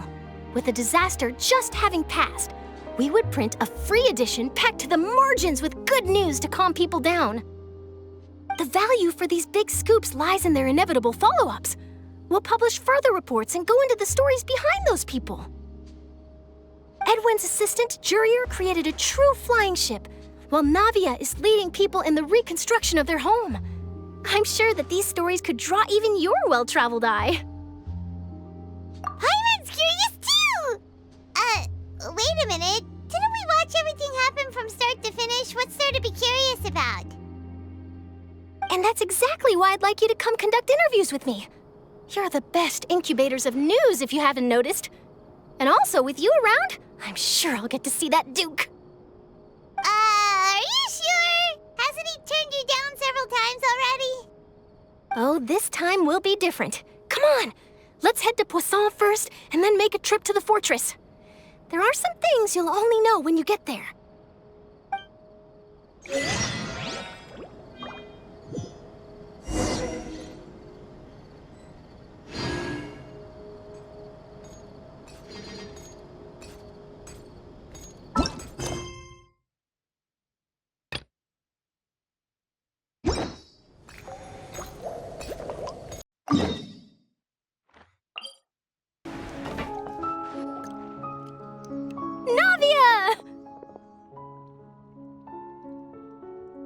Oh, it's you. What brings you all here? Hey, we're just having a look around. I'm here to update myself on how things are going here. Oh, the Fatui are here too. Let me introduce you. This is Mr. Garunt Snezhevich. He represented the Knave in sending us a large amount of supplies, and is helping with our work. Our residents are hard at work as well. Thanks to everyone, work is progressing nicely. We've lost a lot of people, but we're moving forward. That will have to be enough. Hello, Miss Charlotte. I'm a big fan of yours. I especially like that article you wrote last year about Fontaine's stray cats. But if you don't mind, could you not emphasize our role too much in your report? It's not charity we're doing here. We just happen to share the same interests as the Spina. I get where you're coming from. I'll keep it as simple as possible. Or would you be willing to feature as friendly neighbors? That would be fine. Thanks. Oh, you're back too. How are things? We finished laying down the construction materials. It'll be another hour before the workers are able to go over there. Huh? You're here too, Clorinde? Well, her reputation's greatly risen after that whole duel business with Miss Farina, so she's here in Poisson to wait out the heat. All right. She really came here to help me out. There's too much to consider in the reconstruction of Poisson. The Spina has need of more decision-makers. And, well, I do already happen to be connected to Mr. Callis.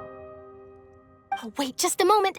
Do you mind me asking a few questions? You know, about how you felt before the duel, about what it was like facing down a god. There's lots of exciting material there, I bet. Forget it. I'm sure you can find a better theme than that, Miss Charlotte. I see you're the same as always. Couldn't you do me a favor, for Navia's sake? Well, if we're talking about doing things for my sake, you might as well just take a few more photos of me. Or of the Traveler. It's better than wasting time persuading Clorinde, at any rate. Of course I will. I'm not gonna let him off that easy. All right, then everyone who wants to be in the photo, gather up. And smile.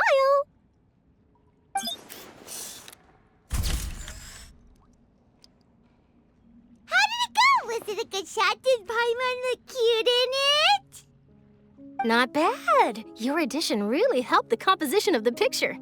All right, hang on a moment. Let me snap a few more shots.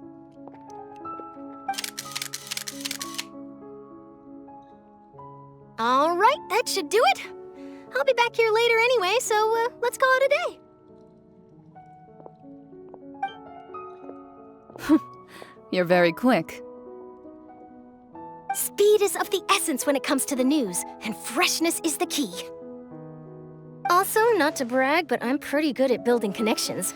Who knows? I might eventually get that interview with you after all, Miss Clorinde. Wow, you really do have that never say die spirit. I'm impressed.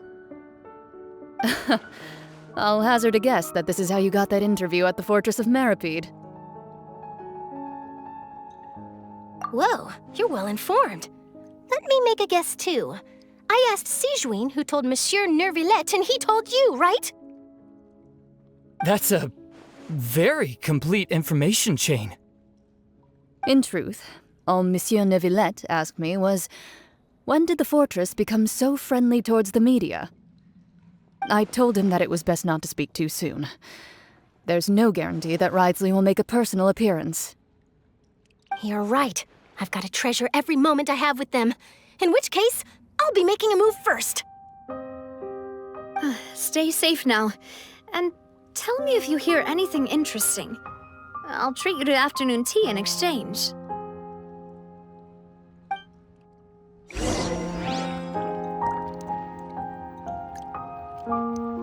You seem curious about the fortress. Of course. That Wrathful.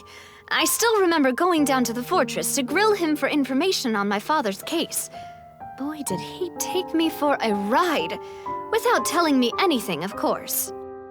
But he did invite you to tea, didn't he? 2 large pots of it, in fact. It was good tea, though. I have to agree. The tea there is very good. Speaking of that, would you like to have some today? I mean, you've got time, right? Well, I'd be partial to some shortbread. Wow, it's like we've got a menu or something. Sure. Good. What flavor of biscuits would you like, Mr. Snezhevich? Me? I'm fine with anything. But I would prefer chocolate, should you have it. All right. Leave it to me. I'll go over the newly arrived supplies with you later, Mr. Snezhevich. We should be able to finish the preparatory work today. That works great for me. Huh. Is it just me, or did you get a new lipstick? I did. It was a gift from Sijuin. Want to give it a try? I think the color would suit you, too.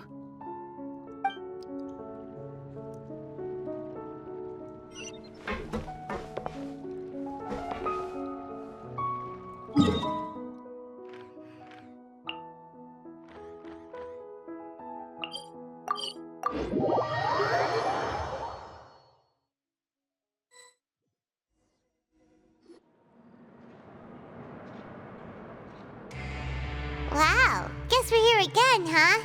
There's a real nostalgic feeling to this place. Looks like you've been missing us. Dude! Did you come all the way to the entrance to greet us? Of course. I'm here to welcome you and our dear Miss Charlotte, whom our good head nurse recommended to me.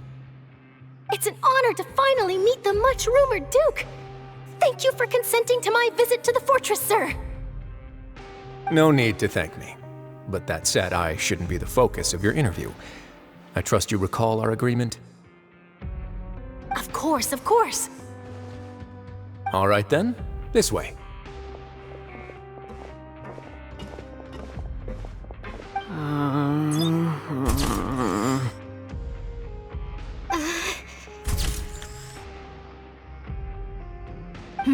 Hey, no need to be so nervous. I've already taken all the photos we need.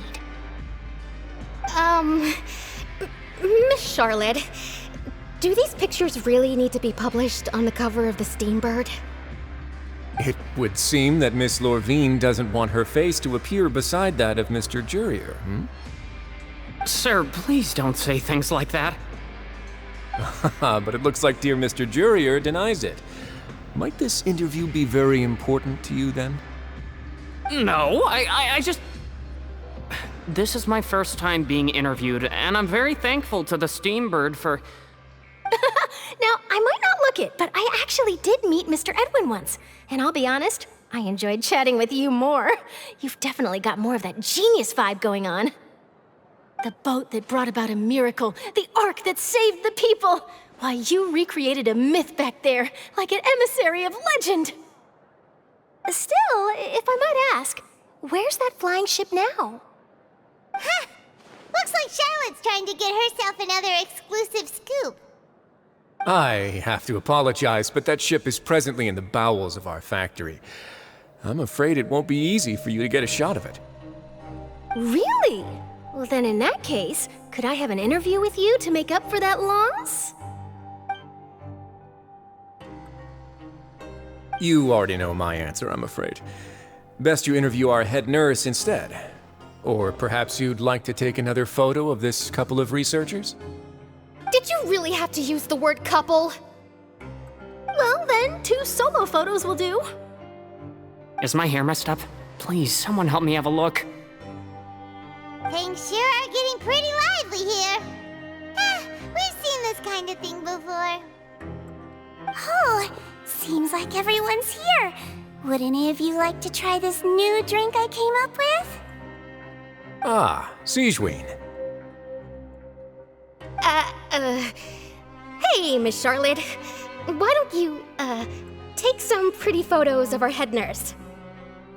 Sure. Come on, Miss Sijuin, over this way. Let's find a brighter spot. Huh? Sure. Do I have to smile?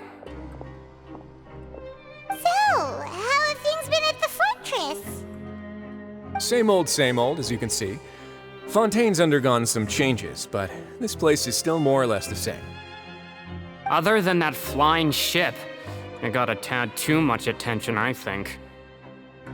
That's why I decided to let the interview go through. We should direct more public opinions toward the behind-the-scenes heroes. Am I right, Mr. Jurier? Miss Lurvine? You're too kind, sir. I believe that you too should have your day in the sun. Not that you would want that, which is a pity. I'll just leave the spotlight to you two.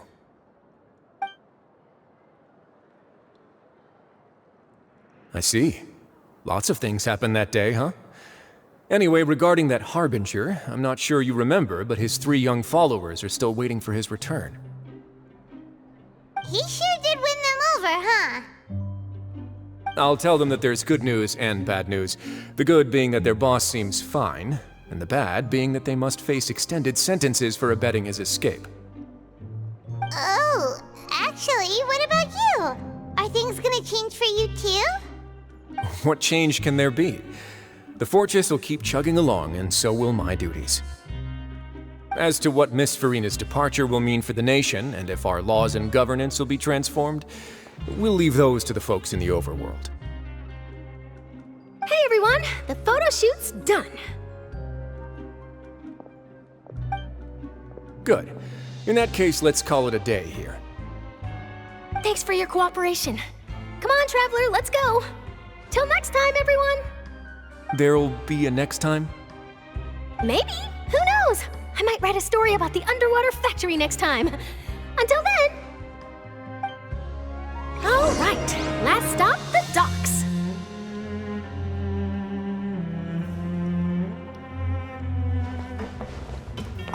Here are the interview notes. They mentioned that the flying ship may have many uses in the future, and the journalist asked me what I thought of them. Seriously, how would I know anything about that? Flight is just flight. Whether people want to use a flying ship to broadcast good news or organize weddings is none of my beeswax. A wedding? Huh. Why are you looking at me like that? So the flying ship can be used for weddings? I didn't say that. That journalist mentioned it, and what does that have to do with us anyway? True. What does that have to do with us?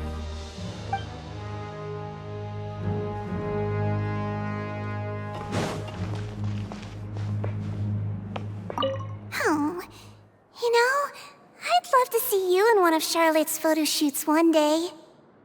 Is that really necessary? Our line of work doesn't really require much photographing. It's precisely because we don't need the picture that they'll have value as keepsakes. You don't really look all that opposed to the idea, you know. Maybe I'm just happy that I managed to once again avoid the spotlight. I think this interview went well either way. Yes, you successfully kept prying eyes away by using Mr. Jurier and Miss Lurvine as shields. Very good. You should be happy for them. They have a bright future ahead of them.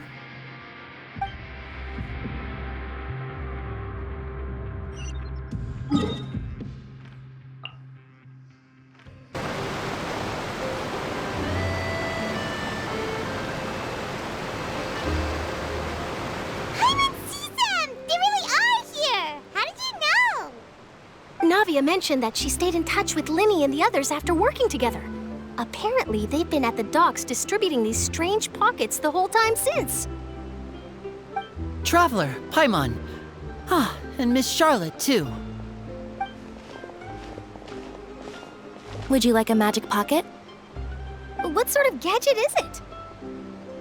It's a wondrous bag that can be used to carry many things. The water level has returned to normal, but if you see any of your things floating around, you can use this to carry them. Or you could trick a friend into doing it for you. Trick a friend? I wonder which of my friends would fall for that.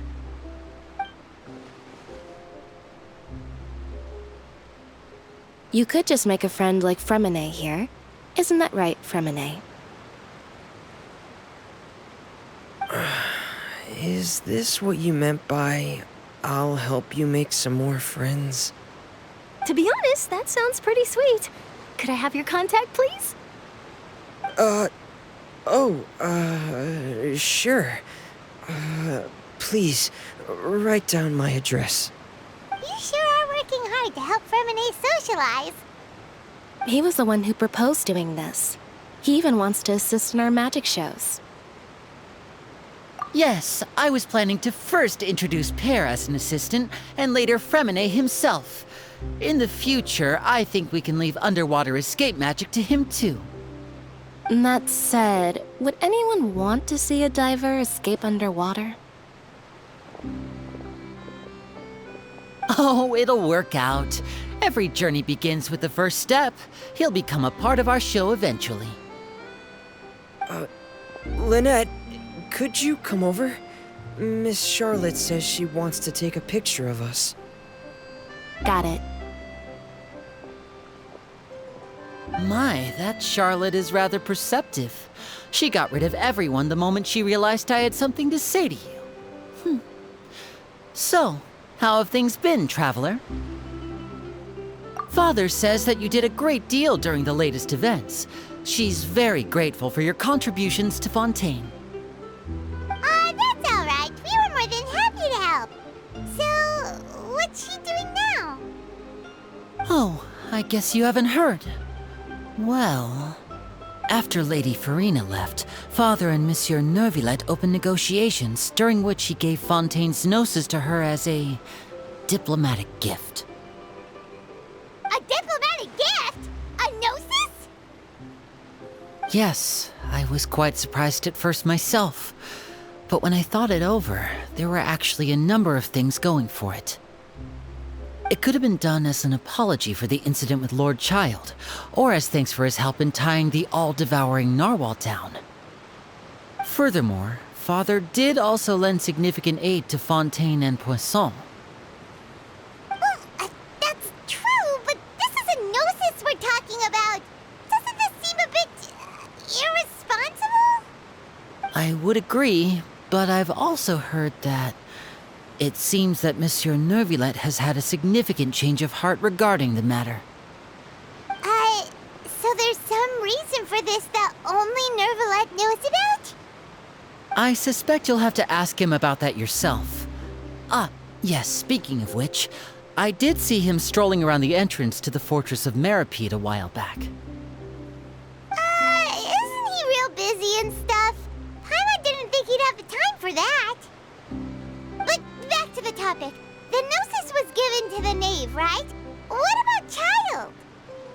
They say that he's returned to Snezhnaya to recover from his wounds. I hear that the recent disaster really did a number on his health.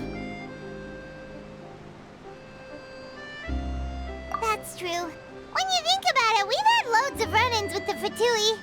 To think we'd be allied with them this time. So shocked by such a simple switching of sides?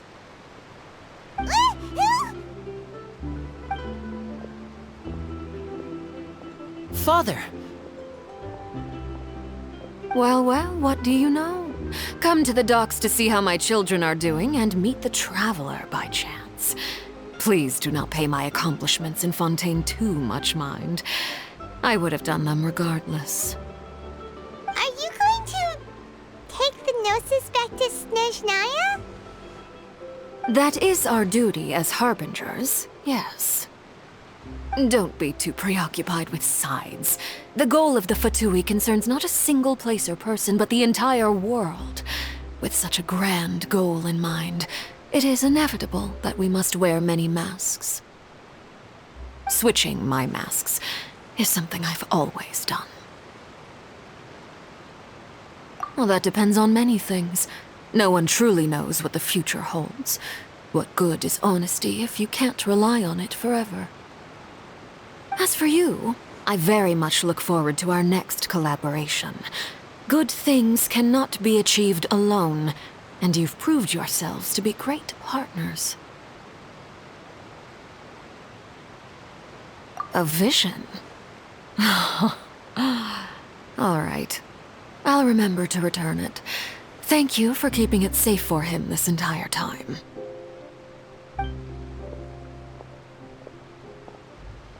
And that's a wrap for me. Huh? You're... Greetings, Miss Journalist. Hello. If I'm not mistaken, there are diplomatic channels I'll need to report to take a photo of you. That is correct. So forgive me, but I will not be able to serve as a subject in your article. However, feel free to write as much as you'd like about our dear magicians and our upcoming rookie talent. I will. The sea breeze is quite pleasant. I shall continue my walk while the weather remains so agreeable. Farewell. Farewell, Father. Oh, she has such an intimidating presence. I didn't even dare to take a picture. Thankfully, I've already wrapped up all my pre-scheduled interviews. Thank you all. This'll be more than enough for me to write about, I'm sure. Don't be too nervous. Why don't you take a magic pocket before you go? Here, Traveler, Paimon, you take one too. To move things about? That's right. Funny. I was giving out magic pockets when we first met too. And what do you know? I'm doing the exact same thing right now. So many things have happened, but the pockets are still the pockets. I guess this must be life. We will all follow our own paths, and serendipity will lead you to your fated friends. All right then. We'll be handing out pockets in some other districts later, so we'll get going now. Have a good day, you two. Well, guess we sent Charlotte, huh? Shall we go see what Neverlette's doing? As long as he's not so busy that he doesn't have time to chat anyway. The entrance to the fortress! Ooh, he really is there!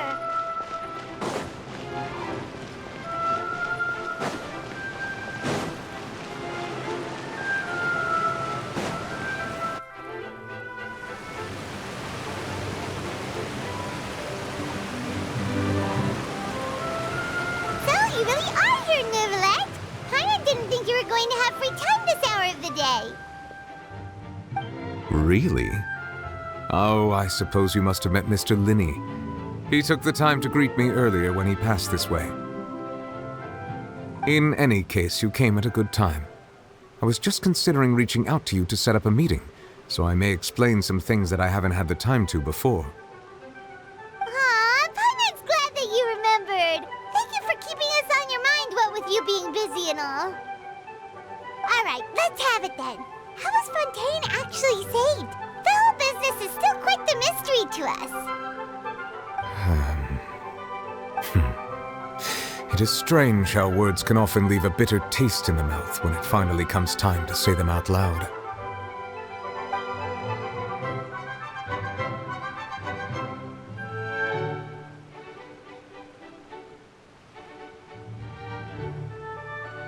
Whoa. So that's what happened?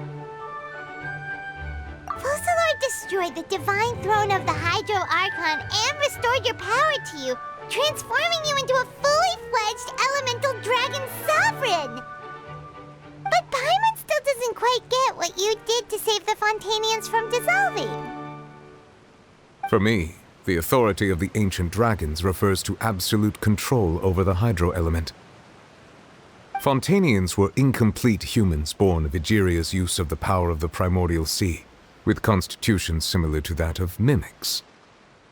But so long as those primordial energies remain within them, I could use the ancient dragon's authority to grant them true blood, after the fashion in which life was first brought into being on this planet. In other words, when I gave my verdict, Fontanians became true humans, and thus would naturally no longer be dissolved by water from the primordial sea. Fussalor must have counted on you to make that decision as well. Your verdict was the key to making the prophecy appear to have come true while saving everyone.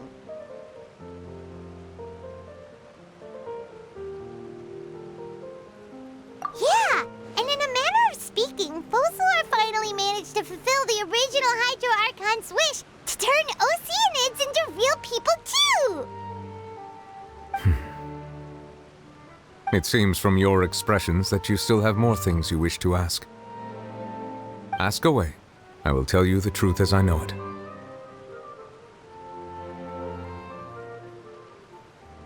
I have investigated his case along many avenues, and I have learned that he once fell into an unknown chasm when he was young. There, by chance, he awakened the all-devouring narwhal. But whether it be by sentiment or reason, that should not have been enough to consider him the root cause of the disaster. At most, he would have had tangential liability. As for the judgment passed by the Oratrice during the trial, whether it was due to that liability by association, or Focalors deliberately using him to buy time for us on the assumption that he would be able to hold the creature off, I cannot say. Guess Focalors had Fontainians in mind the whole time. In the end, it was thanks to her that they finally became real humans. Hang on a second. Paimon suddenly got another question. Back when Fontainians hadn't yet become real humans, were the children they had also transformed Oceanids? Life has always flowed like water. Do you recall how Fontainians would often come to the Fountain of Lucine to pray for children? Yeah, Lynette said the fountain is where all the waters in Fontaine converge. In truth, even those couples did not know that such prayers were no mere custom, but instead a form of ritual. Those Oceanids who were blessed within the spring water would later descend as new humans in the coming months. Paimon sorta gets it now.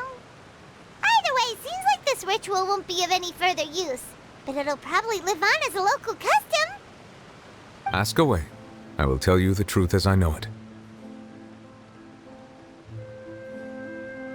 Yeah, about that. Risley said Farina has already left. What's that all about? Ah, Lady Farina. The people are only aware that her death sentence has not been carried out.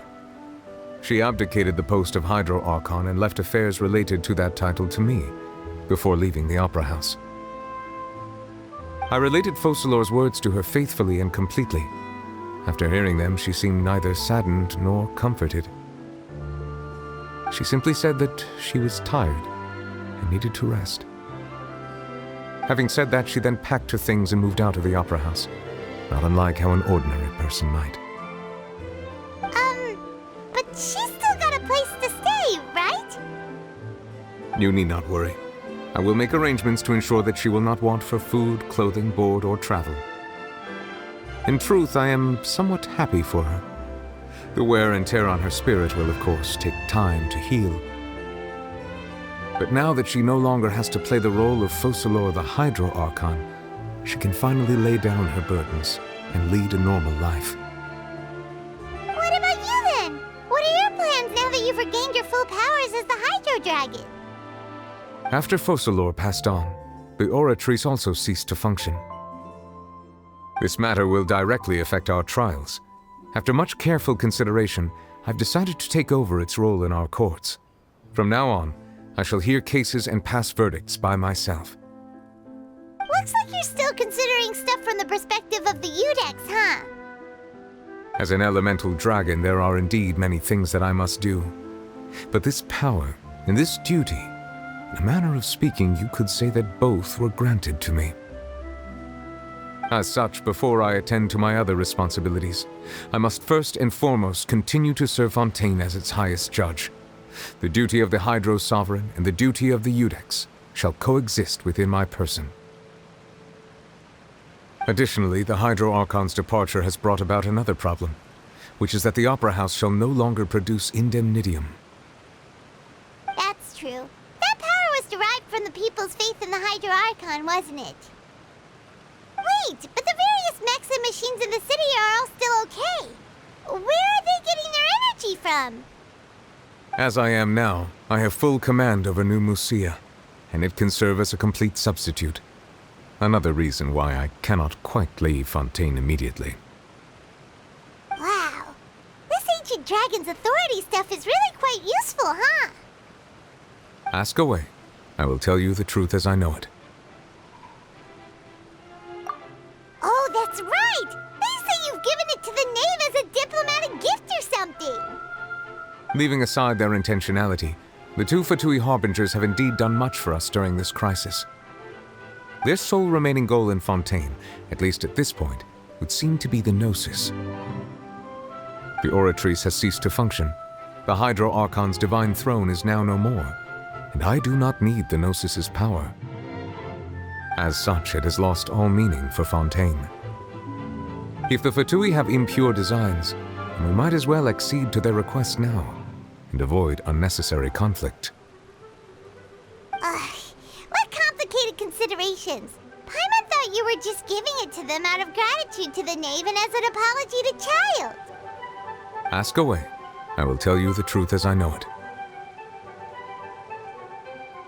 You will soon be heading to Natlan, I presume. I'm afraid that I have little talent as a travel guide, so all I can do is tell you what I know about that land. As far as I'm aware, Natlan can be said to be a nation of dragons. A nation of dragons? You mean like you? No, I suspect that I would not find myself welcome there. Unlike ancient dragons such as myself, the dragons of Natlan have undergone long years of development and evolution. Large numbers of them have entered a form of coexistence with humanity. Natlan is also the nation of war. War ravages those lands like an undying flame. There is one other piece of information I got incidentally from my negotiations with the Knave that I believe may be useful to you. The Harbinger known as the Captain has thrown his hat into the endless ring of war. The Captain. Sounds like a real tough customer. Seriously, everywhere you look, there's a Fatui Harbinger doing their thing. I suggest that you fully prepare yourself before going to Natlan. In the meantime, Fontaine's doors will always be open to you. Ask away. I will tell you the truth as I know it. Hang on a sec. Paimon's still got a question about the Gnosis. When we spoke to Linny earlier, he mentioned that your attitude towards giving away the Gnosis had clearly changed. We guessed that there might be some reason for it that only you were aware of. No wonder the House of the Hearth is the Fatui's intelligence division. They are certainly sharp. So regarding this specific issue, I was just getting ready to share something with you. What is it? In truth, I exchanged some further words with that lady named Skirk after sending you two back to the surface. It went something like this.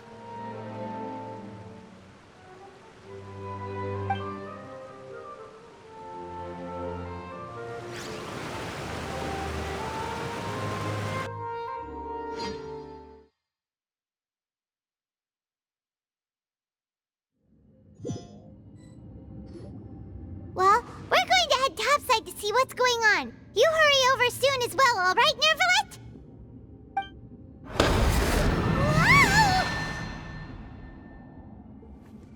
What next? The all-devouring narwhal isn't here, so I'm no longer getting any interference. I can finally catch the scent of your power, what it's made of. It is the authority of the planet's primordial dragons, but with something very similar to a god's curse mixed in. It's quite a novel blend. I'm sure I've encountered something like this before. What was it again? I do not know what you speak of. Of course. How could I forget?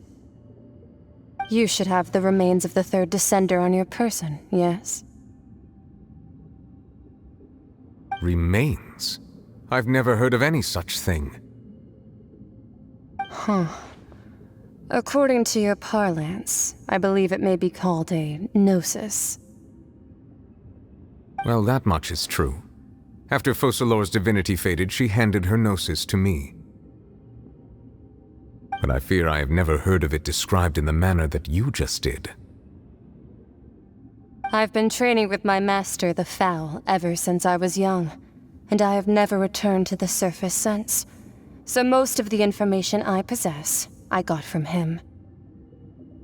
It is only natural for those who are greater than humanity to possess a different sort of common sense, which is why there are so many problems in our attempts to communicate with humans. Regardless, you should probably get rid of objects of misfortune to prevent any disasters from befalling you.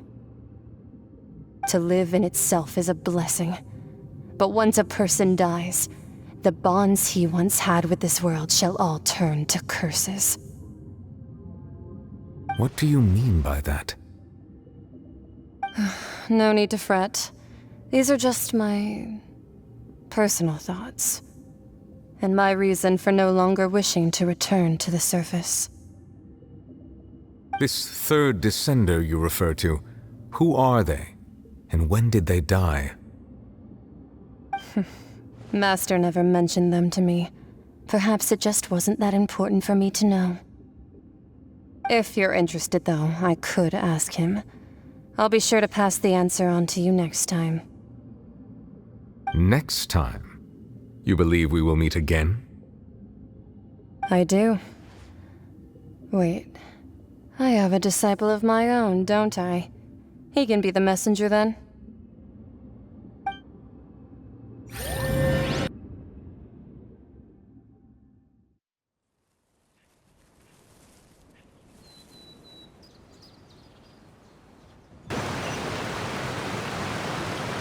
That's what she told me.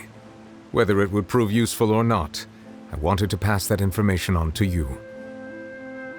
The remains of the third descender? So that's what the Gnosis actually are.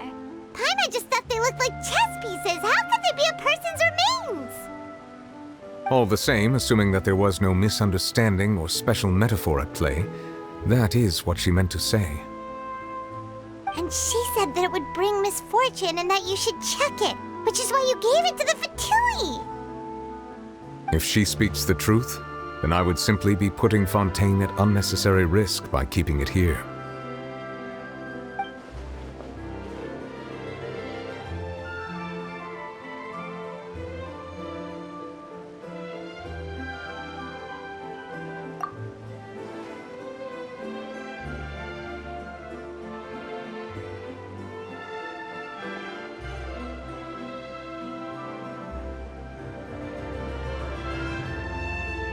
I had guessed that you might already be familiar with this concept, but I did not expect you to be one of them.